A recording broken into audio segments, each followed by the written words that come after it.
Welcome to the channel of PACIFIC414. Show us this loyalty.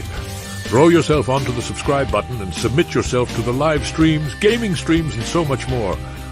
Pathetic earthlings, I command you.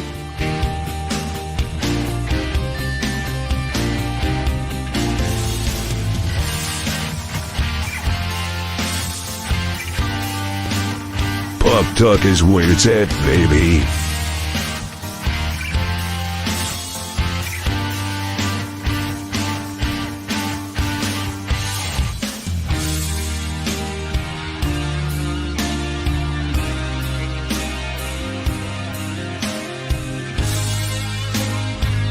Autobots, transform and roll out!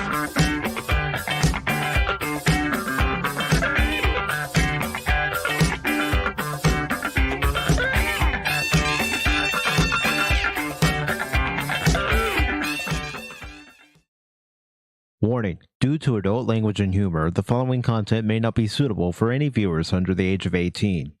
Viewer discretion is strongly advised. The views and opinions expressed during the following live stream or video content are those of the individual and may not reflect those of others. Thank you.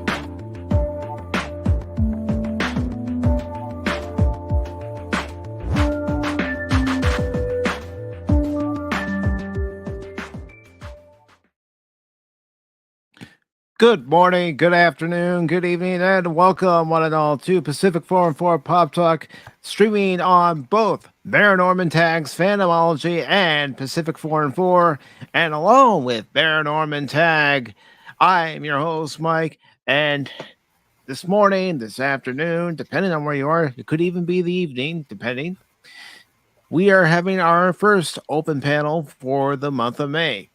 Now, I want to make something perfectly clear as far as the open panels are concerned. Everybody is welcome to join the open panels, but I ask that if you do join, please don't start promoting yourself or a friend's channel out of nowhere.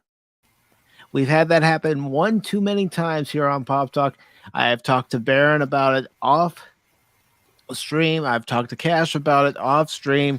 They know that it's doing something to me. They know exactly what it's doing to me, and I'm going to play this clip. You know what really grinds my gears? Yes, it has been grinding my gears, where somebody will just all of a sudden come out of nowhere and plug either their channel or someone else's channel when I, Baron, or Cash haven't said, okay, go ahead and promote your channel. That is rude. And I've been quiet about it long enough. And I don't know if you have anything else to add to that, Baron, but... I'm sorry, don't quit doing that. Just want to let you know. And welcome on all except for you, Harris. Screw you. You're not welcome. But yeah, exactly. I mean, there's a different thing when you're referencing another YouTuber is in context to what you're talking about, an article or a situation or anything like that, because it brings context into it. But to do a blatant advertisement, which basically is while nowhere is wait your turn. You'll get your chance. Mm-hmm. But we won't let you walk out without having a chance to say, hey, don't forget me, my page too. Thank you so much, and have a nice day. So yeah, it's just that is broadcast etiquette as well. You don't really normally have someone going onto another person's show in real life. Not really in real life, but on television or such. And all they're doing is promoting something that isn't what this is all about. So yeah, just remember, even though we are small time, we try to be professional. Think of this as and that's one thing. We do think of this as a professional broadcast, even though we do get silly and goofy, because that's what it's all about. There's nothing wrong with that. But there's still those parameters that we have to stay within and try not to step over. Except for you, Harrison. You're not welcome. And here's another thing. If you want to promote something, ask. Yeah. More than likely, Baron, I, or Cash will say, yeah. Of course, Baron and Cash might look toward me and say, is it okay? And the reason for that is because Pop Talk is Pacific 414. Just like if Baron's doing Baron After Dark and I'm on there. I'm not going to go on Baron After Dark and start saying, oh, this is what I'm doing on Pacific 414. This is what I'm doing this day, that day, and the other. When it has no relation to what we're talking about at that time. It's like, okay, Mike, that's great, but it can wait. No, yeah, most definitely. How do I sound now? I changed microphones. Your mic sounds good, but it's breaking up for some reason. Yeah, I don't know why. I just switched over to the main one, so. And, when you hop on to the panel, please give whoever's speaking at the time a chance to finish their thought. Mm-hmm. We all know how it is sometimes when we're in our thought and we have to say what's on our mind at that time. Otherwise, we'll forget about it, especially if another topic comes up and we're like, oh, I want to chime in on that too. Mm-hmm. Mm-hmm. I know it may sound like I'm being the bad guy here, but again, we want some professionalism here. Still want to have fun, but be professional about it at the same time. He wants to be professional. He still keeps me around. I mean, talk about that. No. But well, in all honesty, he's absolutely right. I mean, just to respect. I gotta remember, it comes down to one person who's in charge of the whole thing. That's Doc Pop.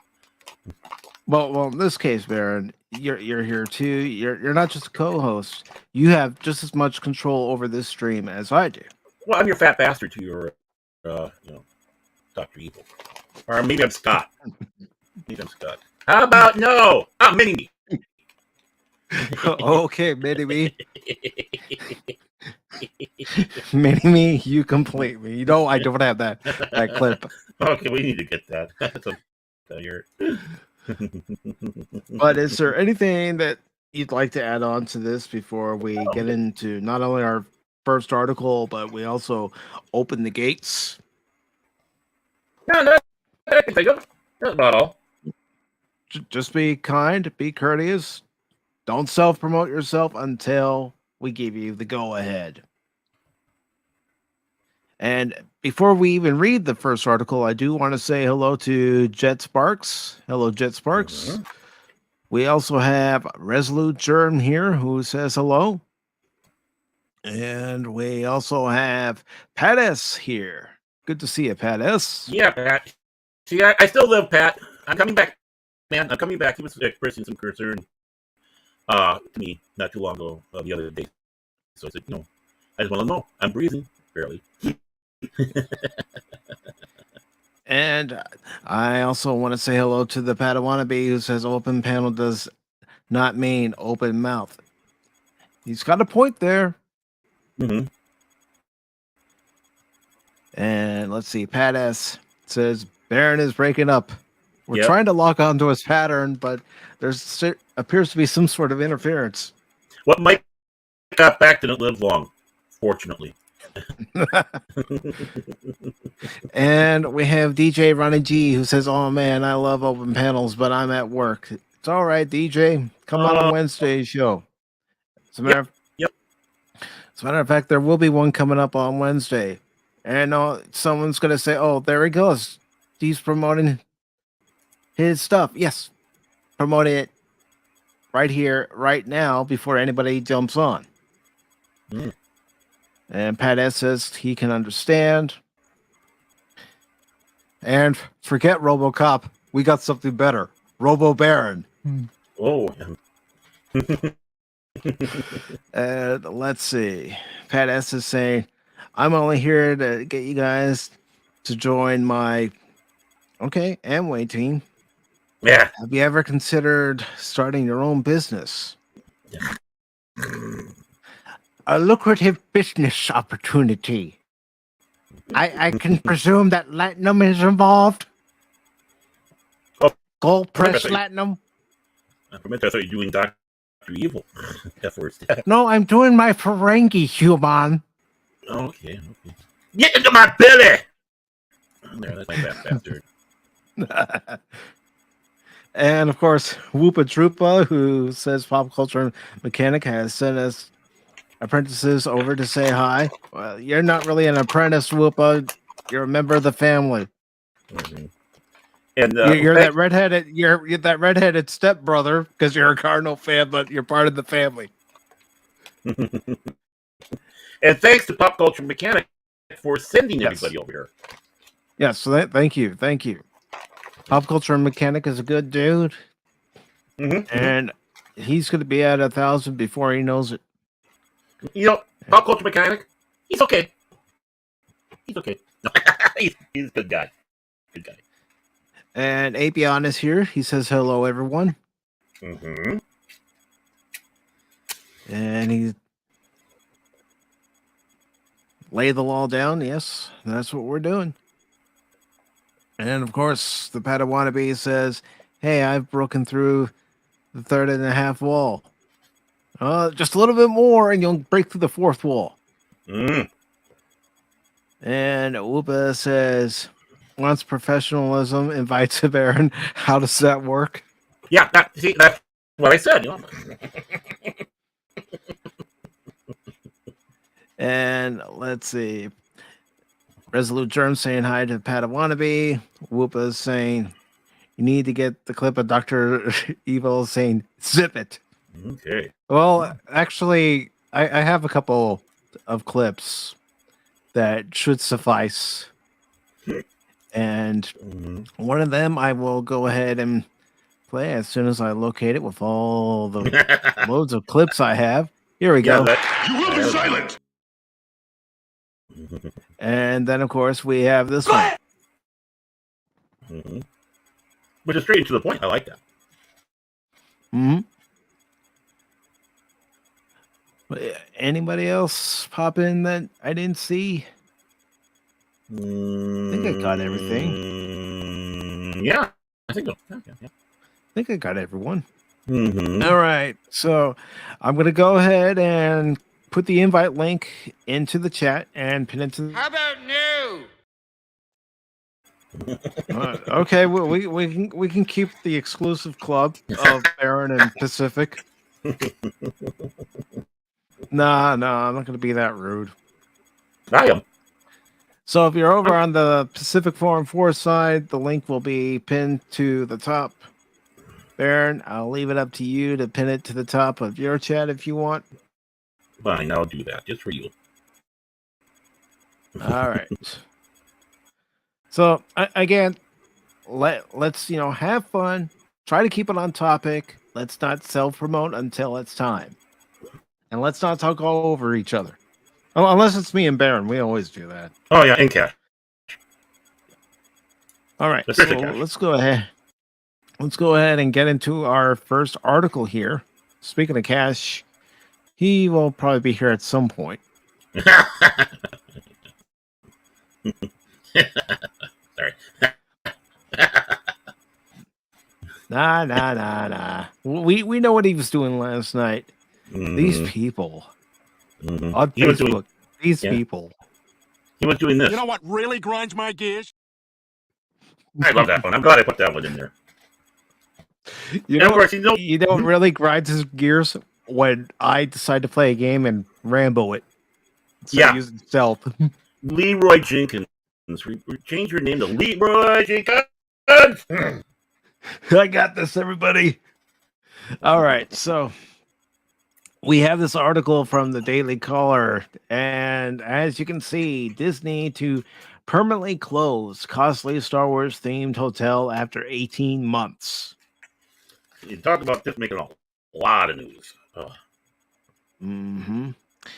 It, of course, was posted on the 18th. and it's by Gretchen Clayson. And the article says Walt Disney World's costly Star Wars themed Galactic Star Cruiser will be permanently closing its doors in September, approximately 18 months after opening. Advertised as a 2-day immersive experience, the Galactic Star Cruiser provides guests with a simulated voyage to a galaxy far, far away.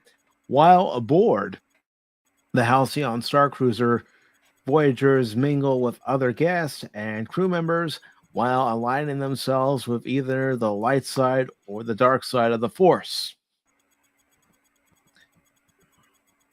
Cost for the voyage came in at a staggering $1,200 or $1,200, depending on how you want to say it, per person per night. Family packages began at a whopping $6,000. The price tag included food and drink, admission to Disney's Hollywood Studios for a planetary excursion to Galaxy's Edge, the Star Wars themed land, an exclusive magic band, and a 2-night stay in either a cabin or a suite.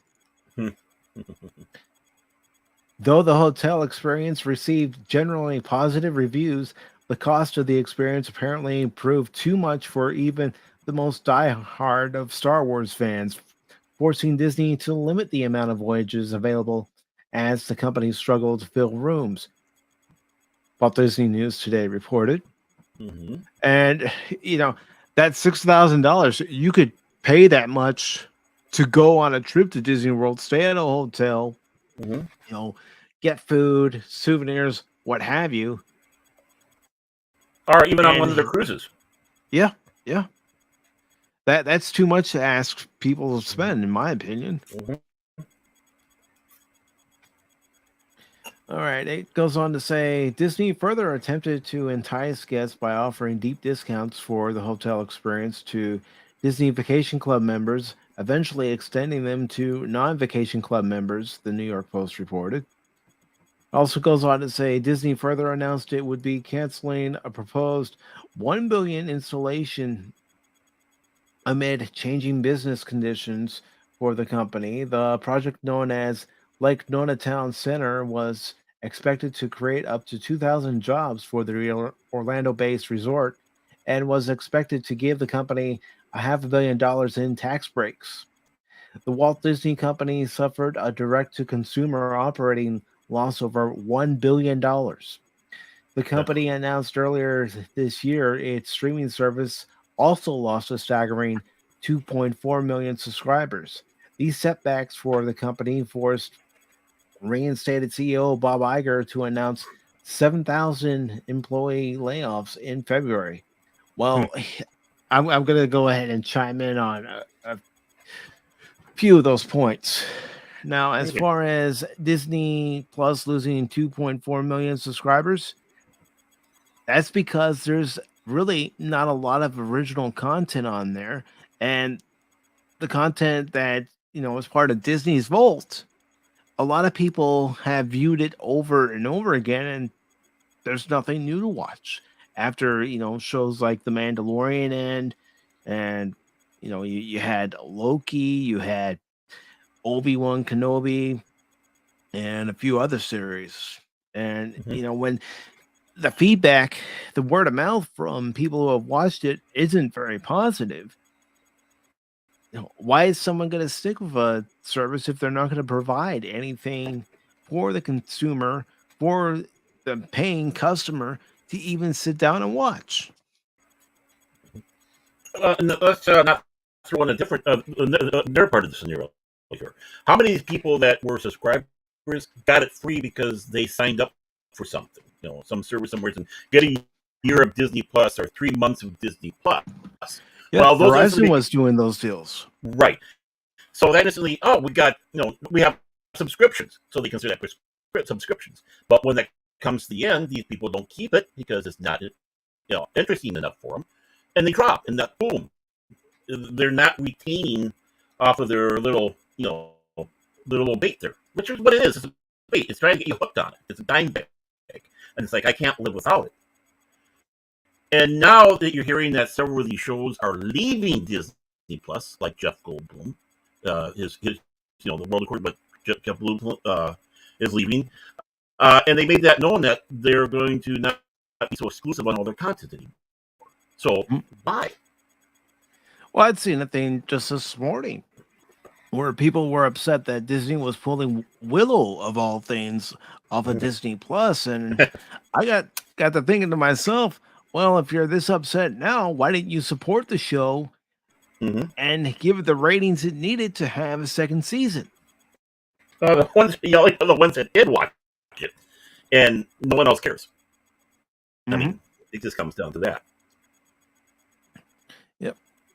And before I let the Padawannabe in, I am going to go ahead and read this next paragraph, and then I'll let you in, Padawannabe. And this paragraph starts off by saying, we are so proud of all the cast members and Imagineers who brought Star Wars Galactic Star Cruiser to life and look forward to delivering an excellent experience for guests during the remaining voyages over the coming months. Thank you to our guests and fans for making this experience so special. Walt Disney World announced on the hotel's homepage. Now, there's a pretty good contrast because this isn't the first IP that would get its own themed area. Back in 1998, Star Trek had its own themed area called Star Trek The Experience, which was at the then Hilton Hotel in Las Vegas. Right. And for that, at the time when it first opened, you had 2 replica bridges of the Enterprise D, and that was part of the Klingon Encounter experience. You can go to Quarks and get something to eat. You can go to one of the shops on the promenade and get souvenirs. And I can remember spending over $100 to do the whole shebang package at the time. Yeah, that's not bad at all. And then, of course, later on, they took out one of the Enterprise D bridges and put in Borg Invasion 4D. And with that experience, you sat in the auditorium. And, of course, there was a screen right in front of you and the chairs. And the chairs had motorized mechanisms in them, and you would have the experience both in 3D and with the chairs moving, and there would also be fog to give you that complete interactive experience. And as far as just doing Star Trek The Experience, that was probably worth the $100 that I spent, because you get the pictures. Of course, you get to interact with the actors who are there dressed as an Andorian, Klingon, Starfleet officer, and from what I've seen in videos and what I've heard from other people who went there dressed in a full Starfleet uniform, those actors would actually refer to them by their rank.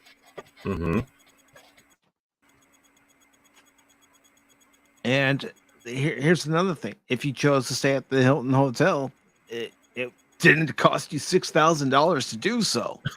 Oh no. Not to say they probably didn't have a suite that was worth that much. They probably did. I mean, it's Vegas. Vegas, baby. Vegas. But, I had a lot of fun at Star Trek The Experience. And yes, I have been to Galaxy's Edge, and that was 3 years ago. And I liked it for, what it was. I didn't go on the Millennium Falcon ride. I did go on Rise of the Resistance, and it was fun. I'm not going to say it wasn't, but I would never, and I mean never, and I know never say never, but I would never drop $6,000 to stay at a Star Wars or even a Star Trek themed hotel. I don't care how good the experience is supposed to be. I'd never do it. No. And Padawannabe, how are you doing today? Doing well. How are you, gentlemen? Doing all right. You're a little low, brother. Oh, here. Let me move this up a little closer there. You're still a little low. Okay, then. And I can hear myself. Oh, Scary, isn't it? that should. Oh, wait. Let me make sure my phone's off. Everything. Oh, let me check my cancellation. cancellations off, stereo audio's on, but turn my mic up. Naughty nerd. Alright, Nerd. I'm at 120 now. Is this better? A little louder? You're still low. It sounds Yeah. like it might be coming from another audio source. Yep, I figured it out. Let me mute. I'll come back. You guys Yeah. go All right, ahead. brother. I'll on to the next one. Okay. Well, I think there is 3 things. Or is there more to the story? I don't want to get myself. There is, but if you got a thought that you want to express, go ahead and express it. Well, I'm just going to say there's 3 things that doomed this little endeavor that Disney did. And it by itself is not a bad idea. What they had planned is not a bad idea. But the 3 problems are: is one, the economy right now. It sucks. I don't care what anybody says. This bad economy we're in. 2,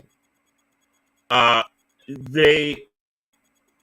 Okay, so that was the first one. 2, they set this in the sequel trilogy era. There's not enough things in the sequel trilogy to really enamor your really hardcore fans. I'm talking about the real fans. I'm not talking about the ones that only seen the sequel trilogy and think this is the bee's knees. They originally had the plan for the original trilogy, but KK and Gang again. No. We need to promote Wonder Ray and all that. So they pushed it up ahead. If they had this as a Star Wars, the original trilogy, or even, dare I say, the prequel trilogy, you would have had a very successful park, which comes around to the third part, again, with the economy. The price is way too much. What were they smoking? Were they snorting cocaine off of a prostitute's butt in a bathroom somewhere, going, hey, you know what we can do? We can charge $1,200 a person. They probably saw what The Force Awakens was bringing in when that first came out and thought, oh, wait a minute. We should theme this around our sequel trilogy and people will come. Mm-hmm. But we found out what happened with the sequel trilogy. Yeah. Once everybody saw The Last Jedi, a lot of people bailed. Mm-hmm. And I do want to say hello to Captain Phantom Nerd. Good to see you, brother. Nerd! It is an open panel, so if anybody wishes to join us, they are more than welcome to do so. The link is pinned at the top on PACIFIC414, and is it pinned on the top on your channel too, Barry? Yeah, yep. Okay. I did that. Yeah. Okay. I was asking Martin. That was my porthole of entry. Hey, stay away from my porthole. Hey, I'm squeezing through the wall right now. You can't stop me. Oh my. That's what she said. How you doing, Padawannabe? Doing well. I'll wait for you to hit a break and then we'll recap. All right. I have to watch what I say. My pastor's wife, our former pastor's wife, is here, so I can't get carried away. Watch them out there and watch your P's and Q's and dot your I's. Ooh, yeah, get on a delay. Yeah. Well, and this is after I'm talking about snorting coke.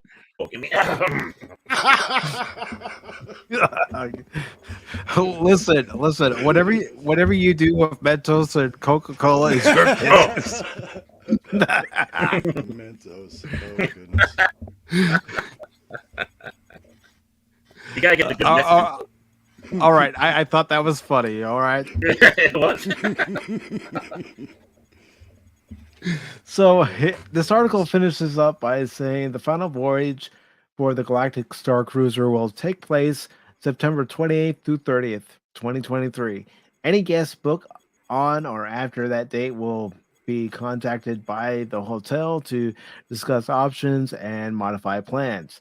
New bookings are paused until May 26th in order to give priority to those who need their reservations altered. The hotel continued. Yep.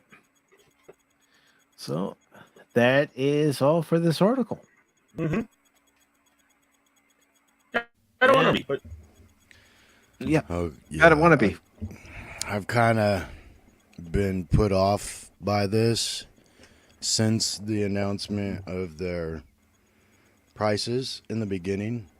You know, I can definitely say I'm a maybe middle lower class individual family, and that doesn't say we don't make a decent amount of money. You know, middle class has a wide range these days, but $6,000, honestly, I'm thinking a much more glorious vacation than this.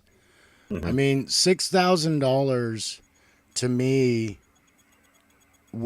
it's not the possibility. It is the definite probability of the best vacation of my life, pretty much anywhere else but here, you know, because the dollar would stretch so much further. Literally, you could stay at 5-star hotels for a week, travel somewhere else, do the same thing, hit a huge amusement park, and I'd probably still come home with a good chunk of change in my pocket.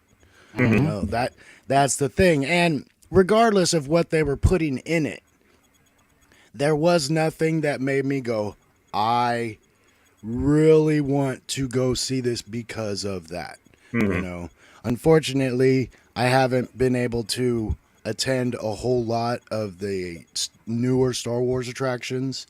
This one I don't regret. You know, the last one I went on was the Star Tours when that came out, so that might have been what, 92, 93, 94, around then. And that's been gone. You know, that came and went, and they've had a few things since then. But it really is the dollar value. I do not have disposable income whatsoever. And you all kind of know what I do. I collect a little bit. So on that aspect, it's like, okay, live your life, have your hobbies, and then save up a ridiculous amount for a normal person. On a hotel, as soon as they showed the hotel rooms and things like that, it was very underwhelming. You just felt like you were staying in a compound. You know, why couldn't they have done this on a cruise ship and redecorated a cruise ship? You know, I mean, you're on the water, you should be in space, but you know, it would have been a better experience. You all have talked about it, and I think we all agree this was just not a very well thought out plan. This is not a well thought out era of Star Wars. Well, No, and another thing about this particular hotel is the moment you get there, you're given an itinerary of activities that you can't really opt out of. And that's one thing that I can definitely say when you talk to people on vacation. Vacation isn't relaxing as you'd like it to be. It's a very stressful thing because you're constantly, okay, let's get here, just like you're saying, itinerary. No one's going to want to get up and do something on vacation. They want fun, not, let's go do this. You know, I mean, exactly what you said, that whole planned thing, like this hour to this hour, we will start and you will be done. So where's the bathroom breaks? Are those scheduled too? yeah, probably. I got to use the little Bantha's room. Like a bantha. I got a potty like a bantha. Well, you know, it comes back to what you were also sitting back saying, looking at it. You know, when you had the promo where, I don't know, the woman that looked like a man and Adam Goldberg acting like Will Wheaton running around showing the place off. The bridge of the ship looked like it was out of Buck Rogers, not Star Wars. I'm talking about, you know, the 79, you know, 79 series, you know, Joel Gerard series, and the cabins looked like, you know, maybe Space 1999. Didn't look Star Wars. Yes, none of that. You know. Also, go on. No, And- you please. Oh, I'm sorry, my apologies. And you know, and I'm going to reference, but no, it was the Clownfish. He said something absolutely important on that. That Disney is known for its animatronics. So why did they have like an animatronic Max Rebo band in there playing and doing, you know, what you would consider? But no, they had the Twilight, which is nothing wrong with that, and singing songs that didn't feel like you were in the Star. You know, it's like Carrie Fisher singing in the holiday special, you know, Star Wars. So, I mean, with all that, they were, you had Twilights, you had Rhodians walking around there, you had the fancy show with Raylo and Chewbacca and the New Order stormtroopers. But can you imagine what it would be if they made it look more like Star Wars, like you were on board, like a Rebel Alliance cruiser? You had real stormtroopers from the original series, the animatronics here and there, more droids. I mean, as I was told that you hardly saw like droids or anything like that in there. It's like, how hard is it to have a few R2 units running around there, beeping and chirping and interacting with people? It shouldn't be too hard. And also, what's sad about this whole experience, Baron, is when you hear and read other reports of what it was originally supposed to be. Mm-hmm. Yeah. And you're thinking to yourself, like you said, set this in the original trilogy or even the prequels. Right. People would have had a whole lot of fun. I think it would they would have had a ball. I think prequel would have been even better because, you would have your clone troopers, but you had more Jedis then. So everyone could be running around like a Jedi. Well, that's what I was kind of thinking. I was like, at the very least, even if they're looking to save money, let's do the Jedi experience, put everybody in cheap Jedi robes, keep the costs down and see how it goes. But, and that is something that could have crossed all movies. But yeah, the going to one section is very strange because Disney's always been that let's reach as many as we can. And now we've all seen it. You guys talk about it all the time. Let's go here. Let's go here. They're very finite in who they're going after. And were they not making enough money before? Do they want to show us that they can do a comeback? I don't know. I agree with everything you guys are saying. And even they could have kept the sequels in there on a rotation. And then you're creating more jobs. There's more, things going on. And like you guys were saying about the droids and things, tell me Disney couldn't have put something out there to the fans. Right. We're looking for stand-in droids. Is there one you have that we can use, or would you make one for us? How many people would jump at that chance? Me. I mean, and with the, I wanted to mention this because you guys were talking about like the Mandalorian and things like that, or the Disney subscribers. We have Disney because we have small children, and that's an obvious thing. But I went out and bought Mandalorian season 1 and 2, and they never released it, but I made sure I got me a digital copy or a hard copy of that, because once all that Gina stuff went down, I wasn't convinced it wasn't gonna be changed. Yeah, I mean, it seemed like every day you were hearing a new rumor. Kathleen Kennedy is getting fired. Kathleen Kennedy's going on. And yeah, I'll admit, for a time, I was, falling for it, hook, line, and sinker. Now I hear it, it's like, yeah, whatever. This old tripe. Well, the thing will be is when we get to the next story, then we start getting to more interesting questions with the KK, but that's for the next story. As a matter of fact, let's go ahead and move on to that next story, since I consider them both related.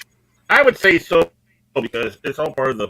I want to finish up with this, though, with one thing. Yeah. Is Harry Potter land suffering at all?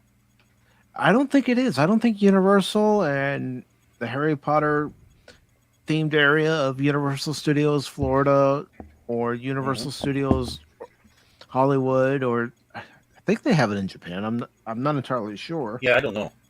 I was gonna say, I think, isn't there 2 overseas Potterlands? I don't know sure either. There is, yeah. I went down. There's one in England. I mean, they have one in England. But when it comes down to it, is here we are in Florida, and Disney's trying to push their weight around. But we go into the next story. We can finish it up with. But you have Universal there, and it doesn't sound like Universal's having any problems. Not on this. No, not right now. I mean, if you watch any of the theme park vloggers, which I do, you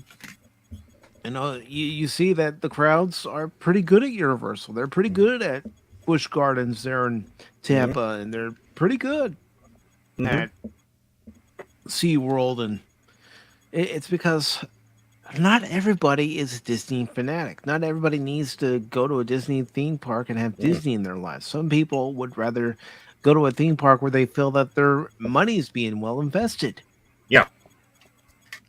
I'll admit, I went to Universal Park, the Six Flags in Hollywood there. It was a long time ago, but the Batman movie had come out and there was a few things, so this was probably late 90s. But it was a great park for a theme park. You know, the only thing I had ever really experienced at that point was Disneyland. I'd never been to any of the other Busch Gardens or anything like that. But Universal, I went there the one day and I was like, oh, this is totally worth it. Worth the money. The rides are great. The experience is good. You know, much less to deal with than any Disney experience. Just the parking lot at Disney is its own conundrum. Oh. Hey, Mike, he's a Bush. Yeah, unfortunately, I'm doing some rearranging with my sound bites, so I don't have any sound bites available right now. They've got to have some good ones on their new show. Yeah. I haven't had a chance to see it yet myself. Okay, off topic. Stop it. It's all right, but you know, because we're talking about this, and this is related to the Disney theme parks and what's theme parks in general. You know, the closest theme park I have to me is Busch Gardens Williamsburg. That's the closest one I have, and of course, it takes 2.5 hours to get there from where I'm at. So you're looking at 5 hours round trip to get there and back, and of course, get tickets. And the last time I went, tickets weren't too bad. I don't know what they're at right now because I haven't taken the opportunity to look because I haven't really felt inclined to go. But moving on. Yep. We're going to go ahead and talk about this story. And I do want to welcome Brandon to the panel. And in this story, hello, how are you doing today? Apion? Am I saying that right? You can hear me just fine. Apion is here as well. Okay. You can hear me just fine. I can hear you, Brandon. Yes, sir. Yep. All right. So the story from Bounding in the Comics says the Walt Disney Company shareholders sue the Walt Disney Company, former CEO Bob Chapek, current CFO Christine McCarthy, and former DMED executive Kareem McDaniel. Hello, Apion. Sorry, I think I had my mic settings wrong, so you couldn't hear me. That's right. Sorry. And didn't mean to cut you off. I was just testing it. That's all right. And welcome, Resolute Germ. How's it going? It's going pretty good. Oh my God, Hope you're doing well. Now. Well, Resolute Germ is here. Yep. So, okay. So this article, which was posted on the on the 18th, it's by John F. Trent, and it says a new lawsuit was filed in the United States Central District Court of California by Local 272 Labor Management Pension Fund against the Walt Disney Company, former CEO Bob Chapek, current CFO Christine McCarthy, and former chairman of Disney Media and Entertainment Division Kareem Daniel. The article goes on to say the lawsuit alleges the defendants were involved in drafting, producing, reviewing, and/or disseminating the false and misleading statements and information alleged herein, and were aware of recklessly disregarded the false and misleading statements being issued regarding the company and approved or ratified these statements in violation of the federal securities laws. So, if true, that's pretty serious accusations. It goes on to specifically accuse the defendants of being provided with copies of the documents alleged herein to be false and misleading before or shortly after their issuance, participated in conference calls with investors during which false and misleading statements were made, and had the ability and opportunity to prevent their issuance or cause them to be corrected. Accordingly, each individual defendant is responsible for the accuracy of the public statements detailed therein, and is therefore primarily liable for the representations contained therein. The suit specifically charges the Walt Disney Company and the other defendants of materially false and misleading statements and omissions issued during the class period that began on December 10th, 2020.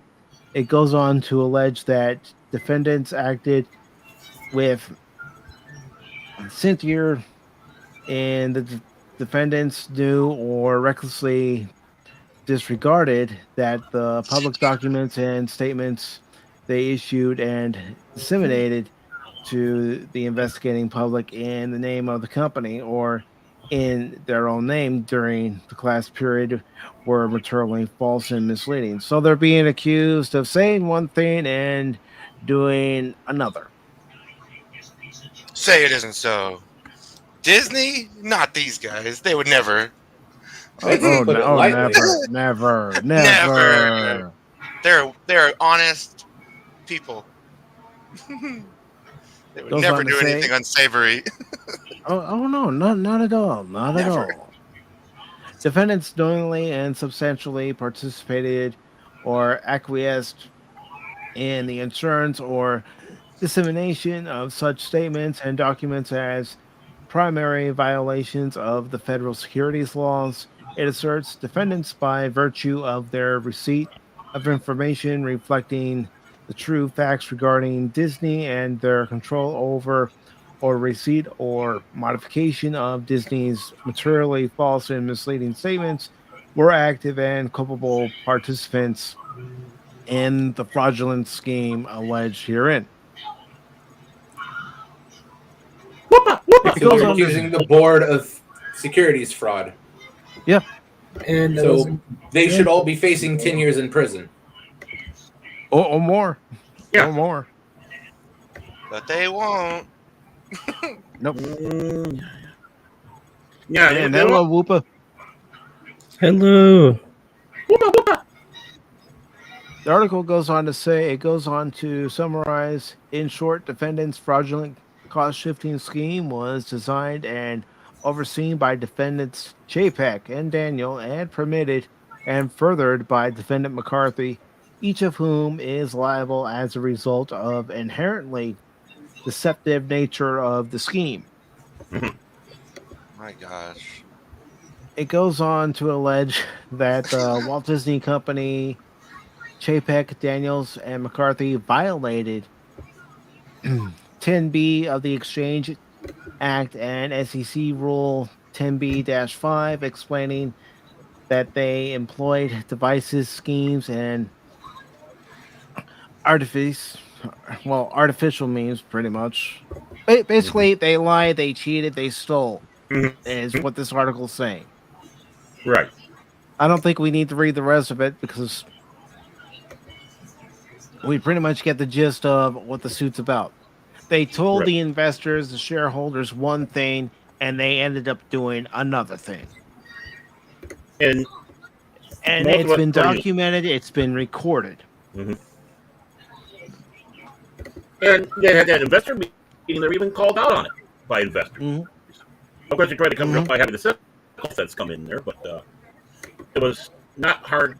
It's not hard to see that people are mad that are investing into Disney. Yeah. They expect the Walt Disney Company and every company that's under that umbrella to provide a service to a level of degree that service has been stated to say that they're going to provide it for. So if you're expecting them to, go to a movie and be entertained, well, that's exactly the kind of service you're looking for. Right. Entertainment from their entertainment division. You go to a theme park, you want to be able to go and have a theme park experience where there aren't any rides that are down. Mm-hmm. Because how many times, especially now, do you hear where people have gone to the Disney theme parks, specifically here in the States, Mm-hmm. and there's always some ride that's not operational. It's down for either refurbishment or it's down because of poor maintenance. But Oh, Mike, I heard. I don't know if this is something they still do, but I know when the bug was going around, you would sign up instead of waiting in line. You just sign up with an app. And they said there would be people with after like 17 minutes, every ride was booked solid. If you didn't log in right when the park opened up, you were pretty much screwed. yeah. Yeah, they used to have this system called Fast Pass Plus, where Yeah. before you go on your trip, you would have a window. It would be at least a month, maybe 2 months before you went on your trip, where you can select, 3 rides per day that you wanted to ride via Fast Pass. So you go through the different rides, you look at the different times that are available, and you decide, okay, so I want to ride Seven Dwarfs Mine Train. All right, they have one available. I'm going to be there on Thursday. They have one available at 6 p.m. I'll take that 6 p.m. slot. Mhm. And sometimes you go to use this Fast Pass Plus system, and you go to look for a ride like Seven Dwarfs Mine Train, and there's nothing available. So here you are, you're paying expense to begin with. Even though they said that Fast Pass Plus was a free service, you're paying for it in your ticket price, and also your hotel stay. So you go there onto the site before your trip, and you see that it's not available, and you're like, okay, so what's the point of having Fast Pass if the ride that I want isn't available? Even when I check different days, it's not available. Now, sometimes you might get lucky the day you get there and somebody decides, you know what, I don't want to go on Seven Dwarfs Mine Train, and you check the app and there happens to be a Fast Pass available, but it doesn't always happen because now they have something called Genie Plus where you pay between $15 upwards to $35 just to reserve your seat and your spot in line. Mm-hmm. That's ridiculous. On top of the food costs, on top of the ticket costs to get into the parks, now they're asking you to pay more just so you can reserve your spot in line. Yeah. Ridiculous. They think I thought that's what children were for.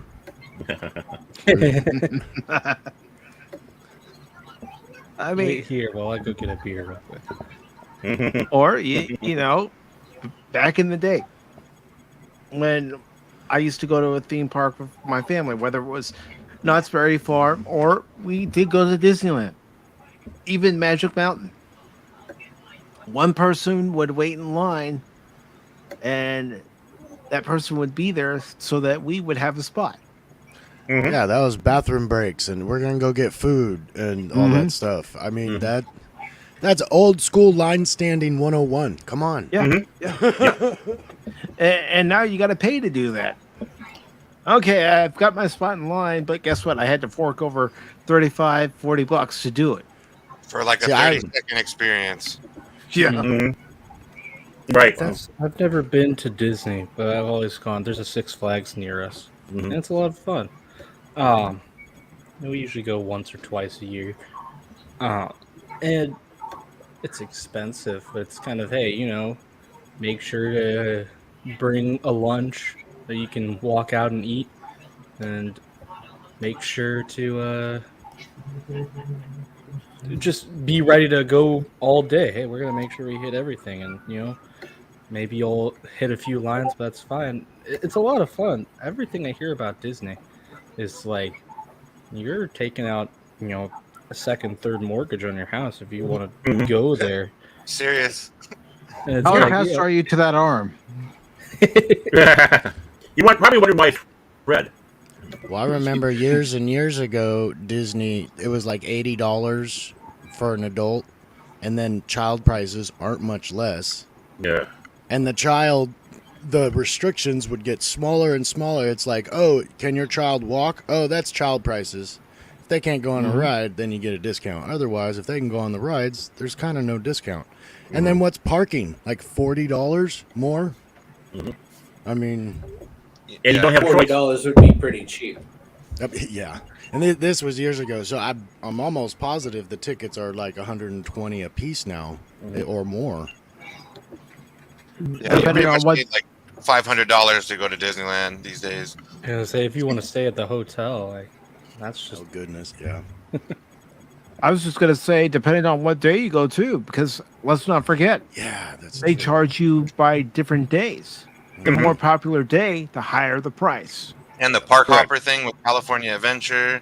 If you want to go over there, you got to buy that thing. Let's all just meet up at Legoland. Yes. I love Legoland. I've never been to Legoland. Like, by the time Legoland opened, I was too big for it. Nonsense. Well, I mean, take a look, what Mike was saying earlier with all this, is they have $1 billion loss. Now, they bought Star Wars, Lucasfilm, for $4 billion.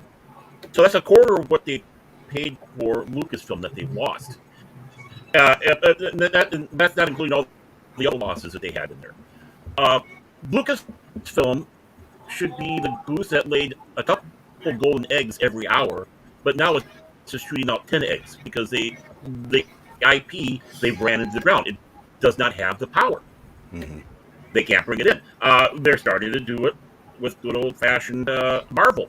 People they thought they had golden eggs. They got Veruca from Willy Wonka.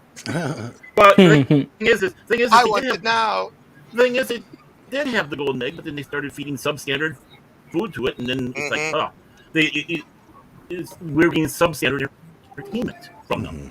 And then, of course, what happens? Their greed gets out of hand. It's like, okay, we'll have to start charging more. We got to squeeze as much as we can out of these people that come in here because we're having this loss, which is the wrong way to go. Oh, they had that the whole fiasco with that. What is that cruiser thing that they did? Yeah, with just Star talk about Wars. That, the Star Cruiser. Yep. Yeah, where it's like you're looking at the hotel, you're like, "What? This is where you're staying? This looks terrible." That wasn't even a hotel; it was made out of old shipping crates. Yeah. Oh, I didn't know that. I totally agree. It should have been a cruise ship and formed like a Star Destroyer or something. Totally. And these investors, you can go ahead. I'm sorry. Baron. I was just going to be smart ass here and say that, if they're going to have a place where you're going to be confined to a spot the whole time, they should have just done Hogan Zero Solid 13 land. They could stay in the barracks, and I could be Schultz. I could go around being Schultz. I know nothing. I see nothing. Hey, Mike, you could be Colonel Klink. I do need to get that clip. With this, the investor thing had $1 billion loss and all that. It's very obvious, and it's kind of the way Disney run. They're like, oh, the old way works, and we've made enough money, and it'll recoup our losses. But I don't understand how these investors didn't see it. Do they not have an assistant? Are they just letting it ride? You could have asked any 20 to 30-year-old about Star Wars, a few of them, and they all of them probably would have said, this would be a good time to get out. So them staying in it, they kind of, you get what you deserve, man. You rode the horse to the ground. You're putting it away. You're not putting it away wet. You're putting it away dead. And so if you want to let your money ride, let it ride. I don't know what to tell you, but they can sue them, because I think that was kind of misleading myself. But we don't know if we were even getting the real quotes or the real notes from the meetings. We're not gonna see everything. We're not gonna hear everything. So what we're hearing, I can only imagine, we're hearing an edited version. It's like, oh, it's got to be really bad. And then I don't know if you guys remember, there was a couple times when investors got on microphone at these things and started asking questions, and they literally are just circling answers. Nothing answered. So they knew it was coming, but they stuck in it. They thought Disney was going to be able to keep going, and they did not invest wisely. They've chosen poorly. The thing is, a lot of their investors now are public sector union pension funds, which are easy to grift control on those things. The private hedge funds, they got out a long time ago. Which is why they were hurting so bad in the first place. And here's the $1 million question, folks. Will Bob Chapek sell them down the drain when this all comes? Is he going to open up and say everything? Is he going to drop everything because of how they treated him? I can't say I haven't thought of something like that. Just the other day, I was like, gosh, is Disney going to end up selling everything and all they keep is Star Wars? Resolution Jones. No, I don't think Star Wars. I don't think Star Wars is even going to be a keeper for them. I think pretty soon here it's going to be anything. If someone comes with enough money saying we'll buy Lucasfilm from you, they'll accept it. Yeah, I feel like the last thing they'd want to hold on to is Marvel, even if we might not want them to, just because that seems to be doing better than other things. And yeah, who's going to buy it? I have no idea. You don't know. I mean, I have $5. I'll take it. Yeah. Well, I was starting to GoFundMe for they have Coach take over and own Lucasfilm. Here's another thing I was thinking about, Baron, is even if Disney does sell Star Wars, I don't see George Lucas buying it back. No. But I can see him getting involved. I can see him getting involved. If you had we don't think Filoni would ask some favors to get a deal on that? I think Filoni might have flushed some of this down even with George Lucas, because I said it before, when you had the Clone Wars, it was still with Lucas. Yeah. And people sometimes gripe about what Filoni did, but the thing is these came down from high. As Filoni sat back and said many times, George Lucas would come down and say, "I want this." Yeah. Do it. And he's basically a consultant on the Clone Wars, yeah. Right. So he was still active with the Clone Wars when it was still his baby. But the thing is now Filoni seems to have really gotten off. He's been drinking the Kool-Aid over there. I don't think even George would want him back if he was able to be in control. Let's say an investor, and they say, "George, will you be in charge of this project?" And I think a lot of these people he would bring back because he felt that they backstabbed him. And he's rightly so. I think that bridge is burned. I think the bridge is burned there. But I was just thinking, since Filoni's in the fold now, give him a production company, But we have to see if he can even pull it off, because like you just said, everything Filoni has done up until he's got to prove himself, as far as I'm concerned now. But everything he did before was Lucas's baby. It's like Lucas, just like you said, I want this, and they're like, okay, what if we do? He's like, no. Okay, what if we do? Yes. Okay, what about yes? What about this? No. I mean, we all seen the footage. That's how that guy works.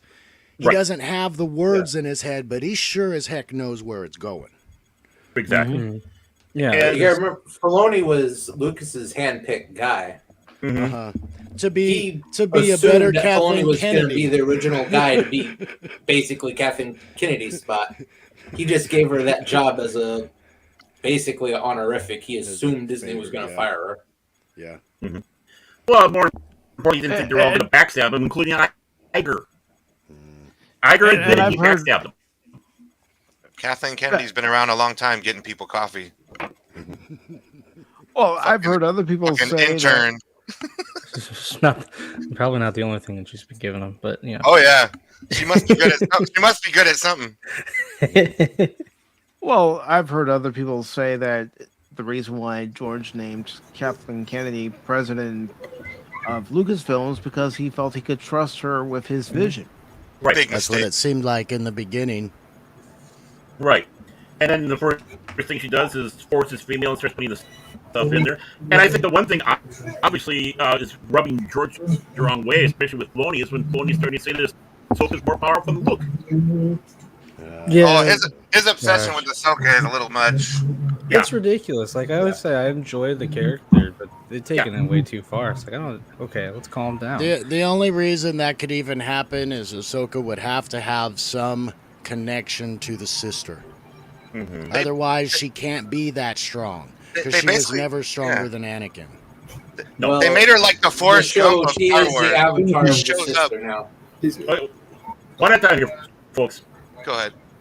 She is the avatar of the sister now. Yeah, that's what they established that in Rebels. Cringe. Yeah, she's had her hands in everything. Like they made Ahsoka like I was saying, like the Forrest Gump, where she's like in every important event in Star Wars now. She's just there in the background or something. Now, I really am curious about these big losses, and neither of these CEO guys, or whatever their actual position title was, who would be next? Because it doesn't seem to me like they can keep them around much longer, can they? I don't know. Well, and I also really wonder. don't know. You also wonder how much longer do they need to be? I mean, I'm pretty sure if all these, these top guys that we talk about retired, they're gonna have no monetary issues whatsoever. So at some point, it's like, what do you keep doing this for? Do you really care that much? Well, yeah, KK does because she wants to push an agenda. She can quit any time and walk away and not have to worry about working another day in her life between her and her husband. But she's made it known this is a personal crusade for her, going out there and doing the Force as female, and changing things over and letting us know that us fanboys are not accepted, are welcomed anymore. And she said that.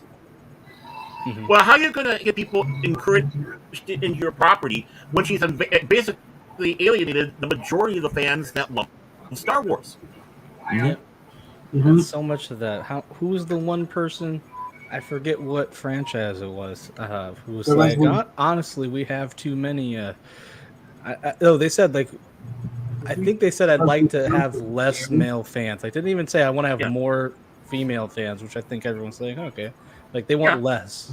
You want us to leave and give you less money? How does that work? It makes no sense. If we don't like my writing or my book, you can. I don't want you in there, and that's one. What was it, Sam? Whatever her name is, the worthless hack who's ruining Star Wars. With Worthless books. hack. That doesn't narrow it down. I know. Yeah, a lot of those. It goes from everybody from Filoni to Heldago to all those putzes. I mean, I just don't I do Sam Max, understand. we talked about her not too long ago. Yeah.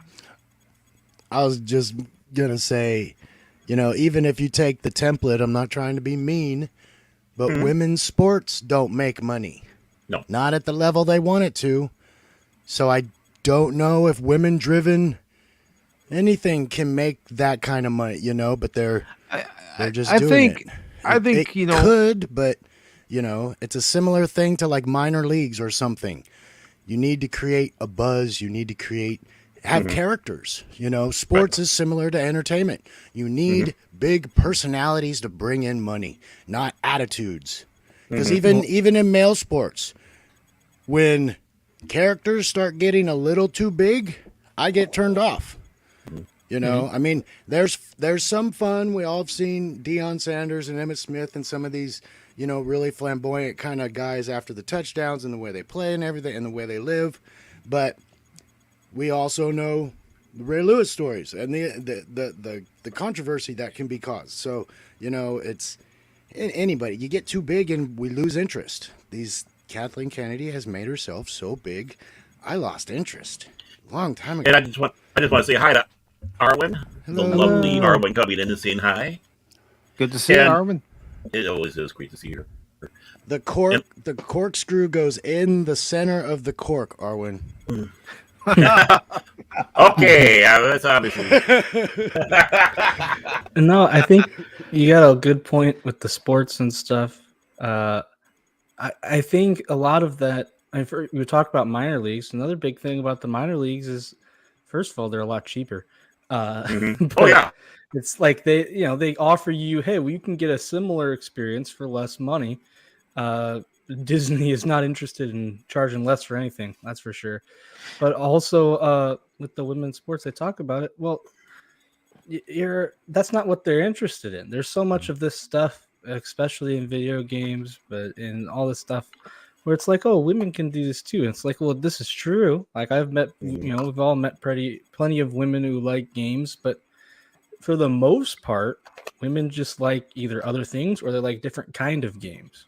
It's like you're gonna get women who are interested in Star Wars for sure, but majority of women are not going to be interested in super cool action space drama. Maybe Animal Crossing or something like this. I don't know. Yeah, like that. And here's another thing: you can have a woman in the lead of a movie. Yeah, it's been done many times. It's been done plenty of times. I mean, it's happened before. And you can even have many women in movies as lead characters and still not have problems. But ensemble casts is one thing I think movies did right for a long time. Not specific ensembles. Let's just bring in kind of like any of those movies, the Ocean's 11 movies. Not necessarily the people that play the parts, but they're like, we need this specialist. We need this specialist. And that's what you should do in movies. We need somebody that can play these kind of character. We need somebody that can play this kind of character. I want to watch Ocean's 11 now. And then throw the nets out. But that's the kind of aspect you want. You want the people with knowledge picking people with knowledge. Well, to piggyback on what you were talking with the sports was earlier on, there is a sport that women are starting to get more and more viewership following, and that's rugby. And what's I thought you were going to say pickleball. Pickleball too. No, Lingerie football league. But what's the difference? So here, our American women's basketball leagues are going out there with attitude, saying you gotta watch this or else you're the blah blah blah. You gotta watch. Can't even dunk. Right. The difference between that and women's rugby is they go out there and go, watch us play. Watch us play. See how we play. We're going to go out there and play hard for you. They're sitting back saying, we're going to earn your viewership. We're not going to go out there and say, oh, you got to watch us because we are. So Muslim Joe Puss's Leo. Yes, he is. Also one of my favorite users. But another sport like that with volleyball, and I don't just say that because I love beach volleyball, but Yeah, I mean, there's something appealing about beach volleyball, isn't there? Oh yeah, but no, like just regular volleyball. I love watching it in the Olympics and such. It's crazy. Like there was some lady I saw. They pretty other teams spiked it. The person barely saved it, and it was all the way back. And this lady sprints across and like jumps over a table that's across like where the scorers are, and hits it and like saves it, and they get the point. It's like, holy crap, this is badass. I always thought volleyball was one that they could. I used to be really into the beach volleyball back in the day, but the Olympics too, 6-person. It's very exciting. I did kind of tend to go toward the women a little more because the guys just seemed like it was power all the time. Power. And the women, and it is just as exciting to watch as the men's, but the market itself is not huge. But yes, I totally see what, and the argument with softball. Softball is a whole different level than baseball is. It's exciting to watch that stuff, but again, the market is just not quite big enough to get it noticed. But yes, I totally agree with you. Yeah, and I agree with Arwen here too, where she says women don't like to be patronized, and when female characters are Mary Sue's, it comes across as insulting. Absolutely right. You can do no wrong. Bullshit. Like, perfect. And they don't like to be told to calm down. Yeah, you're acting a little bit emotional right now. What? Emotional? Hey, you're acting like you're acting like my act. And I do want to take the time to say hello to Ms. Bella Games. Welcome. This conversation, I really want to go watch A League of Their Own now. I fucking love that movie. It's a great movie. That's a great movie. A League of Their Own. Madonna. It's got a lot of good stuff in it. Oh, back when Rosie O'Donnell was still liked by everybody. Yeah, before she got fired from her own show. Yeah. Oh, I never liked her, but she did do a good job. Did do a good job in that movie. She did. Yeah. And I also want to say hello to Bush McFadden, who says there are so many Mary Sue type characters these days. Absolutely. And, you can call them Gary Sue's too. I don't want a character that already knows everything that they need to do during the story. No, I want that character to learn.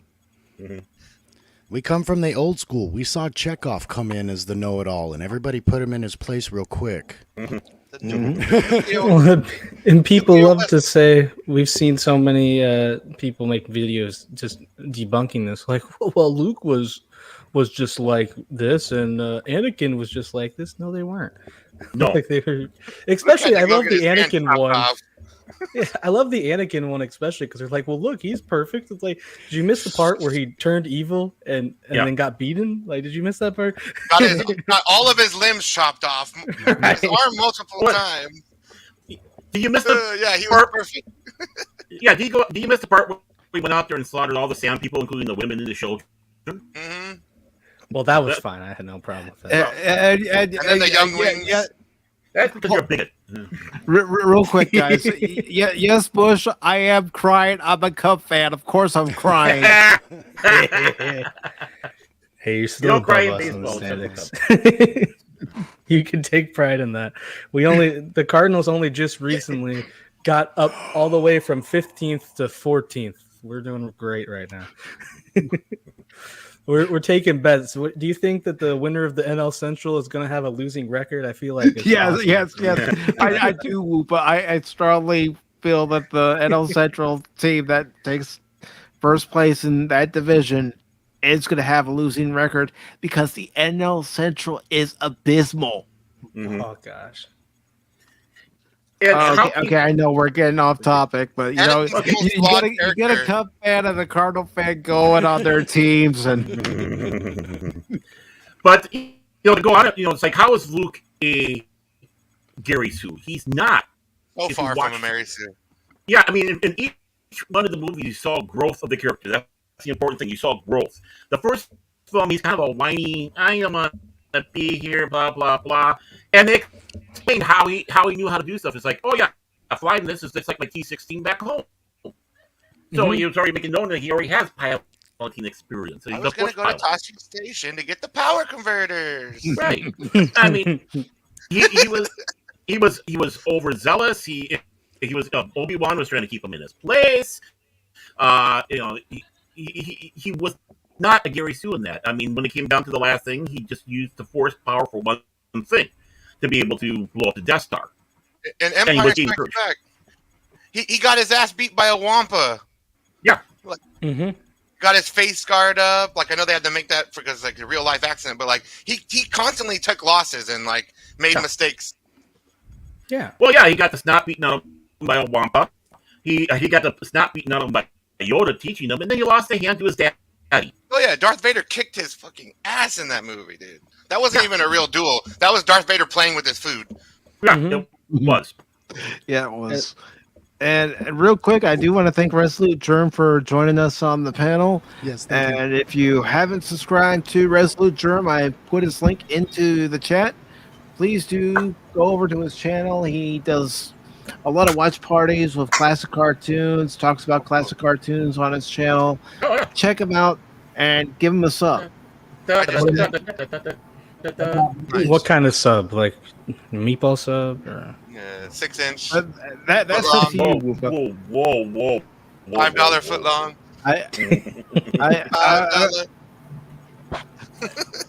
I know it says he won't be here, but can we get the song anyway? I was just gonna do that, Pat.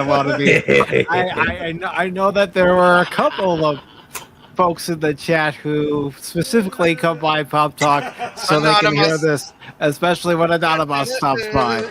Here we go. Anonymous.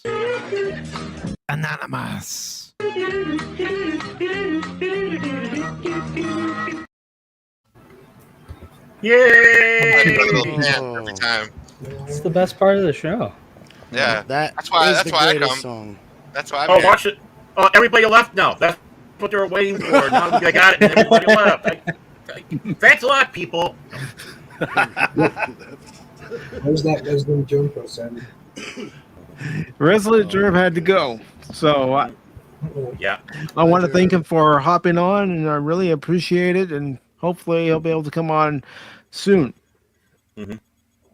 And Anonymous is saying Luke got a lucky hit and ticked off Vader and paid the price with his hand. Exactly. The one good swing he did in that duel. Yep, exactly. And then you could see the difference of the character between Empire and Return of the Jedi. Now you saw the more confident, calm, centered Luke Skywalker, who was on a crusade. His crusade was to save his dad.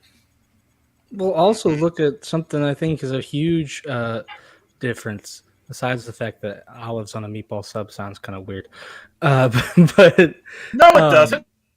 I've never had that. It sounds like I don't know. I'll pass. Eat it. But eat it. Eat it. Eat it. Eat it. Just get eat into it. my belly. Eat it. Well, Weird Al Yankovic. Eat it. They had the whole thing of basically everyone saying, "Hey, Luke, you're not ready." Like, like he goes because he wants to save his friends, which is very admirable. But everyone's saying, "Hey, you're not ready," and guess what? He wasn't ready. Yeah, meanwhile, you got Rey. Basically, Luke trains her half as well, if even that, with all the Force stuff. And then they say, "Well, you're not ready," and then she just wins, even though she already won. It's like, okay, well, that doesn't make any sense then. Yeah, she was down 3 TIE fighters in one shot. And how does she know how to fly the Millennium Falcon? She's been planet bound her entire life. She's going around her scooter. And you know what they do? Pablo Hidalgo goes, I know, I'll just write reference in one of these books you're saying that she had a simulator in her little AT-AT. No, that doesn't Falcon's explain got a robot. Yeah. I'm going to be funny here, folks. I'm going to be funny. It's going to be eye-rolling funny, but Ray saw the How to Fly the Millennium Falcon for W's book inside the cockpit. How to Fly the Millennium Falcon for Jawas. That's so ridiculous. And then, she's great at using the lightsaber already because she had a bow staff. Like, that doesn't make any sense. No. Luke knew how to shoot because he'd been shooting for a long time, but he sure as hell didn't know how to use a lightsaber. He had to train a lot for that. Mm-hmm. Kylo was shot by the bowcaster too in that duel. Like, I'm not gonna completely, excuse that. Rey still is Mary Sue as fuck, but she didn't fight a perfect Kylo Ren. He was definitely injured. Well, you take a look at the fight sequences in that. It's one of the worst fight sequences in The Force Awakens. It's like, okay, we're going to swing these things like bats.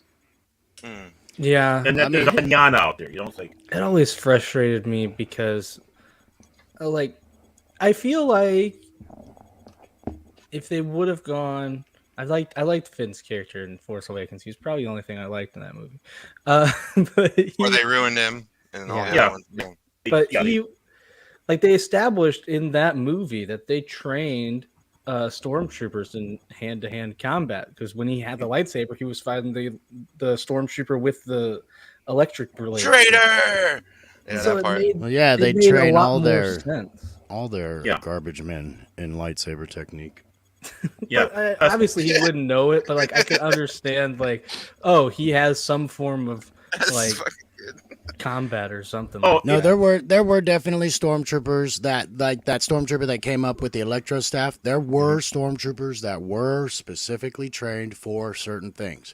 Right. No problem with that. But we have no backstory to Rey or Finn.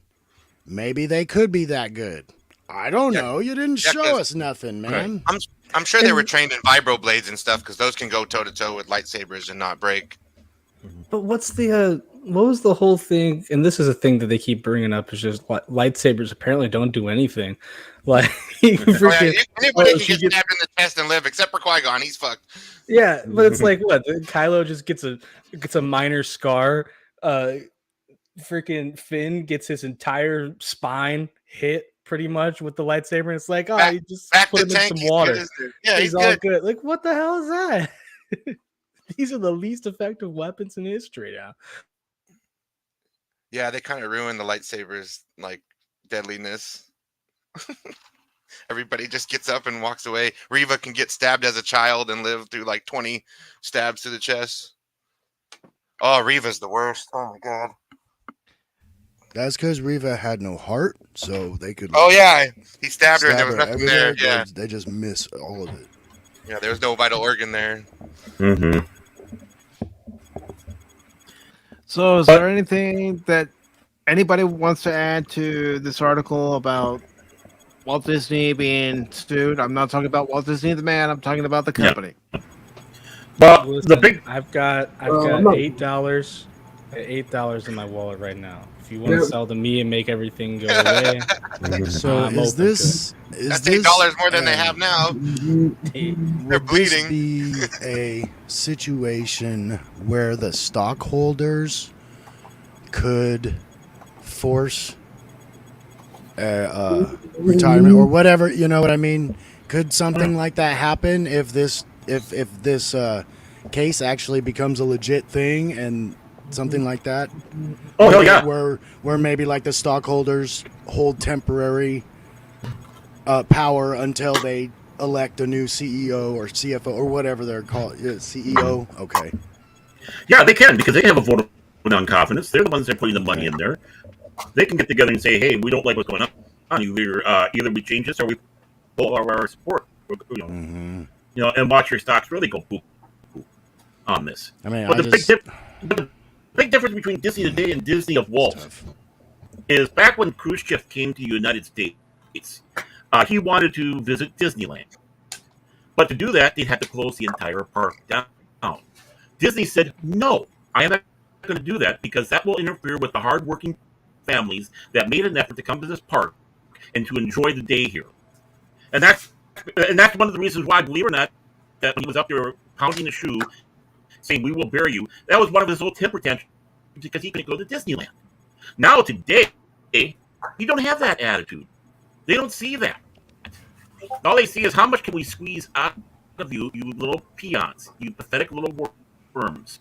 Come on, give us money. And if a ride is broken down, we don't give a rip. But I will be curious to see how this goes because there's nothing really slated. You know, nothing hard confirmed for sure, and everything they did slate kind of went down the tubes. What about the Acolyte? Well, I mean, I'm wondering about that because I don't know how accurate the rumors are and how much they have invested in the company, like Kathleen Kennedy, if she's embedded enough, like she can maintain herself in the company enough to do this, or if that's going to get scrapped too. Because I don't know if I should believe all the rumors. Was Brie Larson ever legitimately a part of this thing, honestly? I don't know. From the beginning. Want me to be a part of it? So I just don't know. I've heard there's been all kinds of problems with the cast until just recently when they said they hired these people. But of course, reshoots, rewrites, all kinds of problems. Now the writer's strike. The writer's strike, and supposedly there's going to be an actor's strike. I don't know. Month. I'm honestly surprised the way all the other titles went. I'm shocked this is still a thing. Well, especially if I was a stockholder, the first real giant red flag would have been the massive amount of reshooting and changing of directors and such for not only Rogue One but for Solo. And when you have a film that's almost virtually getting close to done, it's like, no, we're gonna bring Ron Howard in because I don't like what you were doing, and virtually almost reshoot the film. How much money is that right there? Well, that I don't know because they could, they already have his daughter in the loop, so he could be doing some kind of favor. I don't know. I don't know you'd think it would cost a grip of money to get a director like that. All of a sudden. No, but the big thing is when you have a film almost done and you decide, I don't like the guys who are doing the directing, we're going to get rid of them and bring somebody else in. I just said Ron Howard because he does have a history with Lucasfilm, Willow, the movie, for one. And he was kind of, loosely around a lot of those guys back in the 70s. But the thing is when you have two films that you virtually have to reshoot a huge percentage about.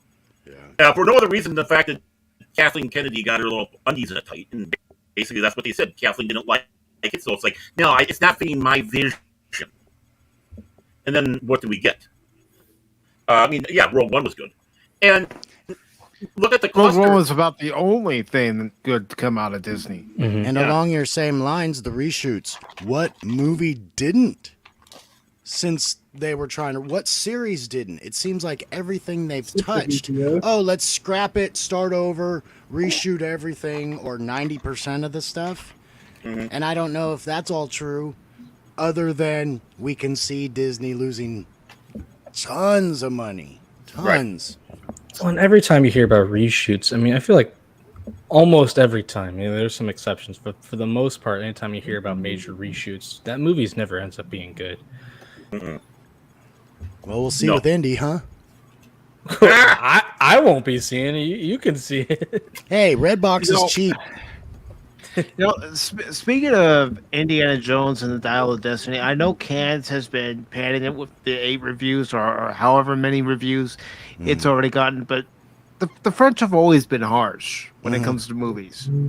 I want to wait until the movie comes out, and I want to hear word of mouth from people that have actually seen it, whether it's good, whether it's not so good, whether it's just, Kingdom of the Crystal Skull all over again. And I fully expect to see, like, whatever the Rotten Tomatoes score is, that seems to be what they're using mostly these days.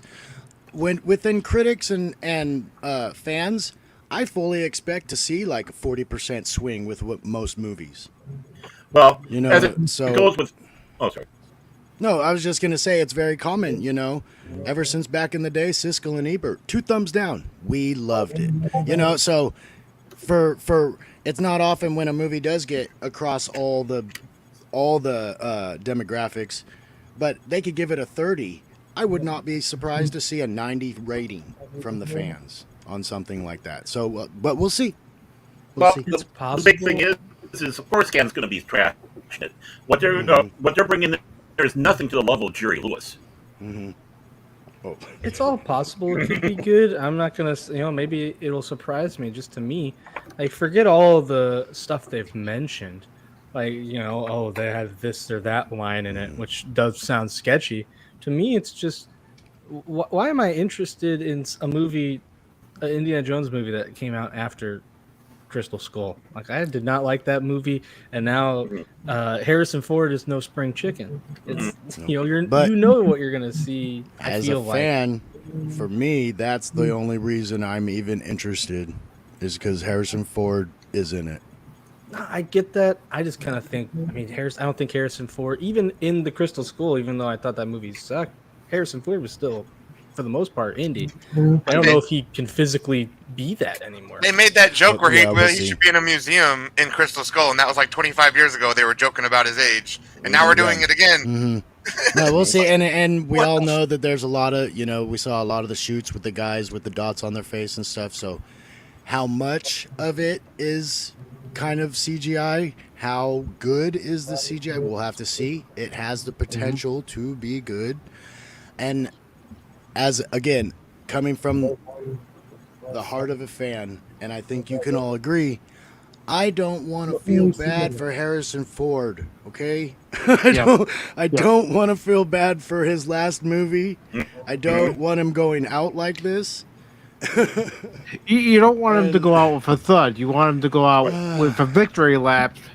Right. With Indiana Jones and the Dial of Destiny being his final movie, quote unquote. Even though I think he's going to be in a Marvel movie, or he's going to be in some comic book movie. Even if he strikes out, I'll give him the respect that everybody gave Cal Ripken Jr. I'd still high five him if he ran around the field. Right. But please, come on, man, give me a home run. I don't want that for him. You do want that for someone who's going out, bring up baseball. I don't want to be, you know what you got here, bring up baseball. Air Force. But that's the feel. You want the guy who's about to retire to hit a home run. Yes, David Ross did that in Game 7 of the World Series as a player, which was a great moment. As a manager, he's not such a great manager. I'm not saying that. He's not. He's not.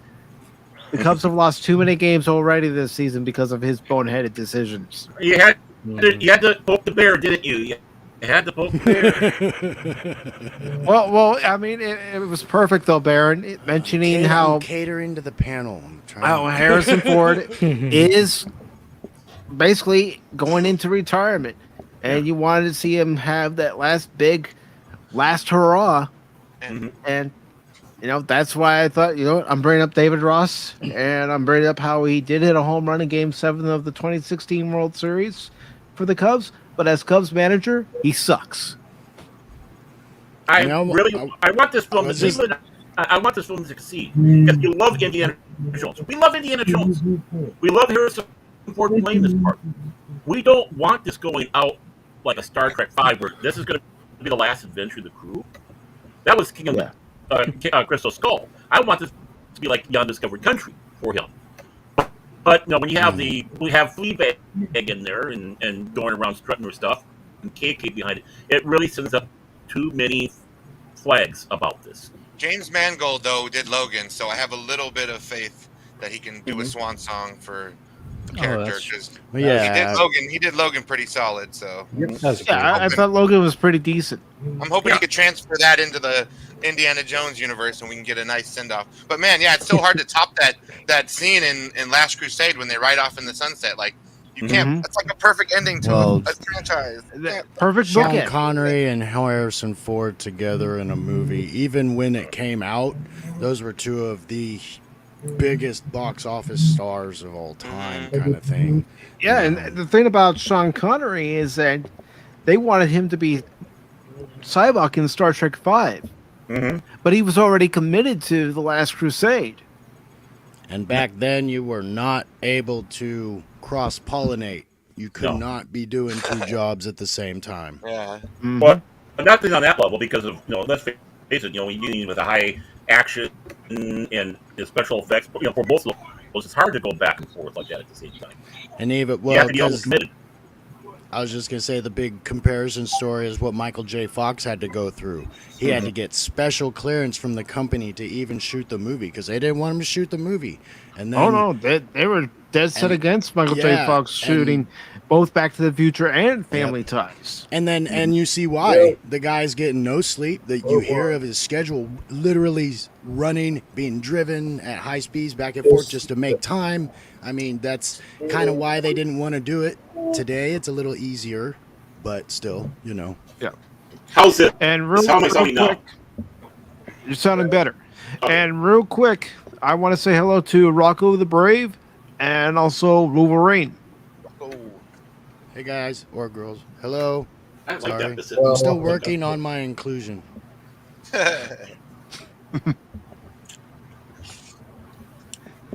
And speaking of your mic problems, Baird, Low Spec says Baird Orman Tagge needs to reset mic or something.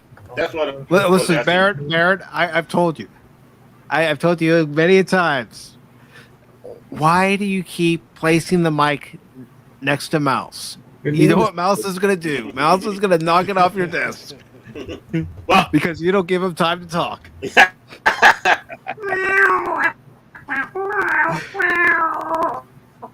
Okay, thank you, Mouse. And back to you, Baird. Man. This is how I deal with Mouse. What would you say you do here? Does he follow it up with, I have people skills? I'm good at dealing with people? No, he doesn't. He knows better than that. That's why I didn't play that part, because he's not a people person or a cat. Mike. Yes. I have a new banner. I did want a new banner for my channel. Oh, nice. And I have 1,200 subscribers. Very nice. Look, I'm looking at it right now, Brandon. Looks real good.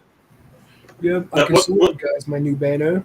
Well, we'll talk about other channels some other time. Remember, promotion is supposed to be at the appropriate time, not now. My new banner, the new banner for my channel. Yeah. Well, I'll definitely show it toward the end of the show, Brandon. Right now, right now's not the time. I want to save all channel promotions, whether for yourself or for anybody else, toward the end. I have about 1,200 subscribers right now. 1226. Okay. Yep. Yeah. Well, you're one of my favorite users. Thank you, Brandon. Now moving on to our next story. What's the next story? Well, our next story, Arnold. Yeah, I'm gonna give you an update. Yeah, I'm gonna give you an update on King Conan. Come on, Baron. You know you want to watch it. You know you want to see it. You know you want to see old Arnold on the big screen. Come on. I do. Actually, I love this. Wow. Come on, we gotta get to the chopper. Hey, waiting for him. Yeah. Get to the chariot. There's a big lion over there. Look out. There are women's lamentations we must be hearing. Oh my goodness. Oh, wait, hold on. It's the T1000. I mean, it's a tiger. Mike, I have a question. Yes. What is best in life? What do you mean, Whooper? What is best in life is when the Cubs beat the Cardinals. I set myself up for that one, I guess. You did. Amen. Hey, you're not working with no beginners here, buddy. Watch it. But anyways, we got this story from Comic Book News. It says Arnold updates King Conan movie. Sounds like the third movie will always remain a legend. I am a legend. I'm Arnold. Okay, I'm gonna stop. We got a third Will movie. Smith It had was I Jason Am Legend. Momoa. It had Jason Momoa in it. It was a Well, terrible listen- Conan. I thought I was going to say Red Sonja. Yeah, if you listen to Phil's Red Sonja.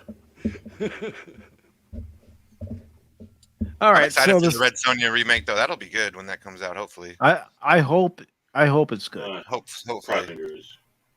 Yeah. I hope it's good, and she's got to be a redhead.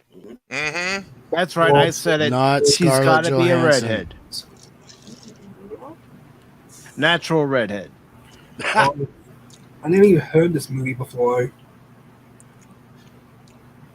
Well, that's because it's been in development for a long time. Whether it actually sees the light of day, Brandon, who knows? But this article goes on to say Arnold Schwarzenegger updates the King Conan movie, which follows the actor offering he won't be back for another Terminator movie. Thank God. Oh, come on. Don't you want to see me in another Terminator movie? My name is Carl now. I have a wife. I live with a wife. I'm a human being. Come on, I got the leather jacket. It's still in the closet. Call me Carl. I mean, I'm not come gonna on. call him Carl. No. I love that. That's my favorite line. We all know I'm not a mouse wants to see another Terminator movie. Come on. Oh, they ran that franchise into the ground. Dark Fate. Dark Fate is his favorite movie. Come on. I finally got to kill John Connor with a shotgun. I did my duty. Then I became Carl. I won't be able to read this whole article doing my Arnold impression. Oh, you gotta do it. All right. Come on now. All right. Peer pressure. The fans want to come on. Peer pressure. But before I do, I want to say hello to the super fan, Adam Shawhan. What's up, buddy? I've been watching you on the TV as I'm out here being a hillbilly burning shit on my property. Yeah, come on. I thought you were going through your workout regimen, chopping down trees. Come on, pushing boulders. Come on, feeling the burn. Because we're coming in the gym and we're coming in the gym and we're coming on the set and we're Arnold and we're just coming constantly. Van Adam So I smoke my stogie wherever I want. I don't have to find a hidey hole like you. Running things out onto the ground as Hollywood comment MO. And I want to say hello to the Napoleon life form. He's no girly man. He goes out there, gives his retrospectives, and he also tells it like it is when it comes to fandom. He's no girly man. We want to pump you He up. looks like Michael Chiklis. We want to pump you up. Stop. All right, guys. Bear with me. I apologize in advance, but yes, I will read this in my bad Arnold impression. Oh no! All right. Look, I bumped it up. My icon. I bumped it up. You've all been warned. I'm expendable. Moving Sylvester Stallone. Arnold Schwarzenegger updates the King Conan movie, which follows the actor offering he won't be back for another Terminator movie. In an interview with GHR, where Arnold also says the Triplets movie isn't happening due to Jason Reitman bailing out on the project like a little sissy girly man. Okay, that's it. I'm out of here.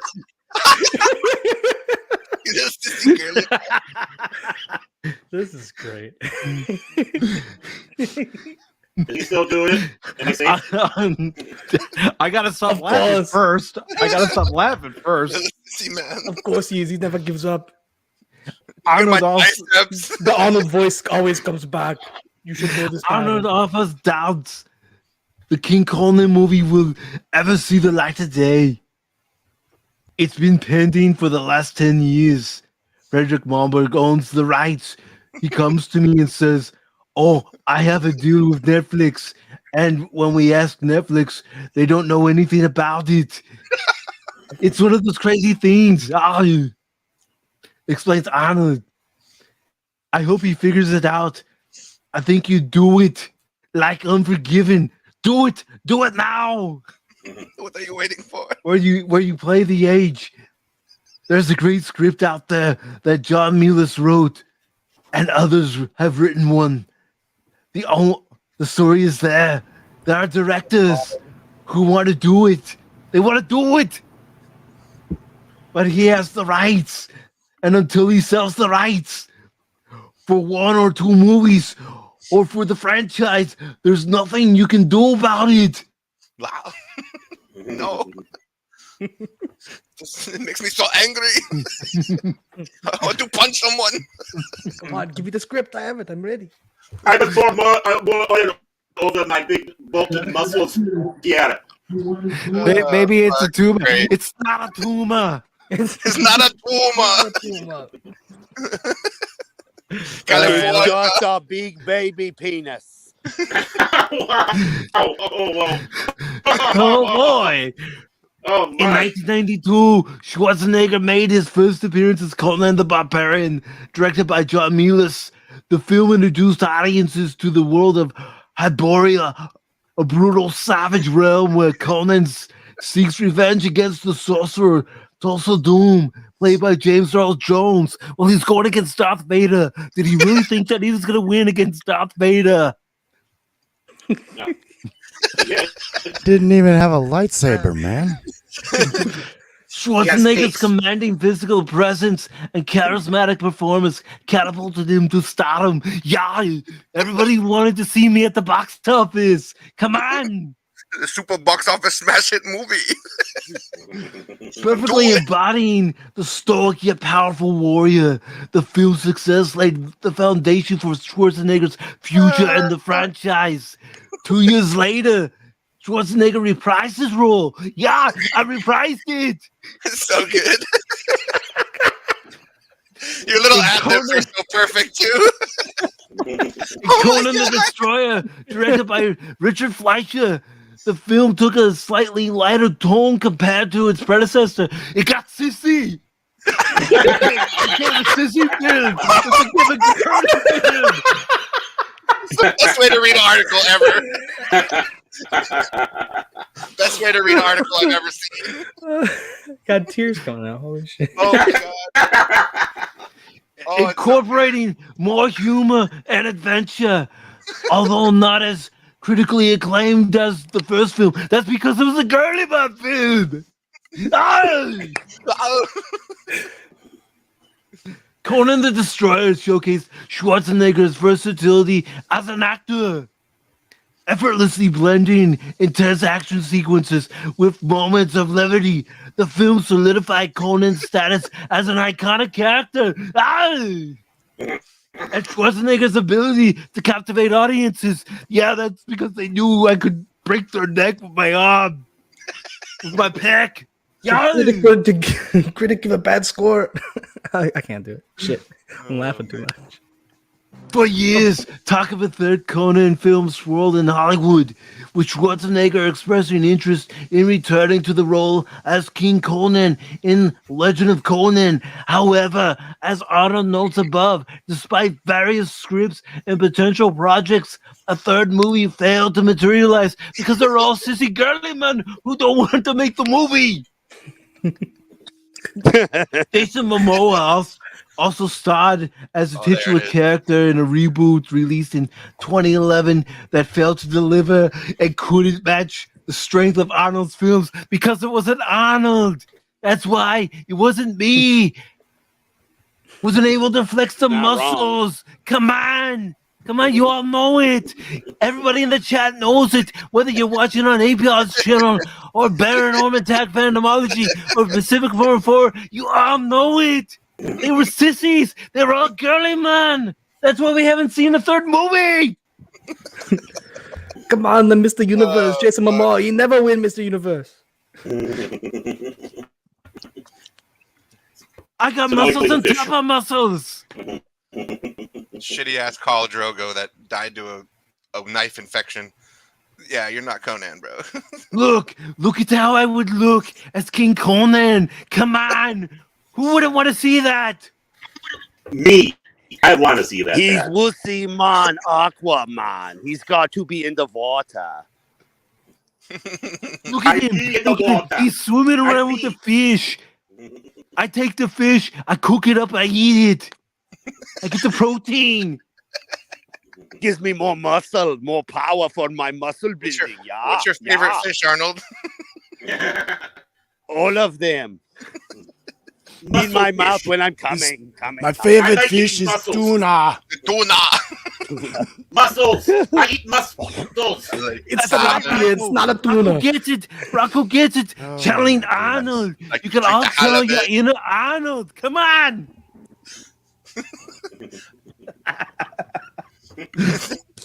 Arnold's here to pump you up. I would not be surprised if somebody clipped that whole thing. Oh, so good. Yeah, that's gold, baby.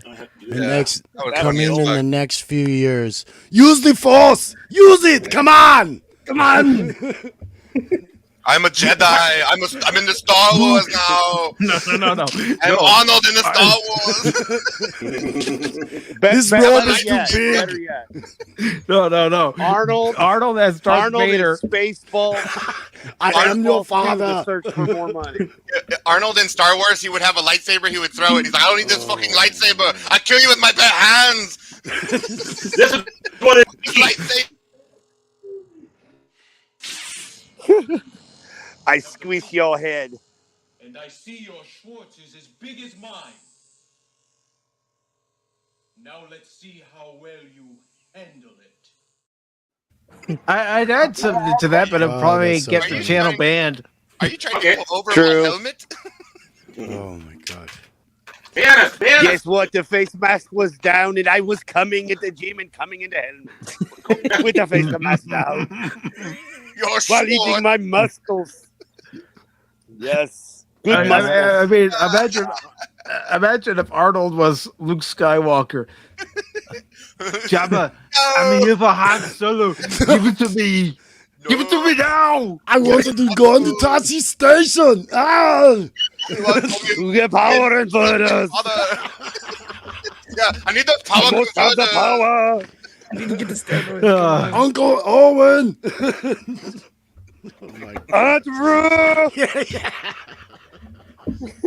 Old Ben, the hermit. He lives out in the desert. Or if he's Anakin. I hate sand. It's coarse and gets everywhere. I hate it. Come on. Especially when I'm coming. Obi is Obi-Wan. Fuck this stand. I go to the dark side. Arnold. I want Arnold as Leia. Oh, get to the Falcon now. Only Obi-Wan. You're my only hope. No. I'd rather kiss a Wookiee. Arnold as Admiral Akbar. It's a trap. It's a trap. Get your ass to Mars. I mean Alderaan. Just imagining. That was Total Recall. Wrong movie. That was good. What is that? That was the wrong movie. You're short to be a stormtrooper. You're too much of a girly man. Come on, we gotta pump it up. Hit the gym. Yeah, you're too short to be a stormtrooper. Look what Loswick Your is in muscle. fact upset in the chat. He says, "Get those Falcon credits to the chopper." Instead of an X-wing, he flies Do it now. Apache through the trenches. Go to the Falcon, Mr. Falcon. I used to bullseye walk that ass with my chopper. I can do a horrible. I think Arnold would have to be I take Jabba. the wampus and I crush him with my bare hands. No, the Emperor. Do that. Why do I want to drink blue milk? Come on. Blue milk can make your muscles strong. It's from a How blue much cow. protein is in this drink? From a blue cow. Drink it, you girly man. Girly man, drink the green and the blue milk. Loaded with calcium. It makes your muscles big. Creepy, I'm trying oily. Oh my god. Arnold as Palpatine. Arnold as the Emperor. Oh man. Oh, I was just gonna bring up that clip, Apion. Come on, strike him down. Come on, do it. What are you waiting for? I was just gonna bring up the clip from Revenge of the Sith. Let me grab it real quick.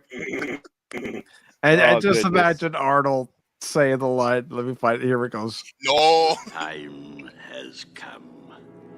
Execute Order 66. Oh, Mike, do it. Do it for us. You can do it. Oh, fuck.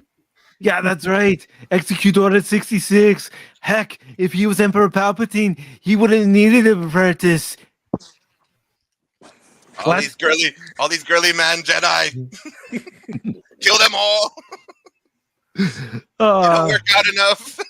Wipe them out, all of them. Do it. Come on, I am the Senate. Come on. Do it now. They don't vote against me because they're afraid of my muscles. I'll beat them up if they say no. No, the girly man. Listen to me, Anakin. Girly man. Only I can say Padme. You have to use my powers. The last Sith arrow.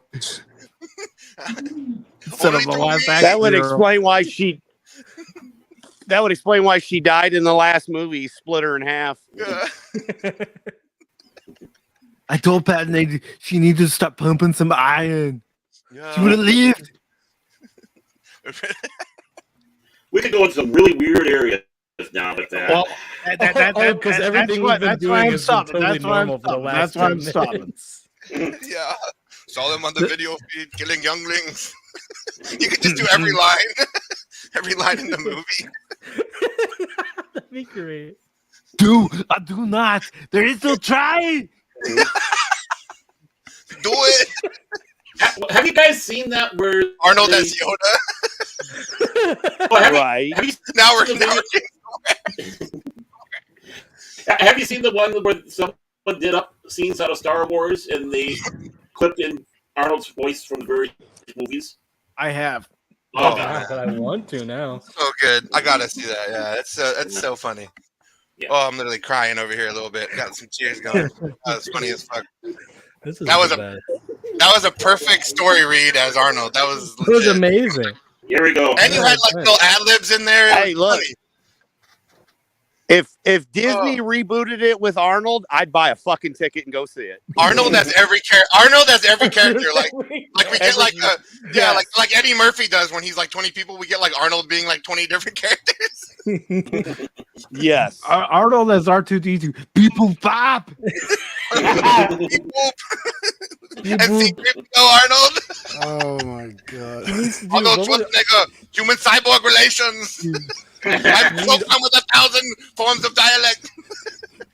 Are you We sure? need Arnold to do the Wilhelm scream. Yeah.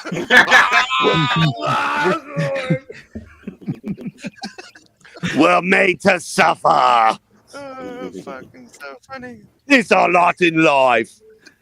Pick We up get- the way to girly man and drink the blue milk. Can we have Arnold sing a cappella like Duel of the Fates? We just got I just got an email from Arnold's lawyer. And here's the thing I want you guys to look up. Oh fuck! I want you guys to look up Arnold singing The Sound of Music. I saw a video where somebody deepfaked Arnold I haven't seen onto it. Julie Andrews, and it's hilarious. I thought, yeah. There has been a flurry of Arnold in other movies going I've been around. seeing Lots that on of YouTube. shorts. Yeah. The Afterlife sequel. Oh yeah. There was one in 2016. 2016 Step Ghostbusters. Brothers, don't touch my drum set. Arnold is 75 years old. Yeah. He's perfect Yeah. for the role. Perfect for that I love role. Ghost. Yep. 75. I absolutely love It's Ghost. time for King Conan, man. I know. I'm ready for 75. it. Yeah, dude. Hell yeah. I Yeah. did just see a video of Arnold. There's a comedian that's touring, and he actually got a chance to work out with Arnold for a brief period of time. I don't care how old Arnold is. That guy looks great. I never, as Dude, we were Lou all growing Ferrigno up, does too. I mean, even they don't have to be bodybuilders, but we all remember when we were kids what our grandparents looked like at 60. You know, there's no comparison to what's happening these days. You know, I mean, now there's so many stars in their 50s and 60s, almost kind of in the prime of their life. It's a little strange. Look at Stallone, man. Have you ever seen? I Yeah. forget where it was, where Arnold had bodyguards. Like, talk about the most useless looking people. You're like, are you gonna do better in protecting Arnold than Arnold? No, he's there to protect them. Well, they're Arnold Yeah, they're pushes his- his they're bodyguards his antlers. at the action. You go get him, and that They're just does enough. projectiles. And just someone comes at them. Yes. It's like the bodyguard for Jackie Chan. Like, do I need you? Really? Like, why am I paying you again? I could do all this. All those bodyguards do it. Look out, sir! Oh, you got him. Oh yeah. Like there was a LL Cool J had somebody break into his house and he like beat them up and like waited for the cops to come and everything. Like literally like knocked the assailant out and shit. Like he didn't need any bodyguards. He just handled it on his own. That's what all those muscles are for. Well, Mama did say knock you out. Yeah, Mama said knock you out. Right. I bet he said that to the guy Oh my after he stand over him in his kitchen. Like, hey, Mama said knock you out. Ghostbusters 4. All right, so moving on to our next story here. It's from Comic Book News. It says original Ghostbusters star reveals they aren't returning for Afterlife sequel. I already This read was Sigourney Weaver. Oh shit. Okay. you may have already read it, Yes. Brandon, but it's policy on this program that I read all the headlines before reading the article. Yep. Ghostbusters 1 and 2 is from the. Is it what? Ghostbusters 3 is the 2016 movie. Oof. It depends on who you ask, Brandon. Some people don't think that the 2016 movie is Ghostbusters 3. I wish I had that Men in Since Black. they unwrote it in, yeah. There's, Yeah, they unwrote it. Like, they even said we haven't had a ghost in there's 30 7 years. of us right now. Yeah. So There's this 7 article is by Adam Barnhart. It was posted on the 21st. Who's on Ghostbusters 4. And it says the latest entry in the Ghostbusters franchise will be here before you know it. Although it appears it will arrive without a major piece of the Those puzzle. two are. In a new interview, Ghostbusters star Sigourney Weaver has revealed she wasn't asked to appear in Ghostbusters 4, even after appearing in the franchise's first 3 entries.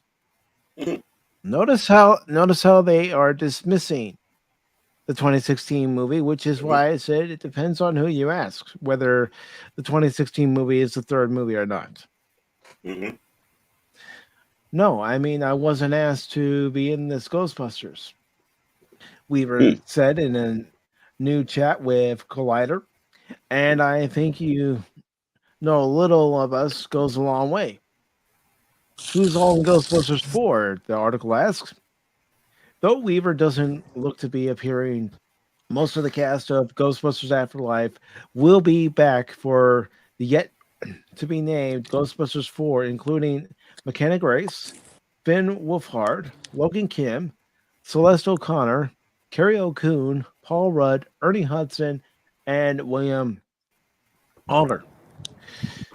New additions include Kamali Najina. I probably butchered that, and I apologize.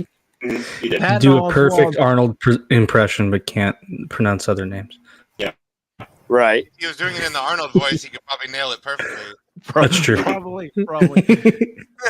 James McCaster and Emily Alyn Lind. Jason Reitman is moving from the director's chair to the producer's suite, making way for Gil Keenan to helm the film from a script the duo wrote together. It goes on to say, a few years ago, my father handed me the keys to Ecto 1, and together we made Ghostbusters Afterlife. Words will never express how grateful I am to have made a film with my father by my side. Reitman previously said when announcing Keenan as director, it is now time to hand those keys to my creative partner and fellow Ghostbuster, Gil Keenan, a brilliant director who will keep the Spangler spirit alive. I can only hope to provide him the same productorial care and support that my father showed me. Along with the live-action sequel, Sony is developing the previously announced animated Ghostbusters feature from Sony Pictures Animation, the studio behind the Oscar-winning Spider-Man Into the Spider-Verse and the upcoming Spider-Man Across the Spider-Verse. And Reitman and Keenan's Ghostbusters animated series that will air on Netflix as part of an expanding Ghostbusters universe. Ghostbusters 4 is set to release on December 20th, while Ghostbusters Afterlife can be seen on the Stars app, or if you actually buy it and you can watch it that way. Or if you know someone who's willing to do a watch party, you can watch it that way. Right. I think it's a big mistake to continue on. I think they should have stopped with the last movie and been done. Yep. I mean, I could see where you're coming from with that, Adam. Yeah. Especially near the end. Yeah. And yes, spoilers. So let me get the spoiler card up here for anyone who hasn't seen Afterlife. But at the end, you see the Ecto 1 going across the Brooklyn Bridge back in New York. So that should have been the perfect way to wrap up Ghostbusters. Yep. And then if you're going to launch the animated stuff, I'd be okay with that. But it'd be something different. You know what I mean? Like, to me, this was tribute to the fans. Hey, we fucked up. We're sorry. They made the movie. You had the kids in it, which didn't bother me. I enjoyed the ending of the movie. I was done, man. Like, I personally will not support it, even if it is good. I think it should be over, man. We don't need to keep drudging it up because they'll just mess it up somehow. You know, I don't have faith in Hollywood in 2023 at all. And you know, to your point, Adam, too many studios keep going on with movie franchises and running them into the ground. It's like, come on, man. Speaking of which, let's go ahead and take a look at the box office as long as those totals are up by now. And because there is a movie that's being run into the ground. I mean, we got the 10th Fast and the Furious movie and shit. Oh my gosh. I'm going to go see that tomorrow. I'm not looking forward to it. I've seen all the other 9, though. So I might as well just keep going into this terribleness. Oh. I think the last one I watched was what was the last Box one? Office Mojo. They went in space last time. Oh, jeez. They took a Pontiac into space. So they drove Elon with his Tesla in space. You know? Yeah. So just to let you know, this weekend it was all about family. Because the family made $67.5 million over the weekend. Because it's about family. Meanwhile, you have Guardians of the Galaxy Volume 3 that made $32 million. The Super Mario Brothers movie that made $9.8 million. Let's go. And then Book Club, the next chapter, made $3 million, and Evil Dead Rise made $2.4 million. I'm sorry. We're getting into the summer months here, and I realize that not a lot of schools have let out yet. I know some colleges have already let out with graduations and everything like that. But 67.5 million, that's not a whole hell of a lot. No. I don't understand how it made that. They're not. Oh my god, they're not about racing Fast, anymore. Fast 9 made ridiculous some good money though. Yeah. But the last one I watched was the last one Paul Walker was in. And I only watched that one because my girlfriend at the time wanted to. It's like, So okay. my friend saw Fast 10, and apparently like Vin Diesel wants to turn Fast 10 into a 3-part trilogy. So it was going to be the last movie, but now it's going to have 2 more movies. And Well, yeah, it's gotta be called Fast and the Furious XXX. Triple X. Yeah, that's what I was thinking. He's going to become Triple X, Yeah. and then he's going to have an experiment where he becomes Groot after that. Like they turn him into a tree, and then it all connects. All right, if that happens, I'll watch it. Are you kidding me? The Diesel We are Groot. When he says "we are Groot," he's really saying family, but they translate. Fast and the Furious, the retirement years, they're going 25 and it's 65 mile per hour zone. And you're like, I can see the last one. They're all in those little scooters that you have to ride. You know, like the little scooters. You gotta get for your into it. pink slip. We gotta get the prude juice. Fast X. I think that means Fast 10. Winner gets Jello at the retirement home. Clap me big, bro. Oh no.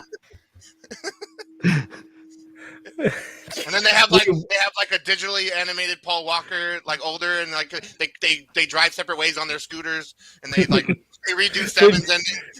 They just go back like it's just a different aisle in the grocery store. They need at least one character to say, discount. You need to give me my discount, young man. Yeah, where's the family discount? The Fast and the Furious Family Club. At least one character, all they say is, what? Hold on. I gotta turn up my hearing aid. And when they're not driving, they're sitting in front of slot machines in the casino. I can see Michelle Rodriguez's character doing that. Hold on, I'm on a winning streak. Yeah. And bingo. that's the Wikipedia. We're playing rummy. Bingo. I 24. I used to be 24. That was a long time ago. I died like 7 times in this franchise, and they keep bringing me back. I think I was 24 when this franchise started. I wasn't even born when the franchise started. Wow. It used to be about racing, amazingly enough. Star Wars started in 1977. It was always about family. Yeah. What was I thinking? It started back in 1977. But we're talking about Fast and Furious. Yeah, Fast and Furious wasn't. Oh, I was Yeah, I was early only a 1-year-old. 2000s, I believe. I was I was saying, only- it was that old. I was Like only a 1-year-old. No, early 2000s, yeah. I was only a 1-year-old. So. And Baron has this page from Wikipedia up here because he wanted to talk about it. And I told him, yeah, we can talk about it. So, Is this? Yeah, is take it this away, gonna Baron. Include? Hold on, Baron. Is this going to include potential spoilers for the new game? I'm not going to spoil anything. I've beaten Jedi Survivor already, so I got to make sure I don't spoil anything here. Okay, cool. I'm just making sure because I haven't played it yet. I didn't know if I needed to walk away. No, real I'm not quick. gonna, nothing about the new one. I'm not even going to talk about the Jedi, Jedi Jawa that Cal Kestis eventually befriends at the right, Mike. I'm lying. But, all right. No. Yeah, I was like, I played the whole game. When did that happen? I was like over here, like, wait, what? Baron's got a super secret exclusive copy that actually works on day one, and it's the same Jawa that girl has a relationship with in the Mandalorian, so they had to tie it. Well, you sure, guys? There is hope for you after all. Sure, people got no reason. Now, the reason why I wanted to bring this up is because we're talking about with all the Disney crap before, and I came across looking at the page, and not to look for cheats or anything, just information about stuff. I'm just a nerd that way. And they talk about, of course, the behind the scenes of the character. Now, It's this part right about here that really got me going a little bit. I don't want so. Oh, what am I doing? Get back over there. I don't know what I'm doing now. Let me see if I In a can. galaxy far, far away. Yeah, I tell you. Okay, so it's this part right here that I'm highlighting that they have, especially with all the garbage they got going on with. Stop. I hate Wikipedia.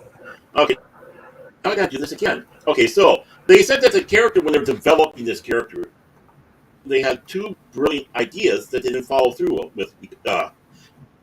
And that one's either going to be an alien or a female protagonist.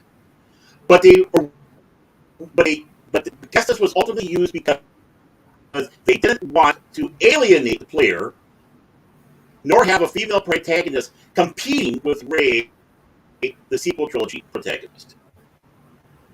What do you guys think about that? Now, I'm going to try to say this. If it was alien or female, I would play the hell out of the game. I would have an alien. Mm-hmm. Is this they decided it, or kind of voices from on high said no? That last part there with competing with Rey, I'm sure that came from up high. We can't have this going in there because we have Super Rey, the Wonder Woman. I thought the Force was female. Why was what? What's going on here? Well, I thought the Force was female. Well, except for one thing, we all know how much BS that is. Because if you're not a female that I'm following, you know that agree with me, I'm going to get rid of you. And now you have the ultimate protagonist, the greatest of all time, Super Rey. And I'm sure KK felt threatened that, if we had another female protagonist that wields a lightsaber, that'll hurt my baby. That's yeah, so and them, like, really. I'll be completely honest. I haven't played the second game, obviously, but I played the first game. I guarantee you, if they made a female protagonist here, they would be more well loved than Rey. Yeah. This game was just altogether written much better. Right. I mean, I think and when it comes around the alien, what if it was an alien, or even an alien female? What if you were playing a Duros or something? Star Wars: The Old Republic. You can choose all these different alien races, male or female, and then you can be whatever you want. Like, they're not afraid of, like, we're gonna mess up our other established characters. Like, really? That's such a pathetic thing to, like, think by them. Like, It's a cop out. It's a cop out. That's so lame. We don't want to compete with Rey. Like, really? You're stupid. There's thousands of there could be 1,000 Jedis. Like, why does she have to be the only one? You realize, like, this goes back thousands of years. You have so much to pull from. Well, you have all sorts of strong female Jedis going back. Yeah, there's been thousands. Yeah. Mm-hmm. Nomi Sunstar. Let's go right back to the Tales of the Jedi. Right back to those days. But doesn't this be one of those things where it's like, we're going to shove everything down your throat, but we won't follow ourselves because it's going to threaten us? Well, if it was, again, an alien, I would play the hell out of the game. If it was a female, I'd play out the hell of the game because, again, it's something different, especially if it was an alien. I mean, let's play it through a different perspective. You have a universe that's supposedly hostile to aliens, and you're playing an alien and a Jedi. Oh my, can you imagine what we could have done with that? Yeah, like Star Wars Jedi Academy. I think you got to pick your gender and your alien race as well. I think you could be like leaks and shit in that game. So, like, they've had multiple games in the past where they gave you free range to be whatever you want. Now they're acting like players won't accept anything other than a white guy. Like, really? Right. Because even in Jedi Survivor, you can make his hair and you can kind of make him look like Anakin. Like, I don't know. They're like, that's the safest thing. People won't accept an alien as a protagonist. Like, that's bullshit. I love all the aliens in Star Wars. I'd rather be something different than a human every fucking time, you know? Right. And you just said right there. Star Wars. Space. We love Wookiees. We love Mon Calamari. We love all these guys. Let me be a Rodian Jedi. I'll be a Rodian. Let's go. Greedo's race. Let's go. Well, even if you don't take Star Wars into account, how many non-humanoid characters have been in hit series? Ratchet and Clank and all these kind of games like that. These are not humans by any means. Yeah. I guess we didn't, Sonic was never accepted. I don't know. I mean, we've been doing this. It's the same thing. Oh, we haven't been doing this we won't accept it. Man, what world are you in? Yeah, we've never had the female heroes. We've never had these avatars. We never had this stuff. We've had so many female heroes in the video games that I've known whether I play them or not. It almost got to the point in the 90s I got tired of it. It's like, can I get a guy? Yeah. I don't mean to interrupt Padawannabe, but sometimes these people just don't have yes a sense. They don't know the compass of what the people want because these people are morons. What the hell are you talking about? Oh, my guidance counselor says that certain words perpetuate this sexist worldview that could trigger. Quiet! From now on, you won't listen to your guidance counselor. You're going to listen to me. Is that understood? Yeah, sensei. No sensei. Fucking love Cobra Kai. I love Cobra Kai so much. I gave like a standing ovation at that scene when I was watching Cobra Kai, and I was by myself. Do you have Tropic Thunder? What do you mean, you people? Yeah, Tropic Thunder. That was great. Thunder clip. Oh, yeah. That word. Well, Down. So now that Cash is here, we can literally play this because most of this You gotta pop it. You know what really grinds my gears? I want 1,000 chicken vaginas. Unfortunately, Family Guy the last 3 years and Seth MacFarlane recently just walked away because of the writer's strike list. And too bad, if that show dies finally. What's funny is you've got Simpsons and then you have Family Guy. Simpsons is actually still trying, surprisingly. Family Guy is just before was like, hey, I'm here for a paycheck.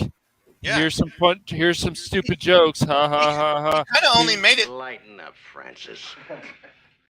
Wasn't that a thing where they basically said, Yeah. MacFarlane said that he didn't want to keep doing it anymore, and they said, well, okay, but we're going to continue without you.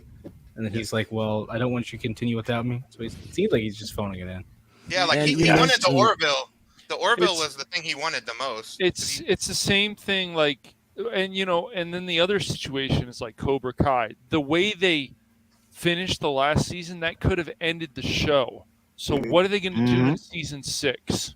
World Martial Arts Tournament. It's getting into Dragon Ball Z territory now. All right. Woo! We're going to have everybody, all these different schools from around the world. I'm excited for the last season because it's very World Martial Arts Tournament. Yeah. We'll see what happens. They've got to go out with a bang, though. You got that 6th season, and then they got to wait for the writers, the stupid writers' strike nonsense that's happened. What is it now? The 3rd, 4th time? Stupid. More greed and money, and they're going to be. I've had so much by peace AI. and quiet. It's been great. Yeah, I know, right? It has been. It's not affecting me, that's for sure. No, me either. It's just not. And I'm sure other people say, "How can you say that? It's so horrible." It's like these people do a lot of these cause a lot of these problems to themselves. We don't do that. Let them figure it out. The writing of the last few years, especially a lot of these shows with throwing in pronouns or a character has to be what is it? Bring on more Cobra Kai. No, Rocco. They have to end this well. I'm fine with more Cobra Kai. Are we gonna get what's her face Hillary Swank in this season? It's like she's like the last person they haven't brought back. She's the only person they haven't brought back. That is true. They literally brought back every other fucking character and minor character. Yes, like he was in that movie for 5 minutes. Bring him back for a season. She couldn't do the moves in that movie. She can't do them now. Well, they're going to bring back a CGI, speed of the play in there. Yeah. Shit. Have you seen any good lesbians lately? Oh, Anonymous, that's funny. No, they'll just get Jackie Chan. Oh man, I don't know. I haven't been looking for him, Anonymous. Oh yeah, that's right. Jackie Chan and Jaden, Will Smith's son. No, they never brought him in yet to ruin everything. True. Yeah, to ruin it. Are you sure it's son? I thought it was.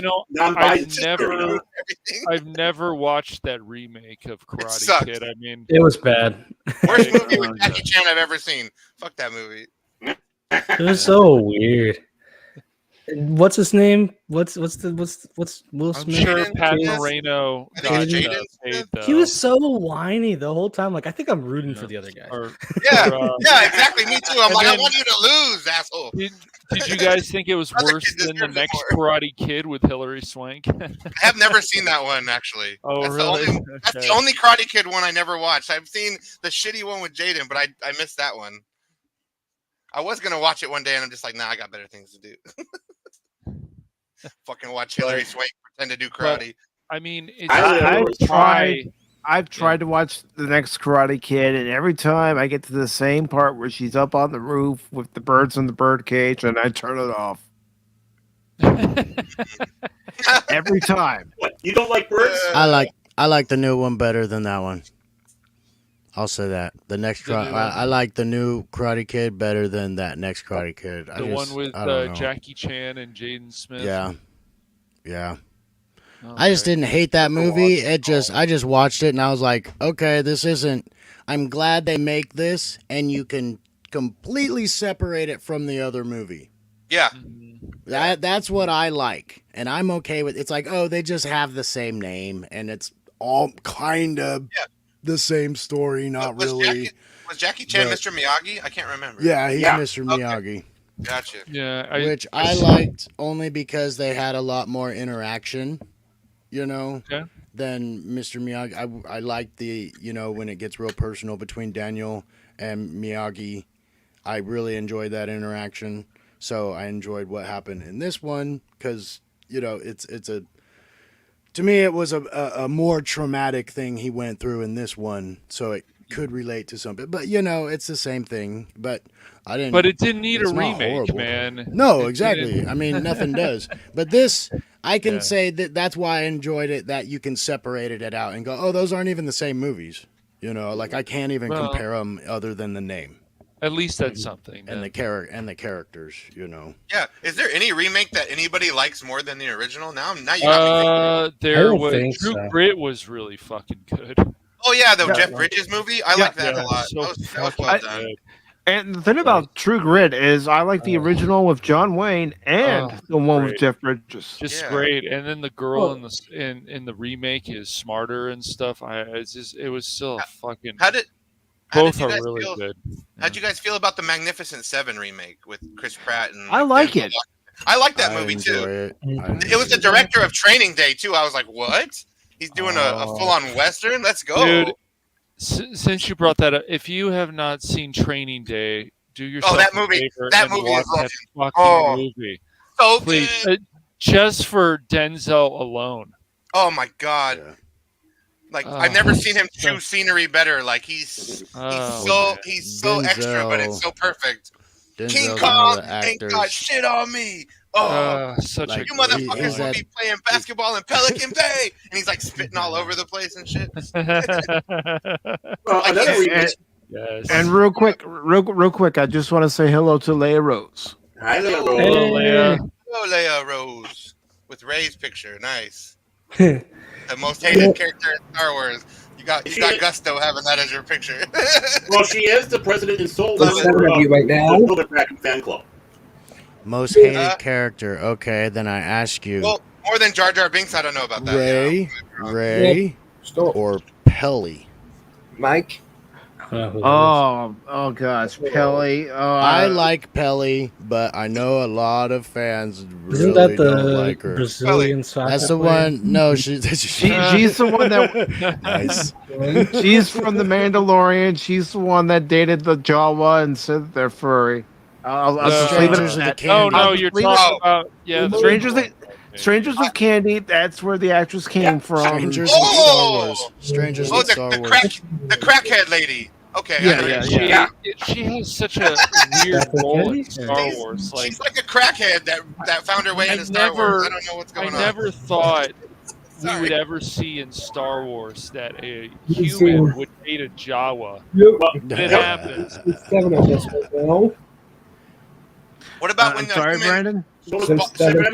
There's seven of us right now. Yes. There's seven people here. Yes. How long will this thing last anyway? However long we As decided. ever long as Right. Pacific Your name wants is it So to Mike. be. someone yells at Mike.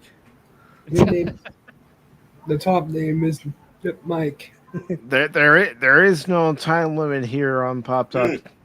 People come and go they want on these shows like Until this. So. someone yells at Mike or The only they shut off. time there's a time limit is, say for example, this past Wednesday when I knew I couldn't go too long past 8 because I had a long drive the next morning. So Right. I had to remind him. Cash has a time limit whenever Mussolini cuts off his carbon monthly carbon. Mussolini. Love it. You can get a shirt that it's says just like Mussolini. it's just like when I'm doing a game stream. Even if I'm frustrated with the game, if I'm still making progress, I'll still play until I look at the time and go, "Oh crap, I need to go to bed." Yeah, it's easy to do. Rocco, so they didn't name him Mr. Miyagi, so they are different characters then. Okay. I didn't even remember that shit. I only watched that fucking movie once. Yeah, because it was a whole thing because it was in Yeah, he China, wasn't so it was Daniel, like yeah. kung What happened to that fu. Wesleyan Jones person? What was that? What happened to that Wesleyan Jones person? He had to leave. Where did he? Yeah, you're one of my favorite users. Well, thank you, Brandon. You're welcome. Wesleyan Jones also one of my favorite Oh, users excuse of all time. Nice. Yep. And we're gonna go ahead and move on to this next story here. Story. It's one provided to me from Cash. PS5 exclusive will increase It's from. PC versions remain stats. This Jim. Oh, hold on, Brandon. Hold on. Yeah, I wanted to read some of that. This is from WCCF Tech, and it says PS5 exclusives will increase while PC versions remain staggered. Says Jim Ryan. I already read that.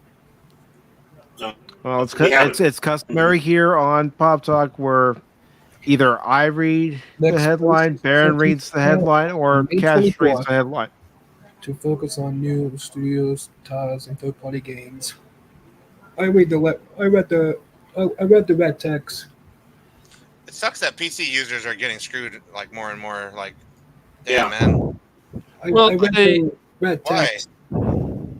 Like if you own a PC, you shouldn't be like second fiddle to consoles like this.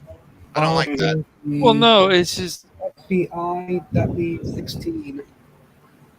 Like, damn, man, you buy like a high class or you build your own PC and then like you don't even get the games like when other consoles get them. Like you have to wait. That sucks. Well, it's just Sony's trying to hold on to their little bit of console control. And right, exclusive and they were the ones who were upset about, of course, the whole deal because of Call of Duty. Like Sony can't just be a pain in the ass. No, yeah, they're the ones that didn't want to do the crossover when Xbox and everybody was like, "Hey, let's like join all our gamers together," and they're like, "No, we want our own users. Call of Duty." Hey. As a console user, Me all too. You, I'm a all you console console haters. I love my I Xbox. want a game you can't play, and at the same time, I want them to make games that we can all play. What I want Fair Sony enough. to do- Fair enough. I Logical want them to pull their head out of their ass and stop this pandering. Okay, crap. well, let's talk about a realistic expectation. Now that's on the table. Head out of Why the don't we ass, take but Sony and just put shit somewhere else? Dude, that would Well, change the it's- world of gaming if Sony actually They- let Xbox like do the crossover and everything. They're just too right, petty. and so Yeah, 'cause in this, yep. Go ahead, man.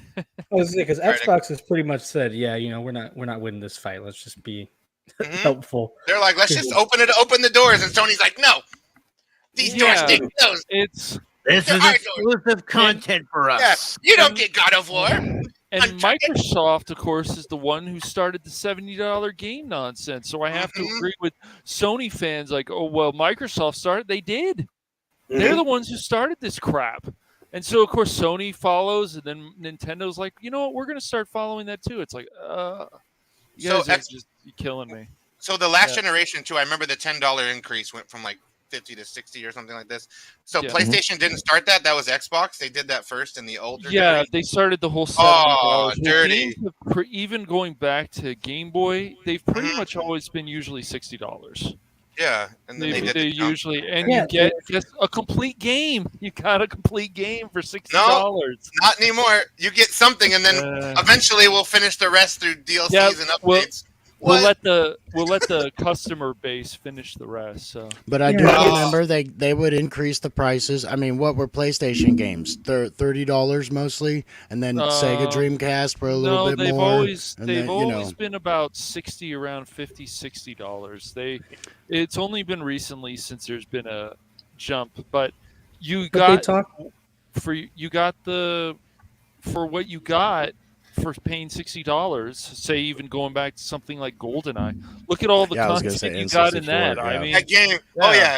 From the story, then you can play the story co-op, and you can play 4-player multiplayer. Yep. That game has like endless amount of replayability. Oh, I love GoldenEye. It's the Like same slappers, thing with the old Battlefront. Yeah. Well, let's find out why Sony Interactive Entertainment president Jim Ryan says that the PS5 is going to be getting the exclusive long before PC. I got the audio clip here.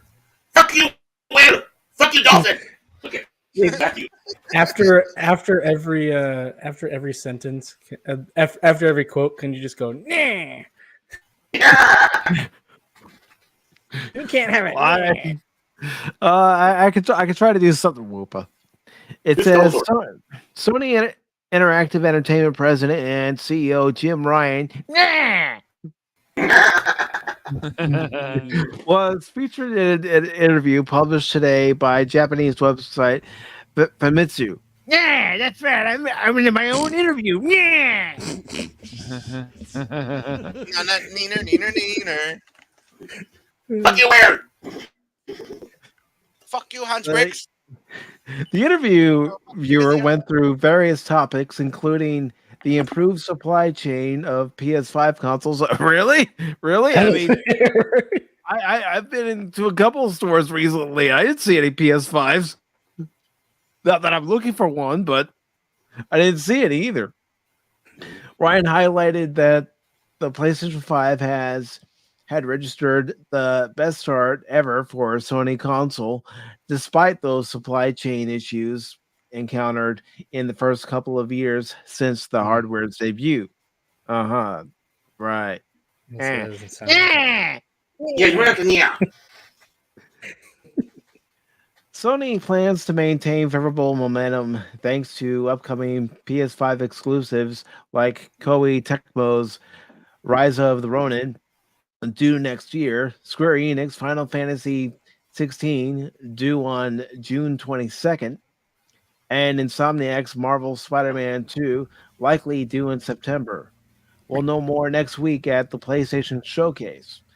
On the latter game, Ryan said it would fully utilize the PS5's features to provide a wonderful experience according to feedback from gamers, perhaps during testing. Wait a minute. You guys don't have testing phases. None of you do. You release a game and then you make us the guinea pigs. Hey, this game has stuttering issues, input lag issues, sound issues. That's why we have Tommy the Guinea Pig collection. Later in the interview, the executive mentioned Sony's plan to increase PS5 exclusives while keeping PC ports staggered. He added that PC fans didn't mind waiting 2 or 3 years to play those games on their platform. Boy, aren't they fooling themselves? Yeah, they are. And the weird thing is about this, dude, is I'm still waiting to see where is this greatness. See, PS4 had got to the point where you're like, wow, there's a lot of really good games, at least over 20 games, but it's PS5 has been out what now, 2 years, 3 years, and there's like 5. Oh wow, there's Ragnarok. Well, that should come to PC at some point. There's some there's The Last of Us remastered. There, Rift Apart. Well, Rift Apart was supposed to come to PC already, or at least this year. And I don't get Sony sometimes, just like Microsoft. I don't understand some of their marketing, and then you'll see when you look at any of the comments down there of this article that they will say, oh, well, PC people are begging again, and it's like, no, man, it's like you guys, Sony would get more money. You have another PC port that comes out from Sony that people are looking forward to. Spider-Man did well, and Horizon Zero Dawn did well. So why don't you bring out the second one so people can fix the female's face with a mod? Wow. Yeah, I think know. it's. Just a bit. I wish that people like this would just. What happened? They'd stopped pretending. Like, don't say, "Oh yeah, PC version." They don't mind waiting 2 or 3 years. Like, that's ridiculous. Yeah, Just say, and that's "Yeah, we wanna arrogance. do it." It's arrogance because it's very as arrogant. the PC user, I don't want to have to wait 3 years before I can play that PS5 exclusive game because you know what? I don't want to buy a PS5 right now. Yeah. Yeah. Yeah, I don't either. I'd rather play a game on my PC. I'm waiting to see if PS5 really wants to make somebody like me who has a PS4, a Switch, and a PC, and you want to actually give me something, then why don't you guys go and give us more than 4 games? I mean, if you're a Souls fan, you got Demon Souls remake, right? Yeah, Demon Souls remake. That should come to the PC, but it doesn't. Quick question about the transfer with that stuff. Since you guys have had to wait a couple years for a game to come out on the PC, when it releases on PC, does it still have all the junk problems as when it was released on a console, or is all that stuff solved? It depends. I'm only curious because that would answer my next question or not. Do you think it's taking them that long to work the bugs out? Like, oh, let's finish it up before we release it on PC? Like the Last of Us remastered. Is that what it is? Yeah. The Last of Us remastered, Naughty Dog thought it was a good idea to give it to a third-party studio, and then that's where the problem started. So if you bought the game, and I think it was, $70? I think that remaster was $70 at launch, wasn't it? Yeah. Yep. Yeah. Ugh, ridiculous. The remaster, yeah. the remake of the original. Yeah, the remake of the remaster. I'm confused now. Yeah. That was given to a third-party developer that Naughty Dog picked, and that's where the problem started, Padawannabe for people. That's why, unfortunately, with certain games, including stuff like Gotham Knights, it's just better to hold off. Something like that Jedi. Was yeah, definitely an example. Like because it's so there's like across the board, players are saying that a game is glitchy or there's loading problem, whatever it is. Right. That's why I was curious if maybe they're waiting that long before they can actually get it finished all the way. Like, is Gotham Knights on PC yet, or is that just a console right now? Yes, it is. It is on PC. Okay. It was released last October, and then around Christmas time, New Year's, Christmas, Steam had it on sale for $30, and that's when I decided I would go ahead and take the deep dive with it. Cash did so as well. We played it, and you talk about a bugged, jittery, stuttery, frame rate lagging mess. And that was on the PCs. You were experiencing that. That's crazy. It's a decent game, Padawannabe, but it's nothing like any of the Arkham games. And even Arkham Knight is a good game once it got fixed on PC. I don't know about it that. Was a good game. It wasn't. Well, the story wasn't bad. The story wasn't bad. I know the Batmobile and the Riddler stuff was the problem, but really disagree on it's still a better game than Gotham Knights, I'll tell you that, Whoopa. Oof. Yeah, screw Gotham Knights. That game is embarrassing. It's actually decent. It's just it's got other problems. It does, and after that 40 gigabyte patch update, it still had problems. It's just how do you release a game years after Arkham Knight and Gotham looks way worse? Like this game is newer than Arkham Knight, but Gotham and Arkham Knight looks amazing, like way better. I don't know, and some of the writers from the Arkham Knight series actually wrote the story on Gotham Knight, so it's very odd. Yeah. But No, one I thing think- is as commenting on a viewer watching the content, I can say that y'all are way more excited to play the bro game than you were Gotham. Listen, Force is pretty Pat, crazy, I don't want man. to be. We got Petty Wannabe Bro. We had that super fan Adam Shawhan Bro. We also had Resolute Bro Germ. Nice. We also have Baron Broman Tag. See, I did it 7 again. Bro. 00 Bro. And we got Swoop of Bro.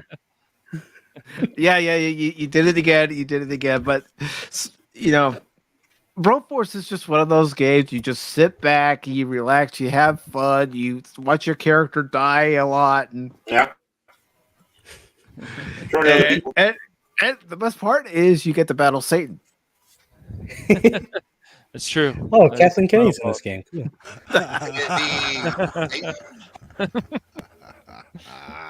Is she Burn! really Satan? No, she's something. She's something. I don't know. Is it like Satan takes many forms? Is it like Tenacious D when they have a rock battle with Satan? She's not that talented. It'd be Satan's I secretary. wouldn't go there. But I do want to welcome David Grohl from Foo Fighters and shit. I want to welcome Rocco the Brave to the panel. Hello, hello. Hey, Rocco. What's up, man? How's it going, guys? It's going good. Welcome. Hope your day's going well. Hi, Rocco. Rocco, I'm sure you feel the same as I do. We want this, since there's going to be another season of Cobra Kai, it needs to go out with a bang because, you know, last season they could have just wrapped it up, but we're getting another season that's fine, but they got to go out with a bang. They got to do as well as last season. I see where you're coming from with it being, it could have ended there, but dude, I just want those crazy action scenes, like the high school fight and those crazy adults kicking the kids' ass, and like, you know, it's just it's crazy storylines, but it works for me. I don't know why. It shouldn't, but it does. Cash likes it when the adults beat up the kids, you know, with you. Because I'm rating everything. You know? Right. I want Kreese to fight Silver in season 6. I want them to duke it out. Well, Kreese and Silver, I let's can go. say, even throughout all the seasons that we've had, the 5 seasons, if we did not have Johnny back, oh man, this show would just not be the same. No, hell no. Apion's brought up the point that it was How I Met Your Mother.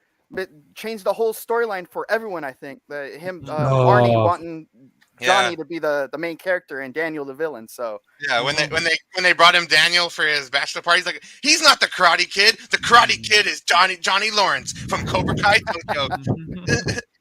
Yeah, and like had Johnny, and then that was like the first time William Zabka I'd even seen him again. And then they talked about it, and I'm sure that was when they sparked the idea to make the show. Like, hey, let's bring Cobra Kai back to the people. Like. And Johnny feels a lot like we do. He's like, dude, what is going on with all these words and this political correctness crap and stuff? the world's moving ahead of us, and we just want to be in the 80s again. Right, exactly. Yeah. Well, I'm a girl. He can't hit me. You want to be in this? You want to be equal? I love when he's telling her, like, you want to fight? You want to be treated the same? Get in there. And get back. No. And that's what's so great about Johnny. He speaks for all of us, really.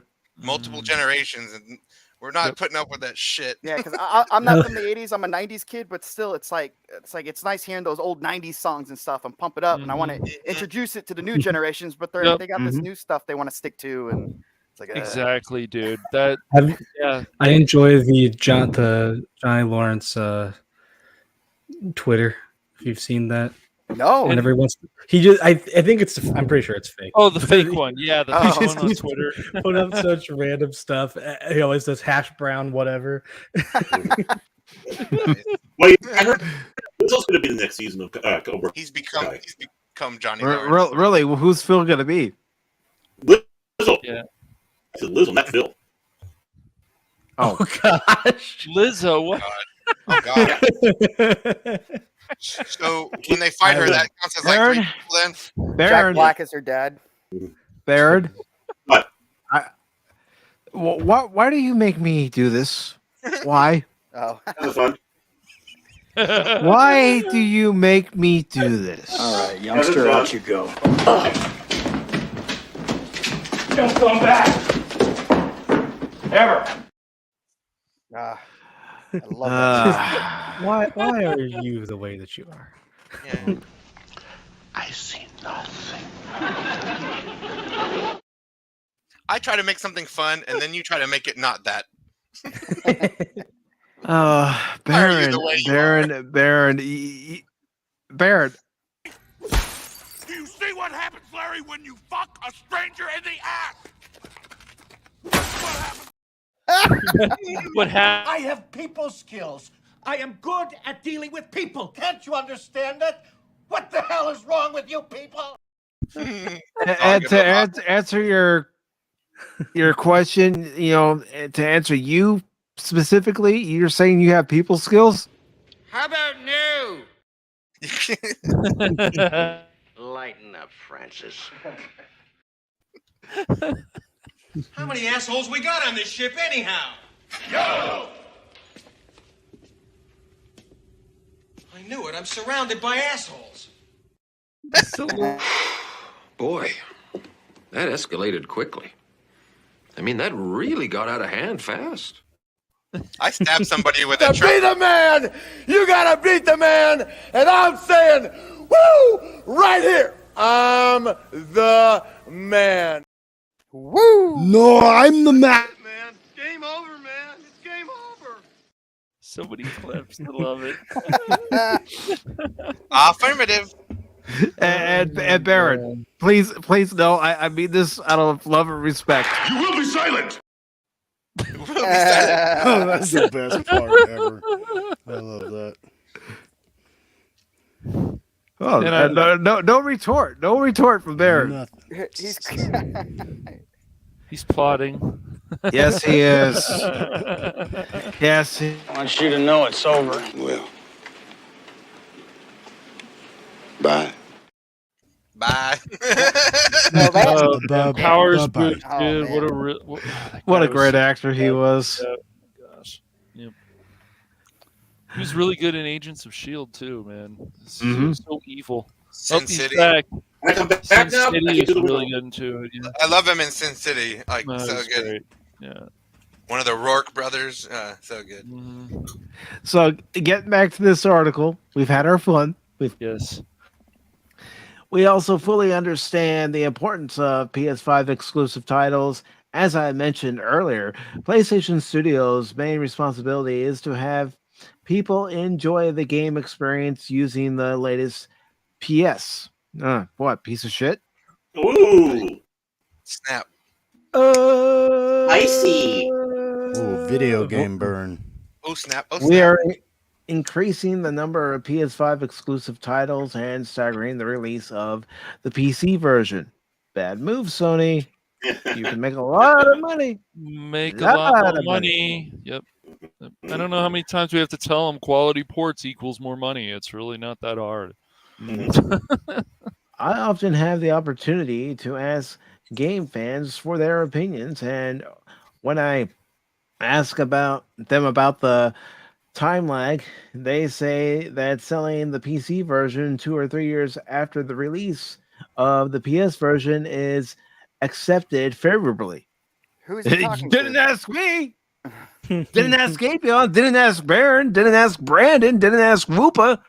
Didn't ask Rocco. Didn't ask Padawannabe. Actually, I got the email, but no, I'm kidding. Okay. Rocco's part of the exclusive club. I get it. He's the enemy. He's the enemy.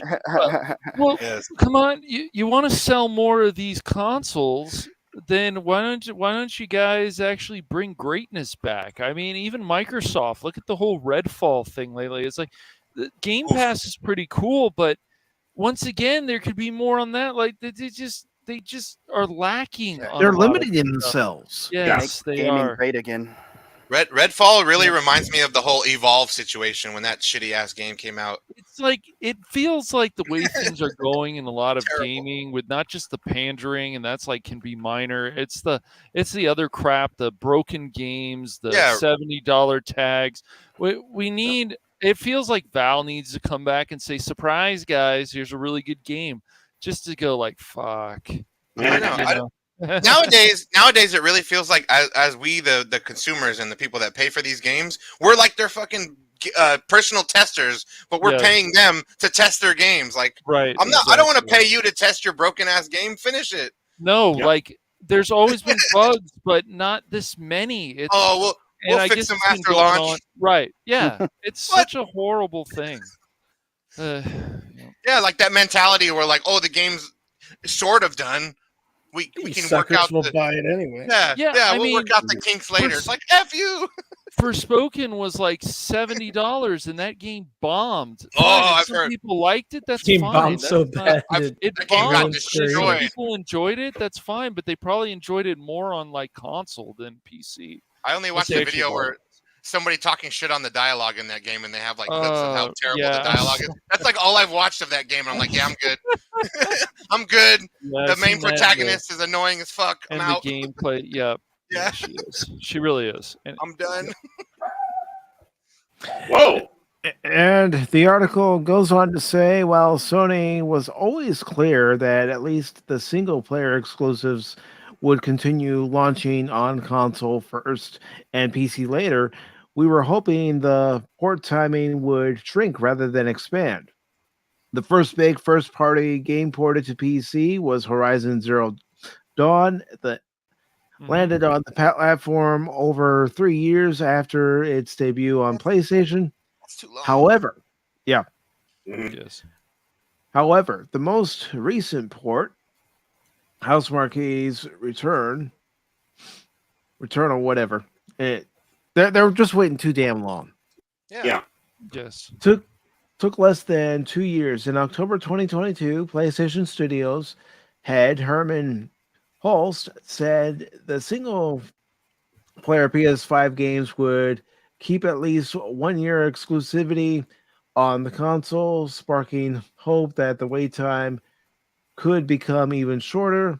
Ryan's fresh statement doesn't exactly inspire confidence on that count, of course, especially paired with Hoyes saying earlier this month that the decision to port a game on PC would be made case by case, which we read that article where he said it.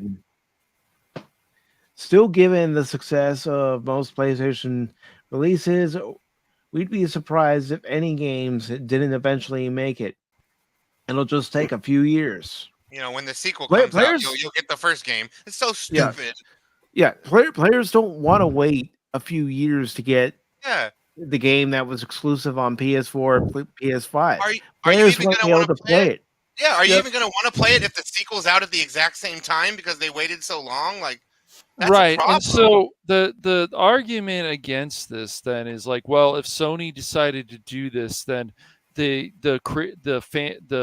people who have been supporting PlayStation for a long time would get out their pitchforks and torches and send Sony threats and other things. And I'm like, dude, they would be making more money.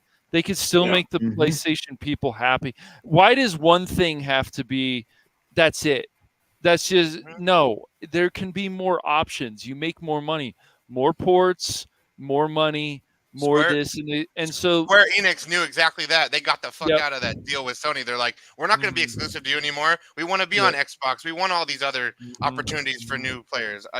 Very Like, true. yeah, dude. the Final Fantasy games. Like, I remember when they were all exclusive to Sony, but like, it was like a blessing when they actually came to other stuff. Yeah, I'm like, thank it- God. Yeah, it was. Square Enix has their own problems, including their ethics department. But Truly, but yeah, it was nice that when they like actually branched out and they weren't just Sony everything. Yes. Like, you didn't have to have a PlayStation Yeah. to play Final Fantasy anymore. and so anytime these kind of articles pop up, and if you guys ever decide to look into the comments, the people say, "Oh, well, you know, they have their Microsoft and stuff. Why can't they just shut up about this?" And it's like, shut up about this. It's like more money for Sony. Why wouldn't you want more money? These companies don't understand. It's the same thing with Sega. We didn't know that Persona 4 Golden was going to sell well on Steam. Really? Right. People have been asking for how many years? Dude, really? and it would And it would stop games from being dead with communities. Like if you're only locked on Sony and like you only have Sony players, but if you open it up to everything, you can literally like increase a game's life and give it a bigger player base to keep people playing that game. Like some games will just die with like a small little community, like that Predator game for Sony. Like I think if that was multi-platformed, I think that would have done way better. But since it was just locked to Sony, it didn't get out enough. Yep, even Fortnite understands that it should be everywhere. Exactly. It's not about loving Fortnite or not loving Fortnite. It's just they understand that they want it everywhere so people can play it. Same with Overwatch, console and PC, the first one. I don't care about Overwatch 2, but oh god, you mean Overwatch 1.5 with new characters, like the most laziest sequel ever made.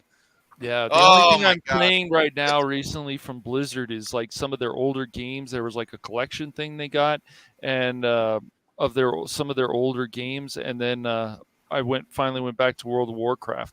But even Diablo 4 I didn't like it. Beta. You didn't like the beta? No, okay. I felt it was a cut and paste. I stopped playing when they changed McCree's name.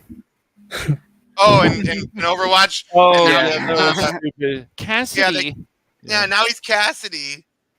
Cold Cassidy. Yes. Yeah. I've got something. And they had to change fucking Tracer's ass because people got offended that she had too much of an ass. And they're like, "Yeah, get rid of her butt, change her butt." Like, really? You come on. Yeah. Then I've Go ahead. got something to add about this article. Okay. Do you see what happens, Sony? Do you see what happens when you fuck a PC user in the ass? Calmer than you, dude. Calmer than you, dude.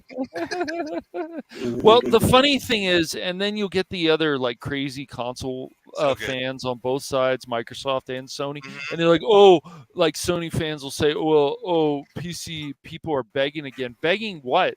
We can find tons of games all the time. It's ridiculous. Begging for what? And real quick, I do want to say hello to Das Wolfen. Hello, Das Wolfen. Good to see you. Hello there. Good. Yeah, Jet Sparks is right that Warcraft Reforged was a mess. There's no excuse for that either. When that launched. Yeah, when your original game is better than your worked on remake, you're terrible. Yep. Yes. Well, here's the official response to you. Oh, sorry. Here's the official Reforged. Go for it. Sorry, I'm sorry. Oh, sorry. I talked over you. My apologies. Here's the official response from Sony about asking the players what they want. Yeah, well, that's just like your opinion, man. with this pager on his shirt. God, I love that movie. I want to know these fans that Jim talked to, and they said, "Oh, they're fine with this." What fans? Probably somebody in their corporate offices. Come on, man, dude, give me a break. What fans? You need to have the pulse of your customer base and I know. Ask them. Show Do me you a want receipt. this game on PC? Yeah, and you're right, Apion. Show the receipts. Yeah, you're gonna say, "Oh, these people. Who? What people? We want Show gamer me. tags. Yeah. Show me who these people are specifically. Oh no, there's some people out there. Who? You can't just say that and then not follow up. These they people. only need a group of 4 to be able to Gamer use tag, the term Sony Lover fans. 4. Yeah. You have a group there, and it's like them. There's 3 people in the office. You better say yes. You better say yes, or else it's your job. Yes, sir. Yes, sir. Look at how many people agree with me. It's like you made them. Yeah, you threaten. Yeah, you better agree with me or that's your ass. Look how many people said yes. Look at this. Isn't it amazing? I'm doing well at my job, aren't I? Yeah. No, you're threatening people. You're threatening them with their jobs. I'm not saying that's what Sony is doing, but I mean, I like that though. go out there and talk to actual gamers. And you know how you can talk to actual gamers? Go to any store that has an electronics section that sells games. And if you see someone there looking at games, ask them. I mean, Sony could invite 5 streamers that play games online to their studios, play our games, make an opinion. Then you got real fans and people with actual like weight behind them that could actually say stuff like this is bad, Mhm. this is good. But they're afraid to do that because they know people shit on them because they don't control those people. They're not their puppets. You can't make them dance the way you want them to dance. You can dance if you want to. You can... Sorry. And I like the quote here. Who? They talk to top men in the business. Who did you Top talk men. to? We are the top men. We play the damn games. Yeah. So this I don't article. want to be a bottom. This article finishes off by saying, as an aside, Jim Ryan also revealed today that Sucker Punch's Ghost of Tsushima has sold over 1 million copies in Japan, showing that the Seattle-based studio managed to win the hearts of Japanese gamers with their excellent adaptation of the Mongol invasion. Ghost of Tsushima is being adapted into a live-action movie directed by John Wick's Chad Stahelski. Well, why don't you port it to PC? I bet it would sell like hotcakes if you Ghost of ported it to Tsushima PC. still isn't on PC? Nope. That game not still that I hasn't. know of. Oh my god, what a missed opportunity. That game is so beautiful. All I So have is PC good. and I would get it. That's such a shame. That game is so amazing. One of the best games I played that year when it came out. That's such a good game. Assassin's Creed really missed it. They missed their opportunity to do an Asian game, like They Asian did setting. one. They missed it. It was Yeah. like a side game. Yeah, they Assassin's missed. Creed's been crap for a while, in my opinion. Did you not like Valhalla? You didn't like the I didn't Vikings? play it. I haven't played those like after Unity. I was like, I give up. Yeah, Odyssey Unity was was my a hot favorite. mess. Unity was a hot mess. Odyssey's been the best for a long time in recent years. Odyssey was great. You know, the whole like Spartans and like Leonidas and 300 era, like hell yeah. Sorry, bro. Yep. Black Flag's my favorite though. Black Flag was a Flag mess. was pretty good. Black what? Black Flag was. Black Flag. I know, not the cigarette in England, okay? I also, Well, Black Flag with the ship, dude, that was the best like introduction. I know they Amazing. had it in the previous one in 3, but still. But dude, it was that- so that- perfected in oh, Black God, Flag. it's Yeah. so it fun. was good. I just feel like since the more they go, the more I feel like they've lost the plot sometimes. It's just like, man. Well, what more can they do now? I mean, they've reached a peak in a lot of the games. They still have a lot. That's the thing. I mean, I think they could do more. I have ideas. Storyline wise, I know they have the whole world history to do, but it's They like, can't do Cavemen because Far Cry already beat them to that. Yeah. Oh yeah, that was a good game. But I like Primal. Yeah, Primal was fun. Mhm. But yeah, they can't do that. But that's what I'm saying. Like they missed the whole like Japan and like Japanese like era when they let Ghost of Tsushima just slide in and make a perfect game. That's kind of like Assassin's Creed because you have towers that like open the map and everything. Just like Well, they've had the Assassin's Creed Chronicles, which those games they were okay, but they were they're very clearly side games. They had the Japanese one, which was interesting. They had the India one, which I liked the Russia character, too, but the right? story was weird. And the Russian one's so good. They've made books about it that were good, or like little comics that were pretty good. The whole Nikolai Orlov, such a cool like. They could do so much with that, and they're just like, no, let's just do this little side game. Like, no, make a full game on that. It would be awesome. Yeah, Maybe that's just because I like Russian history, but it's like there's so much weird shit you could do with No, that time period. the Emperor Wupstaska liking Russian history. I did not know that, comrade. Welcome, comrade. Comrade. Hello, Comrade comrade. Woopa. Comrade Leader Woopa, that is my name. Emperor Woopa. I will break him. Bizarre. I'm not kneeling to you, Woopa. There's 8 of you right now. We will make you kneel in the end. All will submit to Wupstotska. Yep. There's 8 people here right now. Yeah. Mm-hmm. So? Yep. Your name is Mike. I'm a Pokemon. Yes, I'm it not is. a person. That was my dog. Pokemon. Right? Gotta catch him. Woopa Woopa. That was my dog. My So, dog. is there any other article that anybody wants to talk about before we begin to wrap things up? What about that new Looney Tunes Blu-ray coming out? I Choice hadn't 1 and really, 5. I hadn't really been paying attention to it. Yep. Is it a new? Is it new or just old thing releasing on Blu-ray? It's on Blu-ray.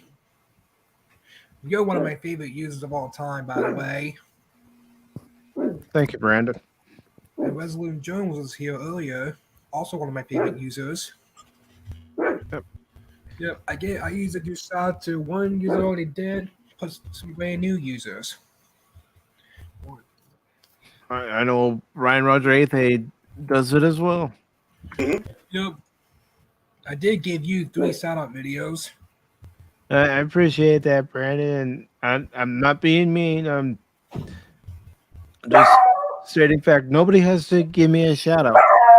I don't need a shout out. If you want to share out the stream, share out the stream. But I don't need a shout out. My dog. Who let the dog out? Shut up, boy.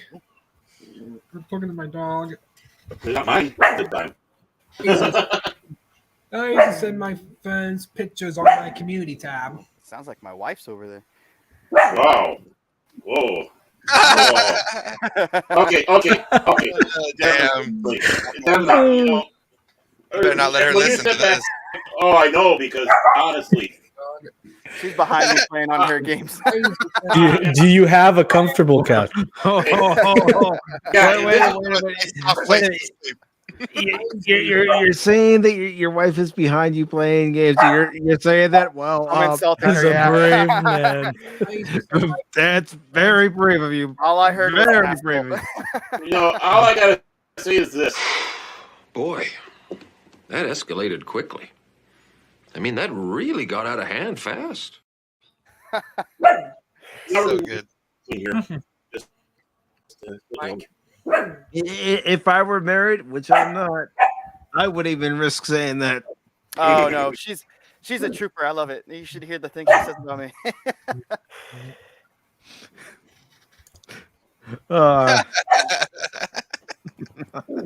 God damn.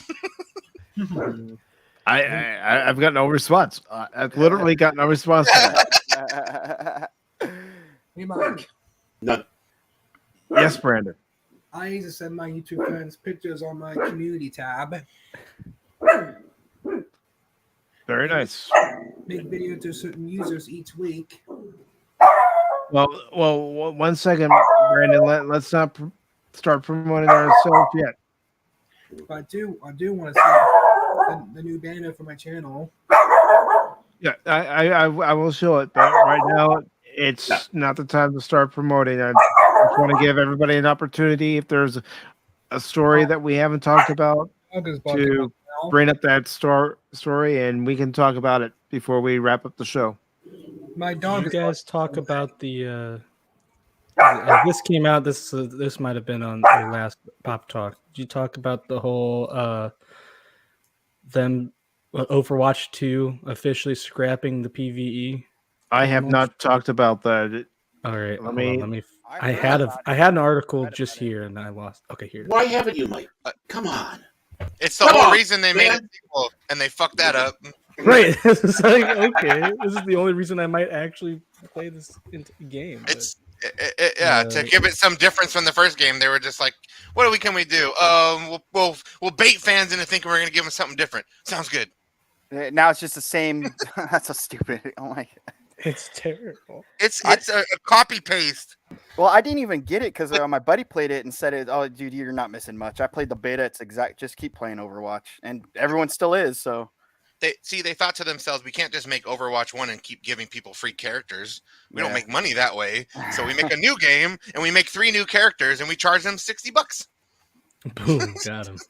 Got him, coach. it's like I spent enough money on my Fortnite skins. Like, come on. Oh god, Fortnite. I don't even want to know how much I spent on that damn game. Oh, God, I know how much I spent. Oh, yeah. I put the link in the chat. Yep. I'm bringing it up. Dang, Cardinal fans so pushy. Come on, get on it. Bro, it's crazy. in Fortnite right now, they have Dragon Ball Z and Star Wars, so they have like two of my favorite things. I'm just like, ooh, you already got all my money for all these. There's so much. Fortnite is very cool, but it's so weird when it's like, okay, here's Goku, here's Princess Leia, and then here's Rick from Rick and Morty. It's like, am I on drugs right now? What's going on? And then RoboCop runs by. Somebody called it Ready Player One. I'm like, it is. It is Ready Player One. It's basically where we're at now. It's Ready Player One. Just random shit from all different franchises smashed into one game. Or Space Jam 2. Wait. Watch it. There's a Space Jam 2? Space Jam 2, The Quest for More Cash. Someone might start. If I got thrown out before what I said, I think that's a throw-out thing there. You can't throw me out. No, you are. Only I can throw me out. No, I'm not talking about you. I'm talking about him with saying about the Space Jam 2. If you can say Space Jam 2, I got thrown out for saying Lizzo. He said Space Jam 2. To quote Mills Lane, I'll allow it.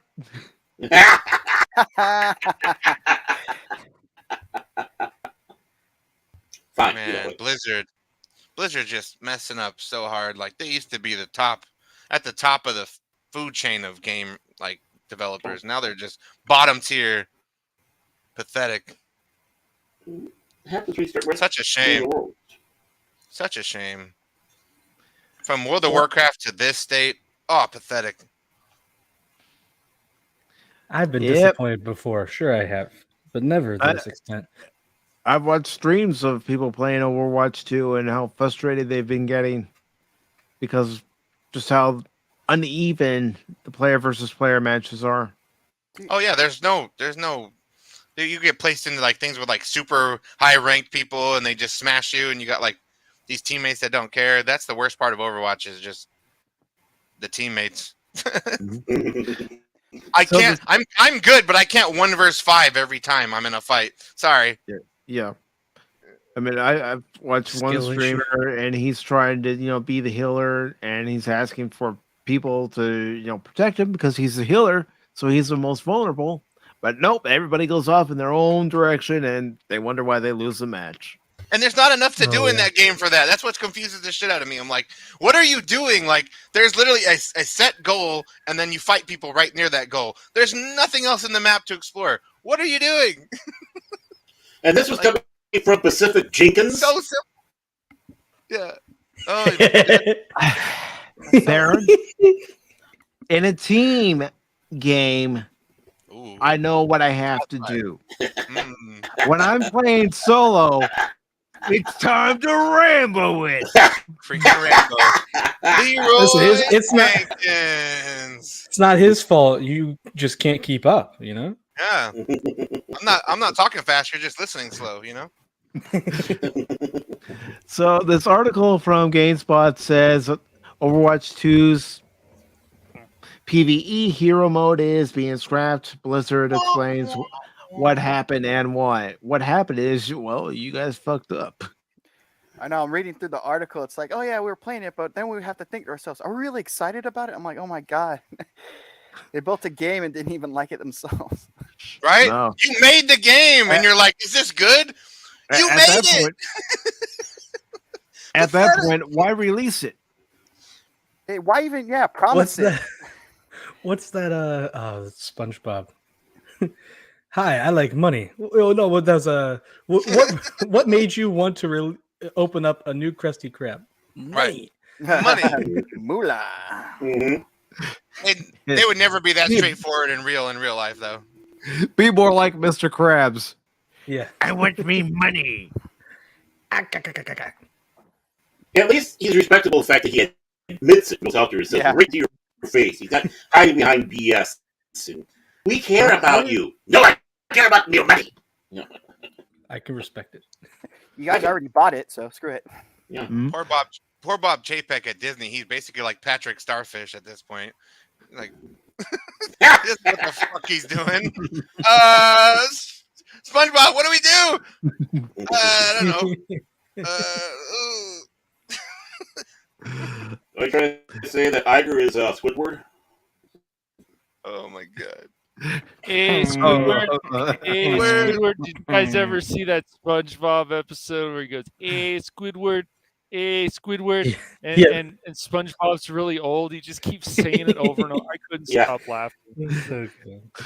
So getting on with this article, it says game director Aaron Keller and executive producer Jared News discuss why the eagerly anticipated, I don't know how eagerly anticipated it was, Yeah. mode will no longer be released and the future of Overwatch 2.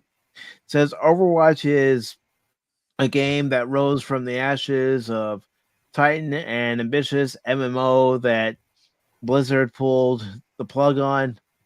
In the wake of this decision, developers at the studio reworked the ideas they had for Titan into what would become Overwatch, a hero-based multiplayer shooter that was critically acclaimed and hugely successful. Blizzard's Team 4 is no stranger to picking up the pieces of a shattered project, but this process has been kept behind closed doors.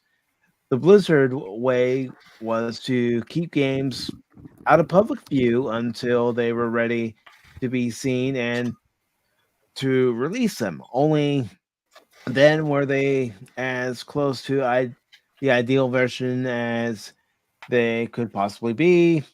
That isn't the way anymore, not for Overwatch 2 anyway. That's not the way for most companies. Yep. When the sequel to Overwatch was announced at BlizzCon 2019, where the game was also playable, it was with the promise of a PvE hero component that would allow players to gather their squads and play through a narrative-driven multiplayer experience. On top of that, each of the heroes that they'd come to know and love would be reworked for PvE and given progression systems that would allow players to unlock new talents. It was an ambitious new project, well, new mode, project, whatever. Yes, I'm rewriting the article. New mode. Why was it? Sorry. Got it. Why was it? Why is it ambitious? I mean, PVE like this exists plenty, like all over. I know it sounds like None this of is it's sort of ambitious. a Fortnite / World of Warcraft type It game just they want to doesn't- combine. It doesn't make any sense because they already have the pieces set up, and they could do an animated movie, and then that could turn into a campaign, or vice versa. But Blizzard is just—they're not the same anymore. Like Overwatch 2, the big draw was supposed to be there's going to be a campaign. Mm-hmm. Now it's focused on tanks, and it's just I don't know. We I ran don't out of get money it. from all the lawsuits. I don't know, and a lot of that turned out to be even false. So yes, there's possible there could have been stuff going on, but when they did the investigation, they didn't really find much. And then other people are like, no, they did, and I'm like, no, they didn't. But it's just even before that, Blizzard, they started pandering and stuff. I mean, in Overwatch 2, they've got Flower Man. He's a pansexual. I'm not kidding you, from Thailand. Whoa. All right. Well, hey, I got a response to that, Cass. I do in the form of a clip. And it's what I haven't played yet today. Oh my God. Surely you can't be serious. I am serious. And don't call me Shirley. Shirley. Oh, God, airplane.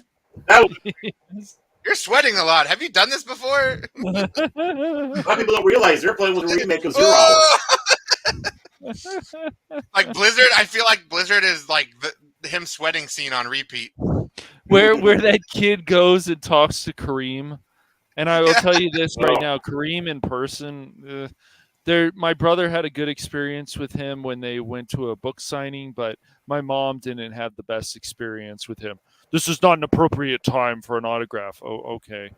You know, fans make your career, right, dude? Oh, okay. I guess you forgot that. Well, what's the appropriate time? Can I come back? Yeah. Where are you gonna Seriously, be? when Where are you is the gonna be when the appropriate appropriate time is, asshole? Let me pull out my You schedule. let me They know. tell me. Yeah. Let me pull out my Palm Pilot. Okay. Because I guess Let me pull out my date book. Okay, I'm not available to get an autograph from you on Saturday, but how about Yeah, How can we about reconvene next Friday at 2 p.m.? Let's do Yep. brunch. And then I Yeah, saw we'll do him. brunch. I saw him around kids years later, Apion, and I was so tempted to say I was going to get your autograph right here, but this is not an appropriate time. But I just walked away. Snap at him. Give him a little snap. That's right. No, Yeah. actually, this is Cash. It's like 2:30 in the morning. Is it now a good time? That's right. Is it not a good time now? Anyways, he got busted by the police officers a few years later or something for marijuana possession. So people started calling him Kareem Abdul-Jabbar along. Damn, that would have to be like a 10-foot bong if he was getting hit out of a bong with his tall ass. He would need like some crazy long hookah like from like Alice in Wonderland or some shit. Gee, look how tall he is. How does he want to get even higher than that? Come on. Yeah, no, he's a tall guy, definitely in person, but yeah, his wife is ugly. Yeah, I said it. Anyway. Wow. Imagine like you're at like a supermarket or something. He shows up like, "What you say about my wife?" He jumps in the chat. Yeah, he jumps in the chat right now. Like, wait, my wife. He's totally out there. He's like, listen, please stop talking. Here's the autograph. Just please leave me alone. 2:30 in the morning. His username was. What do you say about my wife? The real Abdul. Yeah, and then What do you say about my wife? I know, right? Hello? And other people have had good experiences with him. Well, good for them, you know. Oh yeah, that happens with any athlete and any celebrity. Some people have good experiences. Some people have not so good experiences. And look, he has every right to deny people an autograph. But once again, if the person isn't being annoying, I don't see a problem. Even if you're at a museum and there's heritage or you're learning about your heritage and stuff, you don't have to be kind of rude to people. They make your career, but whatever. You know, just saying, fans make your career, dude. That's just the way it is. This is the bit that turned Cash bitter. This is when it started. I'm like Doc Pop Jr. I'm in my my factory building stuff. Floyd Mayweather wouldn't give an autograph to a fan because he had painted nails, and then he got like blasted on the internet for that. Like, not like giving the guy an autograph because you didn't like the way his nails were or whatever. It's like, you can have that personal preference, but sign the fucker's thing. Like, move on. Yeah. Give him an autograph. You don't have to like the guy, but just be nice. You paint yourself as an asshole. Yeah, exactly. Yeah. Like, sorry, like, damn, like you're a dick. What? That's a wrong nail color. Get him away from me. Like, what the fuck? That nail color totally clashes with your outfit. I can't handle you right now. Yeah, and you're supposed to be, and you're calling me like a feminine character. Hold on. That's why a lot of these celebrities, and if any of them are, just not as important as they think they are. They really aren't. It's like the fans make your career, dude. And a lot of the George Takei. I mean, look at George Takei's career compared to William Shatner, who had the better career. Not to look at him as much as possible. I don't know if George Takei was not Sulu in Star Trek. No one would know the fuck who he is, and even then, he barely. If I saw him in public, I wouldn't know it's him. Yeah, and it's just like Mark Hamill. It's like, yeah, we thank you for Luke Skywalker and other things, but dude, you're a nutcase, bro. You know out of your mouth. Yeah. You know it's George Takei because you first tell you, "Hi, I'm George Takei." Hey, right. I'm George Takei. Hello. Hey, I'm on Twitter. He just says it as he's walking on the street by himself. Yeah. Well, he has to remain relevant. Nobody would know the fuck who he is. If George Takei isn't in Star Trek, like you were saying, I think he ends up on Jackie Chan's stuff. Damn. Damn. On his Easiest job in the world. right? So, he gives you such and such. Him love you long time. I'm George Takei, and I do karate for Jackie So, Chan. continuing with this article, it says that it was an ambitious new mode that in many ways was used to justify the 2 at the end of the title. Yeah, so okay. ambitious, we couldn't pull it off. We tried. Pathetic. Ooh, It's like Highlander 2.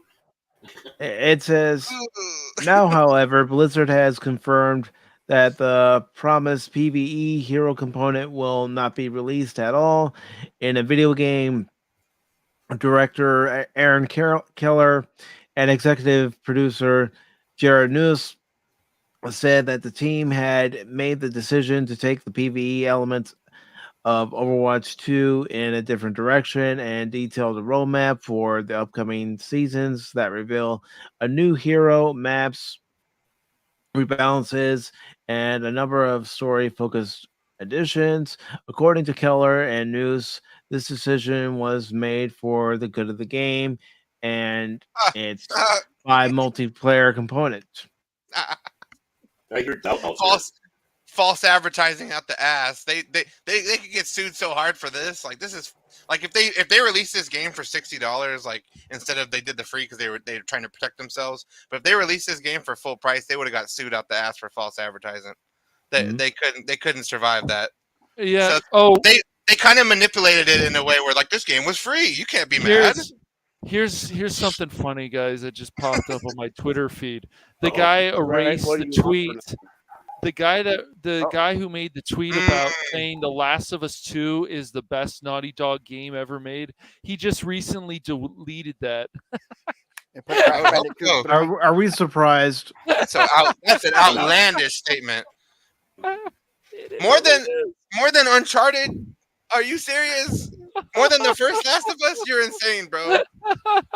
You are. He deleted the tweet. But it's like then you get like 1,000 people that copy and pasted the tweet. Like, yeah, people don't forget. You know that line from Superbad. People don't forget. You know, like sorry, like you can try to erase the past, but people don't forget, bro. Yeah. No, we usually have already blocked you by that point. Like, oh, I'm not dealing with your insanity. Block. Yeah. Yeah, he was hoping for a lot of blocks because then he didn't have to worry about the backlash. Yeah, he announces that he has no followers. Yeah, he has less follow. A lot of people unfollowed him because of that. I just said thank you for the laugh. I found it really funny that somebody would say that, but sure. And the article goes on to say, but regardless of this, Blizzard and Team 4 pitched an experience that won't be realized, which will no doubt confuse and frustrated players. GameSpot spoke to Keller and News about that. Well, about what, not that, led to this decision and how Team 4 intends to try to make something good rise from the ashes of a failed idea once again. And of course, GameSpot says the big talking point is the direction that you're now taking with the PvE, that you basically aren't doing it. Is that the correct way to characterize it? It's not happening anymore, and you've pivoted away from it. And Aaron Keller responded by saying, I think I would characterize it slightly differently, which is we are doing part of what the team had set out to do, but not the entirety of what was discussed back at BlizzCon 2019. So the real focus is on the story missions and that experience as opposed to the more open-ended hero mode and that stuff. Well, they knew they couldn't deliver, so they scrapped it. Right. And so this is the problem also with Blizzard. They did the same thing. They're like, oh, with Diablo 3, we're going to get this arena type stuff that you guys liked in WoW. Okay, that sounds cool. Oh, no, we can't do it. What? Why not? Okay. It was just an idea. And I'm like, well, then why even throw it out there? Why even talk about it with the media then? I don't get it. It reminds me of that guy, Peter Molyneux or whatever from the Fable group, when he would always come out for Fable games and like make promises like this Fable is going to have this. And then like you play the game and it has none of the stuff he was talking about. Dude, if Fable ever talking out his ass. If Fable ever becomes politically correct, I think I'm just gonna be beside myself. Like that game can't be politically correct. It's the first game you ever get an STD, and I'm like, oh, my character got an STD. Oh, that happened. Whoa! Well, Why? Yeah, that game is wild, bro. Like the old Fables. You're like 8 years old and knows what STDs are.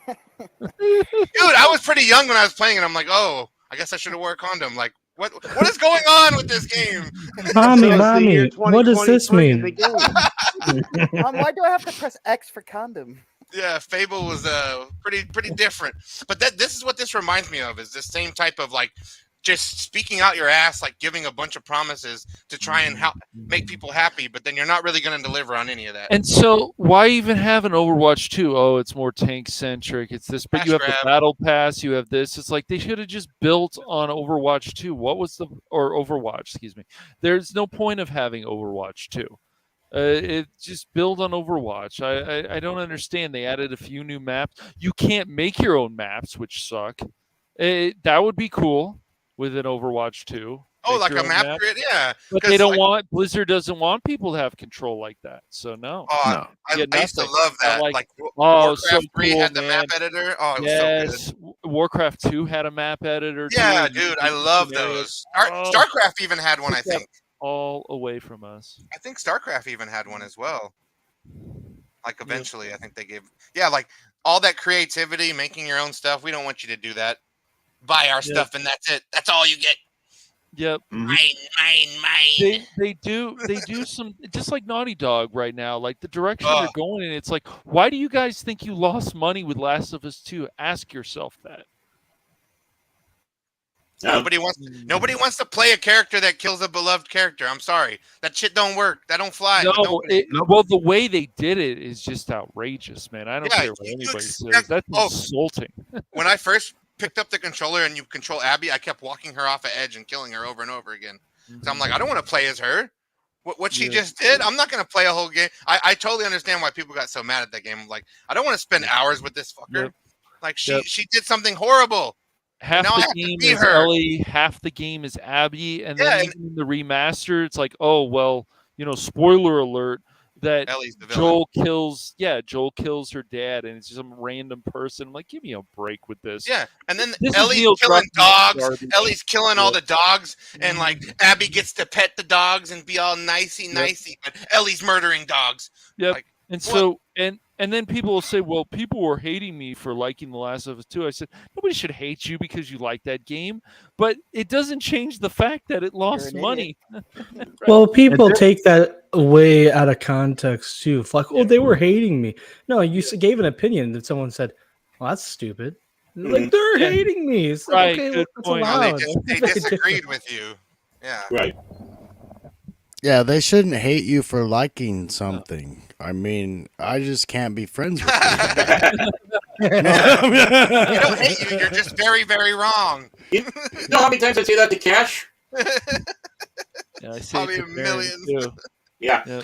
But I'm not going to read the rest of this article because looking one at the length and then also looking at some of the questions and answers, it's like, okay, just admit it, guys. You knew you couldn't deliver. You failed. It's all excuses all the way down. Oh yeah, it really is like the only thing I can imagine that. I never played the original Overwatch, and I probably wasn't going to get the second one. But a PvE is kind of like, oh, that's neat. That might be something that I would play. I can't imagine. Make me come back to Overwatch. That would be something. This is really like genuinely not. It gets maybe worth $10 for a DLC for the last game. Yeah, it should have $60 just been a for DLC. Yeah, and I give Crit a lot of credit. He wanted to get that hero rank or whatever. Well, good for him. That's a goal in that game. But after you get something like that, do you even want to play Overwatch 2 again? I mean, even in the original Overwatch, you're playing a ranked mission. Even the dogs are upset. You're they heard about The Last of Us. They heard Ellie was in town. Fucking gotta get the fuck out of here. You even with the original Overwatch, you're in a ranked match, and some random person on your team's like, "Oh, well, it doesn't matter if we win this. because it's Yeah, it not does. high of a rank. I'm like, excuse me? Where is this attitude? And so the gamers and the developers hurt each other in the game, and especially something like an online game that gets competitive and has ranked matches. It's just stupid for anyone to have that attitude. It really is. Like, dude, this is still a ranked match. We can try, and if we lose, at least we can try. They were trying to get the participation Yes, achievement. right? You've unlocked participation award. Woohoo! Yay! I like those. Play one online match, any mode, win or lose. Yeah. Online, especially ranked matches, should be everybody should try. Oh man, we lost, but we put up a good fight. Nope. It's just like, this ranked match isn't that important, so I don't care.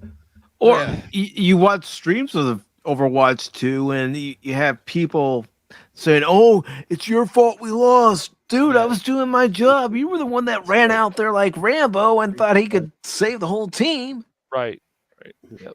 That doesn't help either to blame one person. It's like, hey, we lost. We'll move on, and sure, it can happen. Like you're like, oh man, you got lucky, blah blah blah. But it stinks. I don't like that attitude. Back in the 90s and even early 2000s, people were like, yeah, but we lost, but it was a good fight. Now it's like, oh, it doesn't matter. Ugh.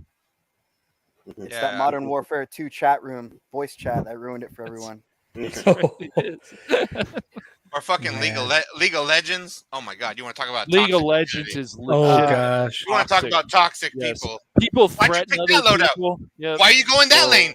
What are you doing with these abilities? Like, calm down, bro. I'm trying to play the game. Young man, shut up. Go back to school. I'm trying to play this game. Sure. This is a video game. I haven't played it in months. Or you can't just play not in months and then come onto a game. It's like, holy shit, dude. I'm out. And I literally That reminds me of a time I was playing Battlefield 1943, and I was playing it for my first time, so I wasn't used to how the game was laid out yet, and I was on a ground mission, and I ended up getting shot real quick. And then the person messages me and says, You're lame, dude. You can't play this game at all. I said, it's my first time playing. Yeah, dude, I hate that toxic bullshit, man. Like, really? Yeah, you took time to send me a message? Like, get over yourself, man. People got so mad at other people at like in League of Legends. They said, "Why don't you go do something to yourself?" It's like, oh boy, we're not going to go into the details, but it's like, come on, man. Oh yeah, he just doesn't know how to play the game. He'll learn. Death threats and all kinds of stuff. Yeah, I used to play NHL online. There's this one guy, like he made all these terrible mistakes, and then I would make one mistake, and he's just like, "Oh, get the fuck out of my lobby, get out of here." It's like, dude, you made just as many mistakes as I did, and you're gonna be mad at me? It's ridiculous. Yeah, I'm only human. I'm only human. I can only make mistakes because that's what we all do. No one's fucking perfect. Nope. Speak for yourself. You're not perfect either. Go sit in the corner. Mini me, mini Baron. No, I'm Mini Mike. Mini Mike. Right. Mini me. You complete me. You and I. But when Brandon, the anime guy, and I played Broforce, I told him, don't get near me if we're near anything that's explosive. Because I'll take you out with me. Friendly fire, yep. Mike got jelly knights. Stay away. Friendly fire. Some cooking gang got me and Apion toxic to each other. Oh, Overcooked too? Oh my gosh. Oh, that game. Yeah. Well, because neither of us work in a kitchen. Yeah, we're cussing each other out. It's like, oh, it's gonna get canceled. Oh, where's the fish? You didn't chop it. You didn't chop the fish. The poor neighbors. I play with those types of games with my little siblings, and it gets there's a lot of yelling involved. There can only be one Gordon Ramsay in the kitchen. Not everybody can yell at each other. This is raw, you donkey. Where are the dishes? It's no clean dishes. like the guy from that bar reality show. Bar Rescue? Are you talking about Bar Rescue? Yeah. Yes, Bar Rescue. But he has a right to yell. It's like, come on, they don't listen to him. Yeah. He's trying, All the and owners of he's the bars calm are too. weird. Oh, I'm sorry. Did you say something there, Cash? Yeah, I did. Every Bar once in a Rescue while, was there's a moment of yeah. greatness. You might miss That's it. it. Bar Rescue was a pretty good show. I actually know Yeah, a it bar was. like near my house that guy actually went to, and then another bar he was going to go to, but I guess it's still considered a owner didn't want reality to. show to an extent. Is Yeah. that right? I guess it is. Yeah. Yeah, because the owners are the real owners and everything, so I Right. guess it is Right. real. Where They are. Yeah. but it's pretty scripted. You can kind of feel the scriptedness of some. Yeah. Oh yeah. Did you guys ever watch Man versus Food? Yeah, I like that one Yeah. too. I love that show. Me and my family legitimately went on a vacation to Chicago, and that was one of our main things. Go to all the restaurants he went to. Yeah. Some of them were better than others. The Al's Italian beef, that was pretty good. The pizza place was pretty good, and there was a sandwich place we went to. It was like, that's not very good. Yeah. There's a I new didn't. place in downtown LA that he went to that I went to, and I could not eat the spicy noodles. It was ridiculous. Whew. There was one I can't. He did the one in St. Louis. I forget what two places he went to, but I know that the challenge place. There's a place called Crown Candy.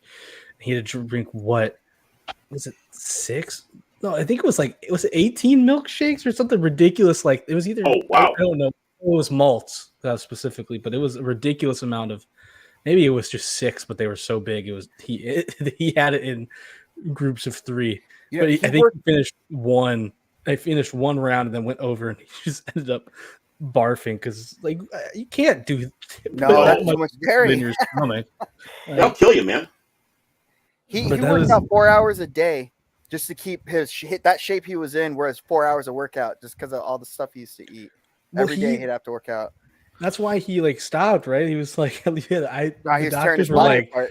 the Yeah, doctors were like, please stop. This is not good. We were watching LA Beast. If you guys ever watched him, Crit and I, and it's like, dude, that guy is putting horrible things in his food, and then you wonder why sometimes he has to go to the bathroom and be there for a while. I mean, come on. Is this really funny? It's just Are you like, talking about the dude. guy in the show or Crit? No, I'm talking about the guy in the show. Okay. LA Beast. He puts a lot of weird stuff. Like there was a high C thing that he got from eBay that was like 20 years old. and he drank I've seen that guy. He bought it. He bought an Ecto Cooler, High C Ecto Cooler that was over 20 years Yep. old from He did. eBay. Yeah. He did.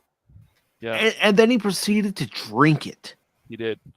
And I'm guessing he probably calls a doctor or something because they do give you a warning. Don't try this at home. Why? Please tell us. Yeah, please tell us Well, why. I got What a happens challenge after? named after me, and I wouldn't do what you're saying this guy does. No, that's crazy. But he- you know, I know. he's still got a personality, so you know, and people send him things obviously for him to drink, and he's been doing this for years.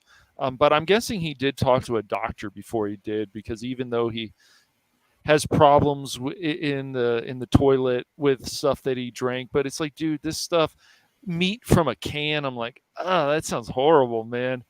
It's just He doesn't have a colon left anymore from all the. well, it would just do things to your Lord. system, or you're going to sit there and throw up or have diarrhea or something. I'm like, that's horrible, man. That does not Just sound imagine, pleasant. imagine that doctor's visit. So how's my colon, doctor? It's not bad. What colon? The diarrhea, Arnold with diarrhea, it hurts. That's how he would be. Oh God. I have to eat ice cream to cool it down. Oh man. Well, that show, Man vs. Food, actually had 2 hosts. The one guy quit. Now they got a new one now. Or they had Yeah, that other guy's cholesterol was really high. Then- Well, I the mean, first it's funny guy was when- like he had to step down, and they were saying, Yeah. because you could tell they make jokes about it, but you could see in real time he went from like, "Oh man, this is so good," to he takes a bite and he looks like he's in pain. You're like, "Oh man, I hope like you should stop, buddy." He still produced it and all, but yeah. Yeah, I didn't like it when he left the show because it wasn't him eating the food anymore, so I didn't really wasn't as He was a into it cool anymore. guy. Like I Yeah, I liked his personality. Same. You know, this brings to mind Mr. Credosoft from The Meaning of Life, Monty Python. Sitting there. How you feel today? Yeah, that's good. Better get up. Fuck, that thing will be sick. He'll be dead soon. He'll be dead soon. He's not dead. I'm not dead. He'll be dead soon. Look at him. He will be soon. Take him, please. Wait, how many shrubberies do you need? I need 2 shrubberies. I need 3 shrubberies. The shrubbery. Who is here seen Monty Python and the Meaning of Life? Just curious. I've watched. It's been a while. Yeah. What are you talking about? What's up? What was the question? I was asking, who here has seen Monty Python, The Meaning of Life? I've never seen that movie, actually. Oh my God. It's a good watch. It is. Then you would have gotten the Mr. Credosoft comment on there. I still say their best, of course, is The Holy Grail, though. Yeah, I've seen that like 100 times. Pretty funny, I've seen that movie like 100 times. The Holy Grail, fucking. Oh yeah, so good. A moist bint handing out knives is no way for a system of government. You got Lancelot going up there and killing the wrong people, and you Yeah. the music. I want to see. He just starts killing people in the movie. YouTube. One of my favorite scenes too is when the guy's like gonna sing and he's like, "No singing!" I love that. He stops him. He's like, "What?" He's like, "No, we're not doing a fucking musical." Of course, they couldn't throw cows like they did. They couldn't do that now. There's no way. The French castle. Oh, I love that. No, Your father smelled of elderberries. They'd have. Father was a hamster. Yes. All right, guys. I think now's a good time to wrap up the show. I know Baron has. I don't think so today. I don't think so. Sounds like 24's got family, so we'll have to see what's going on there. So I'm not on a pressing time scale or trust me, you'll hear me going. Okay. Yeah, but you know, all this talk though reminds me of this. Help! I'm being repressed. I'm being repressed. Bunch of women down the street. Killer bunny. It's not going to do anything. Yeah. With vicious teeth. The questions on the bridge. 3 questions. 1. What's your favorite color? Red. No blue. Ah! What does They couldn't make any of those movies now. Oh no, that was a classic. I got it in my collection. I got to plop it in again sometime. Watch it here. And then the watch party. That would be a good watch party. Yeah. But, anyways, I think now is a good time to wrap it up because I'll admit I'm getting a little hungry. True that. Yeah. Look at that mouse. Like, No, don't get any ideas, Bear. Don't get any ideas. I might help out. Do you think if you were sleeping for too long, Mouse might try to eat you, Baron? Yes.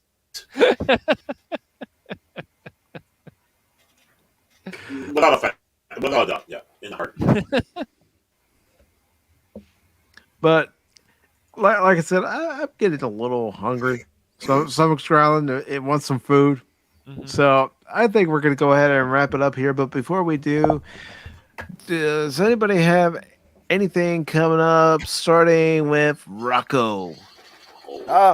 Well, not on my channel, but if you jump over to Apion, I'm writing his coattails right now. But we got we got 2 guys talking our little podcast about Star Wars coming up. So I got one finished, so it should be online. Yeah. Well, if it gets past copyrights, we're gonna be here for a while. Yeah. Good stuff. But yeah, just listen to his page. We're always BSing about entertainment stuff, any news that's going on, and any fandom that we're interested in at the time. We start talking about it. So okay. Yeah. Oops. And Apion, anything you want to add to that? Pretty much, yeah. Like what Rocco was saying, we got our 2 guys talking that we're doing with Star Wars. Like a lot of them are doing well. We're doing like the prequel series, and we're going up towards like Luke Skywalker era. But we're still working on. We just finished Revenge of the Sith. But yeah, we're doing like every Star Wars movie. Alrighty. And Whoopa Troopa, the man who just recently returned to live streaming on YouTube. What do you have coming up? Is your internet being good to you now, or? Yes, it has been good to me. Last Friday, I got to play some Kirby. Yes, you Playing did. some Kirby, and I beat the game. The ROM, I guess couldn't play the new game plus because I was pressing the buttons. Just remember, Yes. Whoop, when the stars pop out, always have Kirby, suck them up.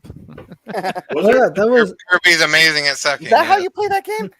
Yes. It was so I was so lost because I kept trying to like I was hitting him with my like normal breath, and then at one point I guess I accidentally swallowed a star and shot at him and I didn't know, and then he got hurt and I'm like, oh, so it's working.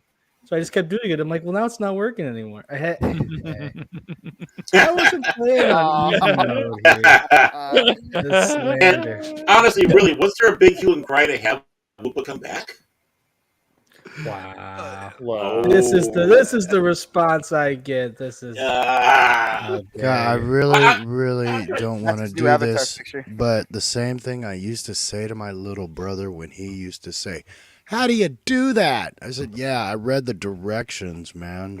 I didn't read the directions. That's what I'm I'm not trying to saying. get help. Hey, I'm trying to just wait. gotta read the That's what the directions. chat's for. I said, You're there hey, for go it, look man. this up for me. Tell me how to do it. Lupa admitted it. He's helpless. He's helpless. He tapped back into it right now. I don't want to help. He's helpless. It made me laugh, Whoopa, and I'm sure it made Pacific laugh too. It's like, dude, you've got to suck up those stars. Whenever there's anything around objects, got to suck them up and then fire them every time. Hey, this was my first Kirby. Was that really your first Kirby game? Really? Yeah, I've never played Kirby before. Wow. You But did pretty it was well fun. though, man, overall. Yeah, you I did. beat the game in less than 2 hours. I mean, that's Yeah, pretty good. it's pretty I mean, short. that's like It is short. Zelda. You playing Zelda and go, I have a sword? That was was that a $40 game? Then that originally came out on Game Boy. I think it was. I think it was about $40. Yeah. I have no idea. That would seem about right for Game Boy games back then, and then usually it took a while before they went down to $29 and then $19. You should try to find that Donkey Kong game. You played that on the Nintendo Online, but you should play or no? Did you play that a ROM? Was that a ROM you used or on your What are you talking emulator? about? Me? Yes. I didn't play a Donkey Kong game. No. I mean Kirby. Was that? Oh, Kirby. was that Yeah, it was Visual online? Boy Advance. Okay, cool. But yeah, as I played that this Tuesday, I'm gonna play. There's this game. Sorry. Okay. There's this game I used to play shocked. that was it was like a Flash game, and it's called Creeper World. I was laughing because I was like, oh, Jeffrey Epstein simulator. No. Whoa! Damn. You're telling us you're going to play Sex with Hitler, but you're going to censor yourself? Is that what you're telling us? I don't know if it's possible to censor yourself in that game. It's kind of would be hard to do. But no, there's this game it's just called Creeper World, and it's the whole point is you've got this like alien goo that's called the Creeper, and it like eats worlds, and you got to stop it. And I used to play it. They had it on little Flash games at school, and I could play it on the computer instead of doing my work. And now they sell it. I bought it for $1 whole.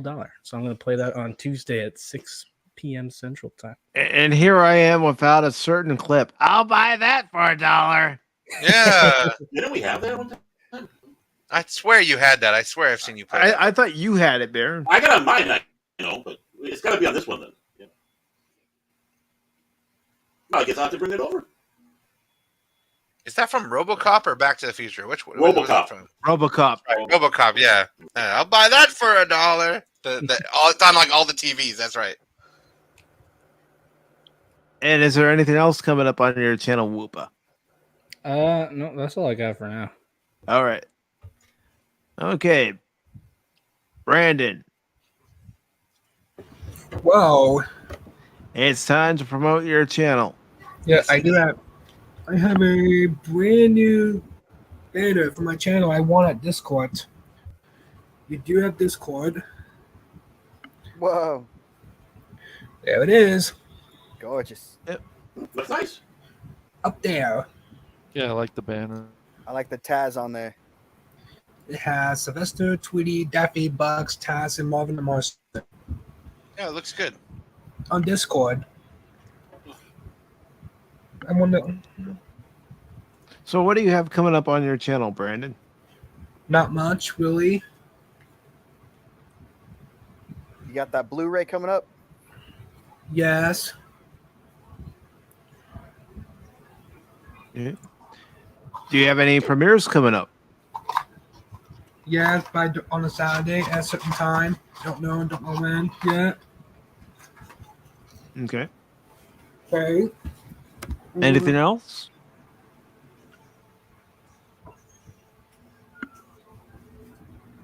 Anything else, Brandon? No, not really. I usually don't really go up and panels very often. That's my new. I have over 1,200 subscribers, by the way. Mm-hmm. I can see that. Yeah, well done. 1226 Took us a while to get there. right now. Very nice. Yep, very nice.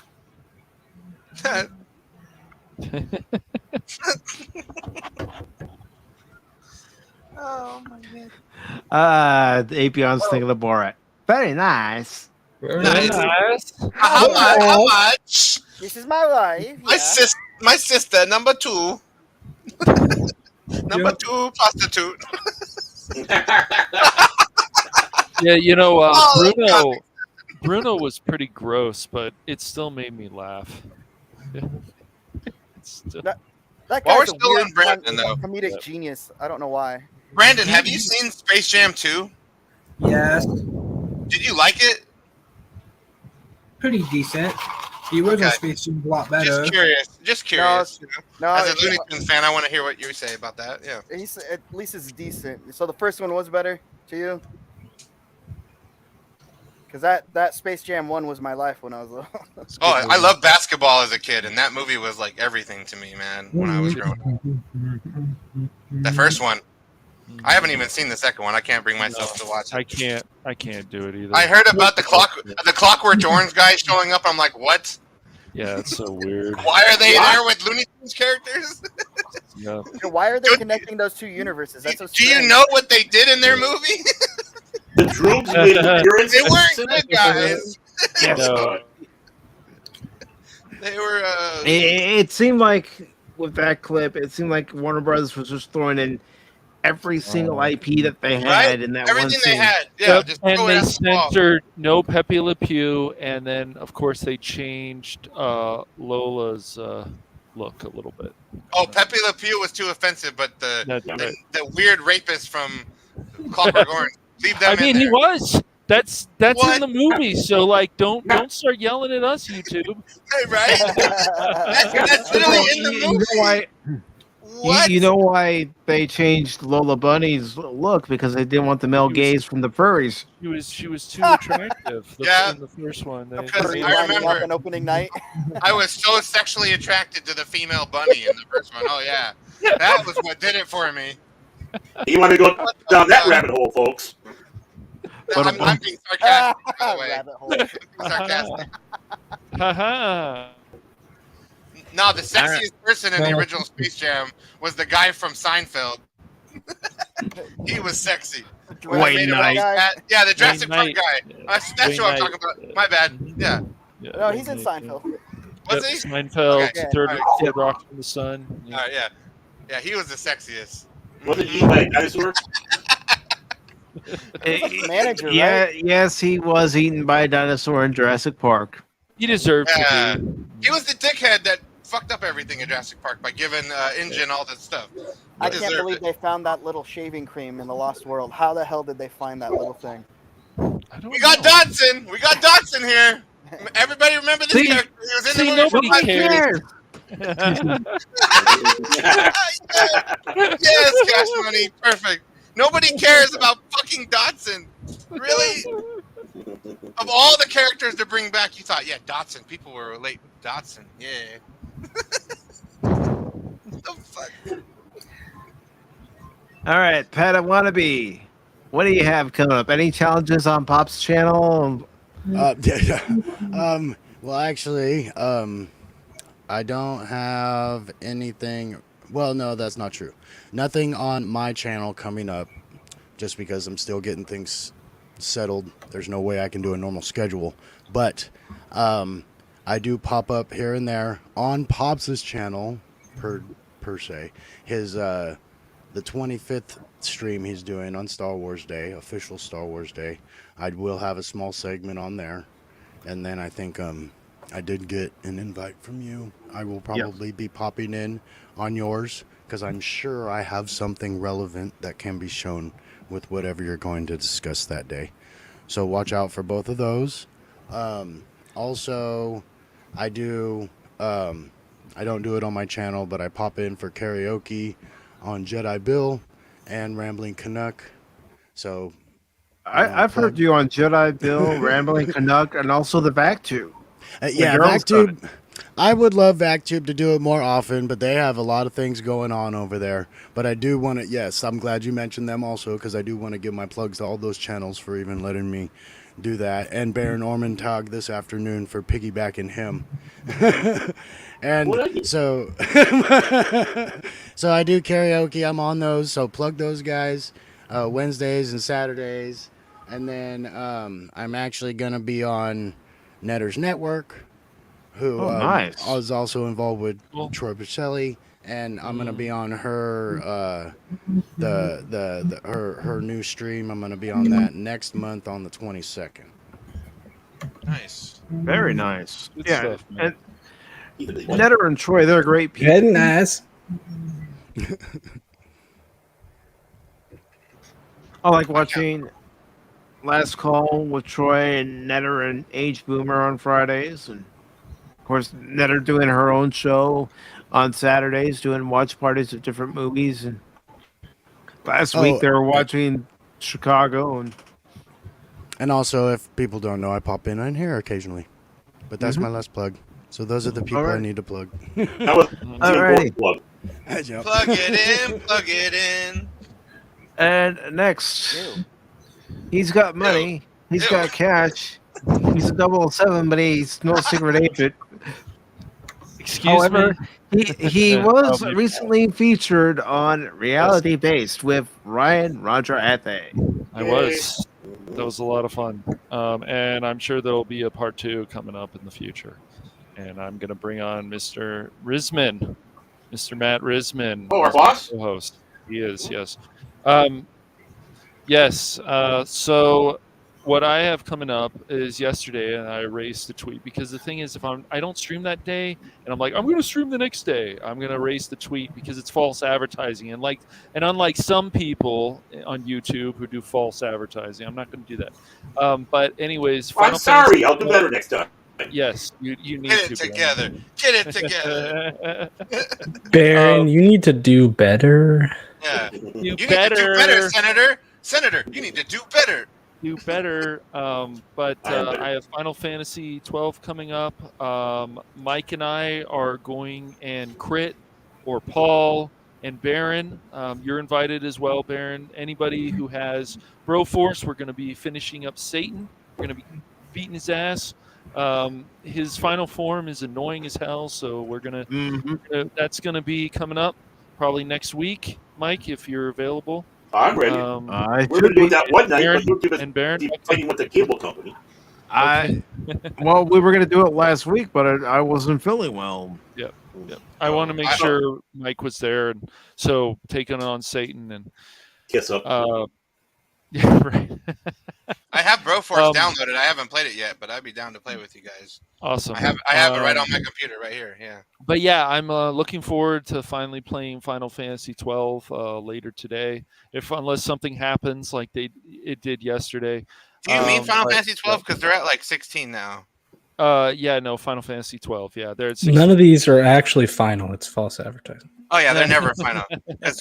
15 was the one with Noctis and stuff, but then 15 was. Yeah. Oh, so you're playing like actual 12, like that one? Yes, Okay. Yes. Okay. Nice. So that'll be coming up, and then there'll be some other game. I was thinking about playing Hades again, but Hades is not really. is that something I want to finish on stream. It's more of a roguelike, so you just keep building and building and building. So I'd rather play something like, I don't know, Metro Last Light. I might play that, or Doom Eternal. I played the Doom remake. So, but right now, just Final Fantasy 12, and then Broforce next week. And there's going to be a stream coming up hopefully soon on Mario, so people can join the panel and talk about their experience of watching the Mario movie. And Matt will be there as my co-host, because he is, and as I've said before, and yeah. Nice. So that'll be coming up. I just got to make sure Matt's available. You got to make sure that the other half of the Phantom Hooligans is ready to be a hooligan once again. Oh, well, he's been a hooligan. He's just been busy. So yeah. You ain't wrong, Das Wolfen. 15 is totally the boy band road trip. Yes, it is. With a lot of cooking involved. I like the cooking and the culinary stuff. Yeah, and the weird thing about that game is it gets to the point where it actually gets more linear, which is really weird because it's advertised as an open world Final Fantasy game. It's not really, yeah. Yeah, it's like, come on, Square Enix, don't do that again. Yeah. All right. I agree. All right, so yeah, that's what's coming up. All righty. Okay, Baron, you're up. Well, Pop Talk with you. Mike's Mini Me. I gotta be Mike's Mini Me for Pop Talk, so you can always see my ugly mug there. I don't think we're gonna have one tonight, but you will also catch me on the Primetime Kings. And as soon as I can get my computer found that I do all my editing work, I'll get back doing my shorts. But I hate moving.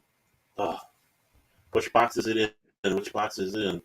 So, but that's basically it. I'm just here to torment Mike. Are you liking the new place pretty well, though? Love the place. Oh, I love this place. Tagge? Nice. Oh, she does too. Yeah, it's basically it's not much of a loss for space for us because a lot of space we weren't using anymore. The kids are gone, so this is went from the manager to the cottage, and it's nice and quiet here, and the dogs and cats seem to like it too a lot better. So Nice. yeah, it's nice. Yeah. I think they're doing something to your signal because you always have that popping. You've had that popping throughout the stream. Yeah, I might have to restart my computer. So. You might, yeah. But we can still hear you fine. He's having the popping because of Doc Pop.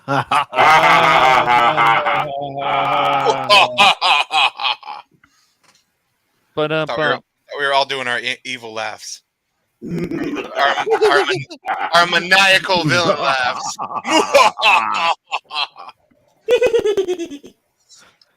What kind of laugh is that? Oh. Somebody got tickled on the foot. Yeah, that's what that sounded like with a feather. Stop a it, feather stop it, tickle. I'm streaming.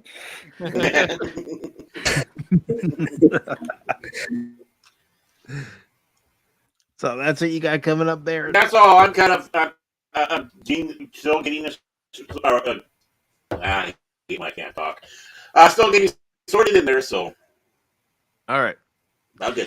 Now, as far as PACIFIC414 is concerned, I won't be doing a stream tomorrow. I am working on a short video of the Norfolk Tides versus Syracuse Mets game that I went to on Thursday. I'll probably have that uploaded sometime tomorrow. I'm not including every video and photo that I put in there, just enough to give you a gist of what happened in the game. And then, of course, Tuesday, I'm going to be trying a brand new game, Star Trek Resurgence. Is it going to be a good Star Trek game, or is it going to be a clunker of a Star Trek game? Find out at 6 p.m.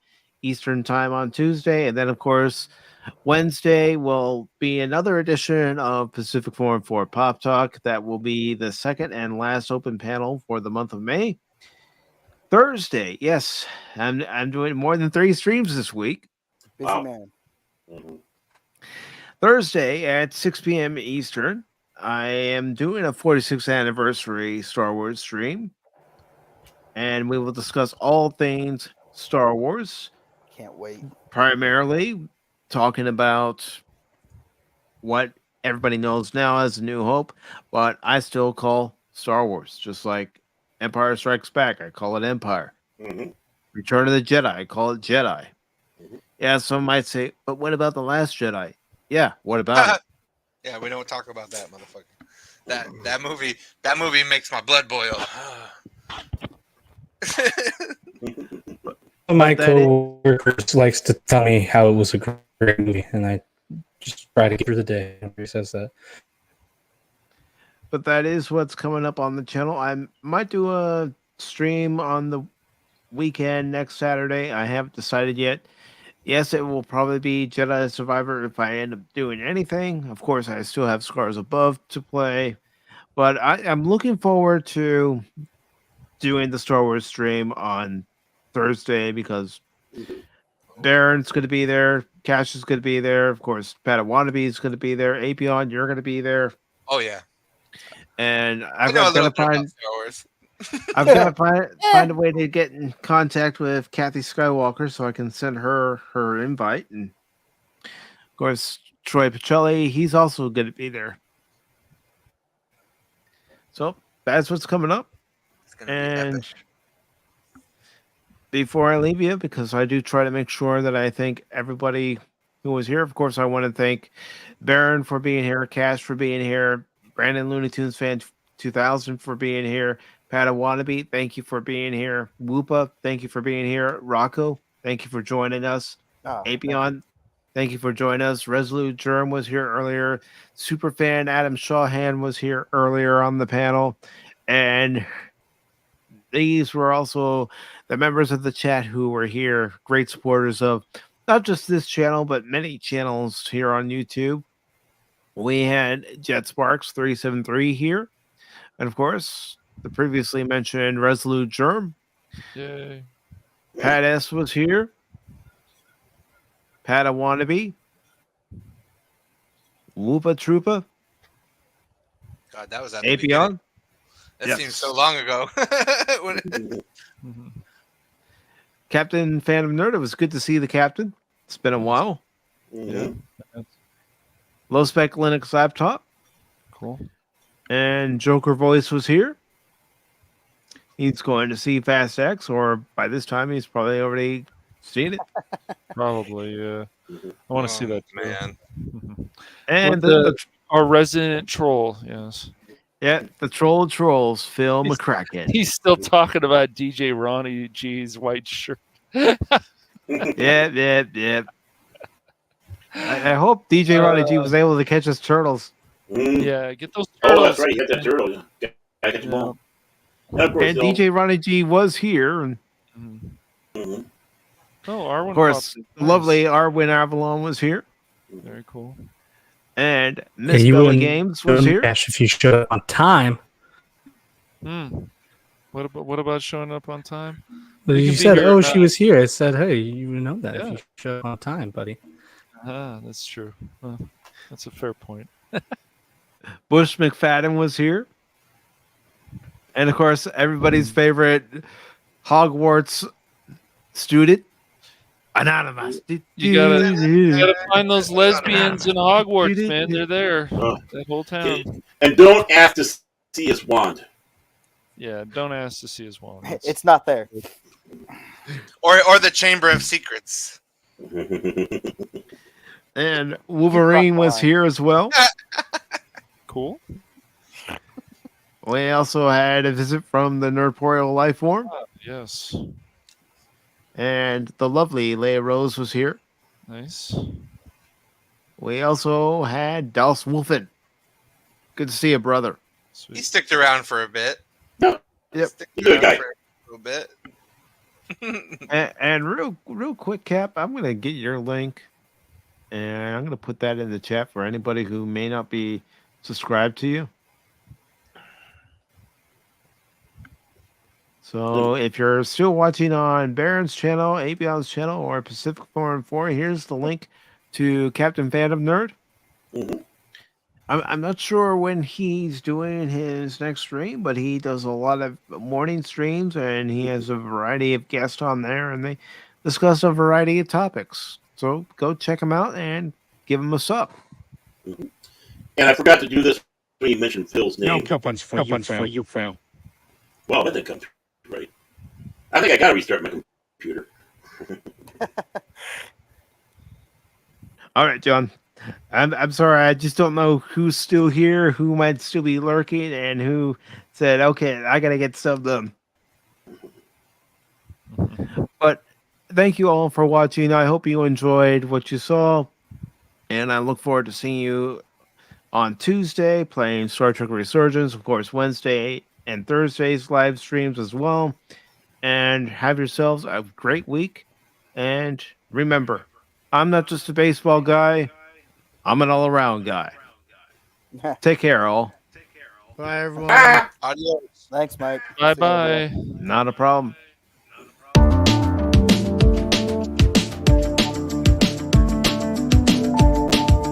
Pop Talk is where it's at, baby.